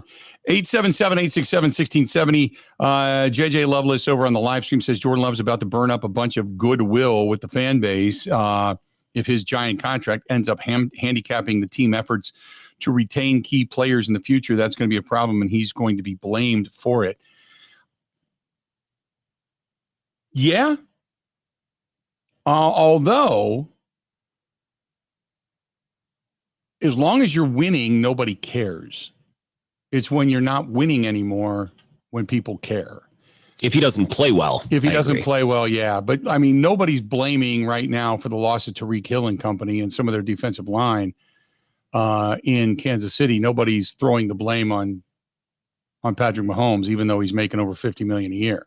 Nobody's looking at Patrick going, boy, you're a detriment, because all they know is they won back-to-back championships, and they're going to try it for the third time, something that's never been done before in the modern Super Bowl era history. So I don't think anybody's screaming for Patrick Mahomes. Not to say that Jordan Love is at that level, but if he wins, nobody cares. But if he doesn't, then, if they keep falling short and they're a player or two away and there's somebody in free agency that really could help this team and they don't get them, and then it can start to, the crosshairs begin to turn towards the highest paid guy if he's not carrying his weight or not, allowing the team because of his contract, if he's, cash strapping the team to say, I can't go improve. That's what Gutey said. I mean, Gutey was very emphatic about it in his opening presser. He said, talked about getting things done at practice and wanting the same thing and stability, but also he had then gone on to say, we're down the road as far as we know that he's our franchise quarterback. But he said, we want to put the best team around him that we can. We need to make sure of the structure of our football team. In other words, we got to continue to support the other positions. So he knows it too. He made it very clear, I guess, in his opening presser that they're trying to take everything into consideration in that regard. I have that comment from Gutekunst if we want to circle back and just play that comment about the balance, paying his guy and building the team. This is what Gutey had to say in regards to all of that and what your comment over on the live stream, Loveless, just had to say. Yeah, certainly that's part of the process. And, we're aware of that. They're aware of that. And it's really just finding common ground, which, again, we're really fortunate to have Russ kind of in the role that he's in. He has so much experience and, just getting confident that we'll find that common ground hopefully soon. Yeah. Again, they're going to find that common ground hopefully soon. It sounds like they're not far apart because they're not bringing in any other quarterbacks right now. Jordan Love's in the building. There's goodwill there. It just doesn't sound like they're that far apart. It sounds to me like it's, a couple of things need to be agreed upon, and then you cross the T's, you dot the I's, you sign your name, and you're done. So that's why I said max 72 hours. But if it got done 10 minutes after we got off the air, I wouldn't be surprised. Our buddy Steve writes, hey, Bill, I was a little disappointed, but not surprised to hear that Jordan Love not practicing until he gets the deal done. It is my hope that it gets done in the next day or so, that it doesn't get ugly. By the reports, it seems like the two sides are very close and amiable, which tells me that they're close to getting things done. Fingers crossed. Great weekend by the crew. How about the game that Eric Haas had yesterday with 2 dingers and an RBI single? It was good to see Reese Hoskins go yard as well. I've said all year that this is a resilient team, and they have proved that with 2 very good wins against a quality Minnesota Twins team on the road. Let's hope that they can get 2 out of 3 or even sweep the Chicago Cubs. And there you go. He also said during State Fair, will you be there? Will Grant be there? No. Well, you might be. I mean, you never know. You could be if you wanted to, right? You could be at State Fair if you wanted to come in. When is it exactly? Yeah. I'm going there on the 5th. We're going to be broadcasting live from the Wisconsin State Fair and the Bud Pavilion and Goose Island Ale House the 5th, 6th, 7th, 8th, and 9th. So those days right after we're both back from vacation after next week. Gotcha. Yes. So we'll be there. But yeah, we'll be there. I don't know if Grant's going to be there or not, but it's certainly if you want to come in, we can get you, a ticket and a parking pass and come on by. Be cool for a day. I probably can't sit there all week and eat cream puffs like I'd like to. Don't get me wrong. The one thing about the Bud Pavilion, and this is not good for somebody coming back already, probably eating his way through the East Coast and lobster rolls, but at the Bud Pavilion, they have mini corn dogs, and those things are spectacular.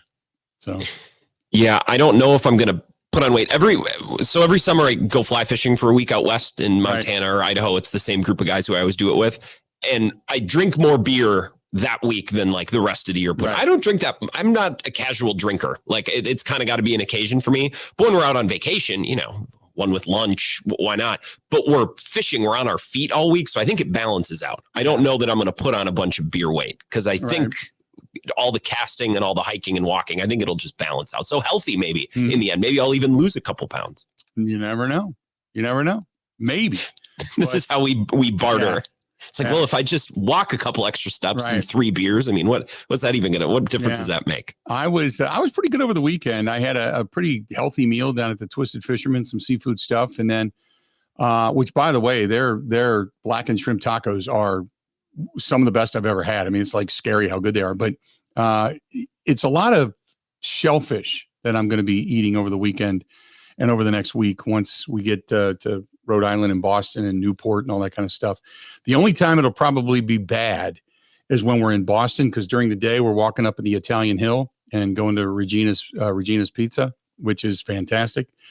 And then maybe doing probably a little, beverage inhaling and some hot dogs and stuff over at the Red Sox Yankees game. But beyond that, I'm going to try to at least take care of myself, not kind of go back on everything I've done, because I'm down 35 now. And I'd like to lose 1 or 2 more before I get to Boston. And then after that, you come home and you just really start to kind of hone in. My whole goal is to look good or better anyway, when I take the stage for all the concerts and all that kind of stuff that we have coming up. So that was always my goal, is to look better than I did last year and everything. So that's good time. The driving force. All right, let's do this. We'll step away. We'll take a quick break. We'll come back and we'll wrap things up next on the Bill Michaels Show. Don't go anywhere. This is the Bill Michaels Show on the Wisconsin Sports Zone Radio Network. Road America, it's racing at its finest. The Road America 2024 Season Pass is the most affordable motorsports entertainment option in Wisconsin. You have access to over 50 days of on-track action at America's National Park of Speed, the SCCA Vintage Weekend, Superbikes, IndyCars, IMSA, and more. It's all in Road America. And don't forget about the great offers for veterans, military members, students, groups, and corporate opportunities as well. Go to roadamerica.com. That's roadamerica.com. Road America, America's National Park of Speed.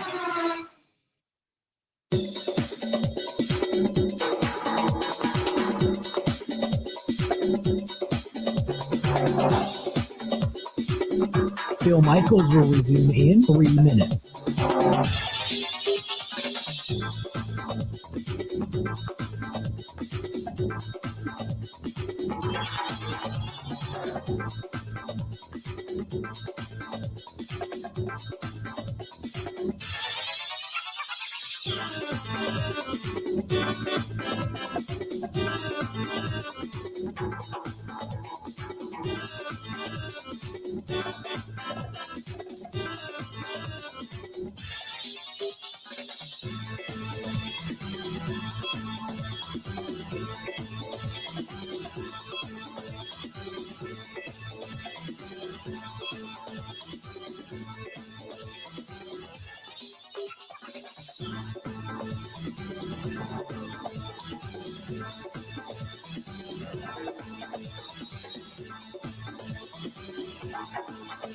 Bill Michaels will resume in 2 minutes.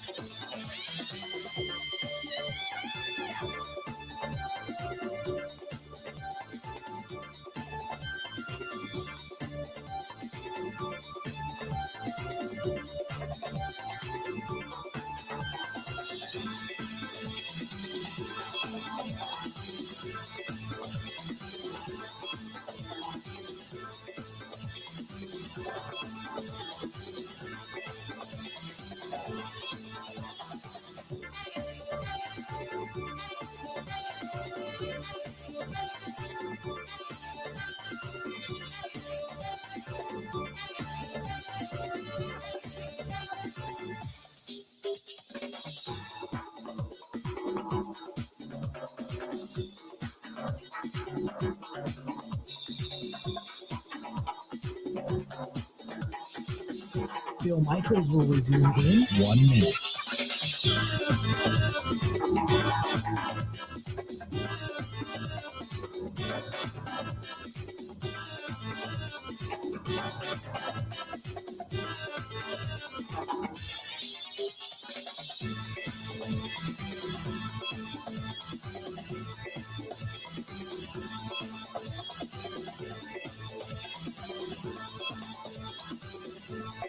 Bill Michaels will resume in 30 seconds.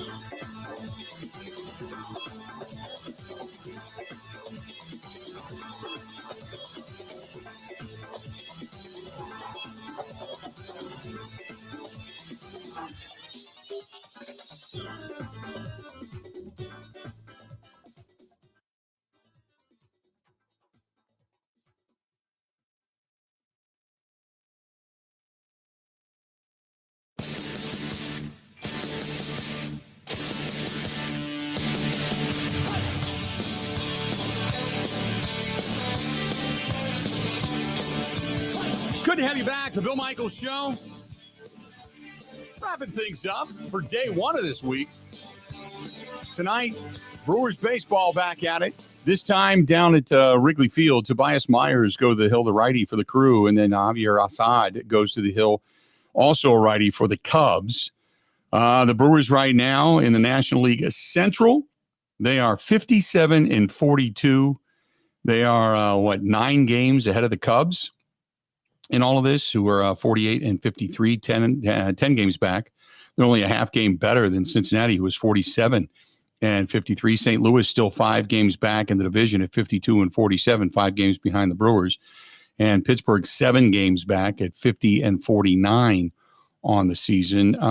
You've got Philadelphia, who is the best right now in the National League, 63 wins in the season. The the Dodgers out west, 59-41, and then there's the Brewers, 57-42.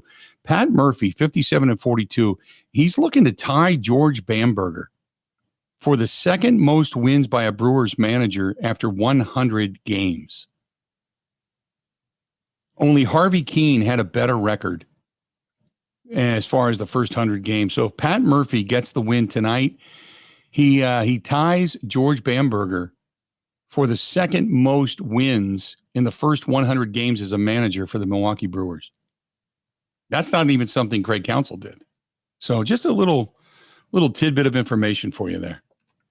Thanks to our friends at ABC Audio Video. Chris and the gang are giving away the 65-inch big screen TV as one of the prizes for the motorcycle ride coming up this year on Sunday, September 1st. And if you're looking for whether it's, say, a home theater or something in your office, a conference room, whatever, he can do it. ABCAudioVideo.com. That's ABCAudioVideo.com. Home entertainment simply done right, or you can call Chris directly, 262-483-50 or 6656 262. Let me try it again. 262-483-6656 262-483-6656. There you go. What else do we have coming up tomorrow? Anything in particular, Grant? Well, we got Chuck Freeman, I know, 11:30. He's gonna be here. Our Mr. Reliable in the summer on Tuesdays, at least. And I know we're going to talk to Mike in the final hour of the show, so we'll get a full report on the first 2 days of Packers camp. Otherwise, Brewers Cubs, I'm sure we'll probably get some interesting drama tonight, and maybe kind of some tidbits from training camp that we couldn't really absorb in real time. Right. But once we have a little time tonight and to kind of look back and see what happens, we can get into that tomorrow. But I want to start having Packers people on because it's football season again. The problem is they're all at practice, right? So we can't necessarily tap them quite yet, but soon. Yeah, we'll pick Mike's brain tomorrow, and Chucker, obviously, we'll talk some Brewers. So the last hour of the show is kind of going to be consumed with a lot of Packers talk with Mike Clemens. So we look forward to that. David says, Love has just turned out to be another money-hungry player. I'm sad about this. Don't be sad. You can be a little disappointed just because he's not there, but they're going to get it done. Don't be sad about it. I mean, he's there. You know, they still don't have the contract. The only thing he's doing, and his people more so than anything are probably doing, are saying, look, don't go out there and all of a sudden we're still trying to get the T's crossed and the I's dotted, and then you tear your ACL and you're done for the season. You know, and then you lose all your leverage. You got to have a little bit of leverage. Everybody knows that. This is business. But don't be disappointed. Jordan Love has done nothing but sit behind Rodgers, say and do the right thing, played as a leader last year, and now he's due to make some money. And I think as a fan, it's, like I said, a little disappointing, but he's not just another money-hungry player. Because all players want to get paid. They all do. Everybody does. We all want to get paid for what we believe our worth is in the world. So I'm not worried about it. and usually I'd be on the forefront of something like this if there was something rotten. I go back to, I hate to beat on Aaron Rodgers, but I go back to when Aaron Rodgers swore to everybody it wasn't going to be 3 years, $150 million and this and that. And it turned out to be, that's exactly what it was, and the semantics of words. And that's the kind of stuff that left a bitter taste in my mouth and soured a little bit. But for the most part, I'm not too concerned about it. Also, and I don't remember who I saw. I think it was someone from NFL Network tweeted this earlier today. I thought it was a good point. Hasn't Jordan Love extended a lot of good faith to the Packers already? Yeah. He sat on the bench for 3 years, for God's sake, never really made a peep. I mean, once upon a time, he's like, you always want to start. That's really as dramatic as he ever got. He sat on the bench, finally waited for his chance. I think it's time the Packers repay him for that, and that's what they're working on. Well, and the fact that last year they took a let's meet in the middle deal. Because he could have come out and said, no, I'm going to play my year or two and then I'm done because I didn't get a chance to play, and goes out and proves his wares, and then could have sat there this year and said, no, I'm not going to sign an extension. I'm going to be Dak Prescott, and I'm going to, go out and just play and see where the chips fall. And if I play really, really well, God forbid I win a Super Bowl, I'm then the most coveted asset in the offseason. So, they'll get a deal done. And the fact that he's there, he's not staying away, he's not holding out or anything like that. He's there. He's in the building. He's, keeping up with his guys. So I'm not concerned. If this goes past this week, maybe that changes a little bit. But for the most part, no, I'm not too concerned about it at all. Crossing the T's, dotting the I's, and if they get it done 1 minute after we get off the air, would not surprise me. If it takes, until Wednesday to get it done, it wouldn't surprise me. Much longer than that, I'd be a little bit surprised. But they'll get this thing done. Not concerned about it. So that's it. That does it for today. Good stuff today. Good stuff. Great hearing from Gutekunst. Great hearing from Matt LaFleur. Football's back. Brewers back at it tonight down in Chicago. We got a lot of good stuff going on. A lot of good stuff. And by the way, they're selling beer now at Camp Randall. Holy crap. Things are great in the state of Wisconsin. Until we talk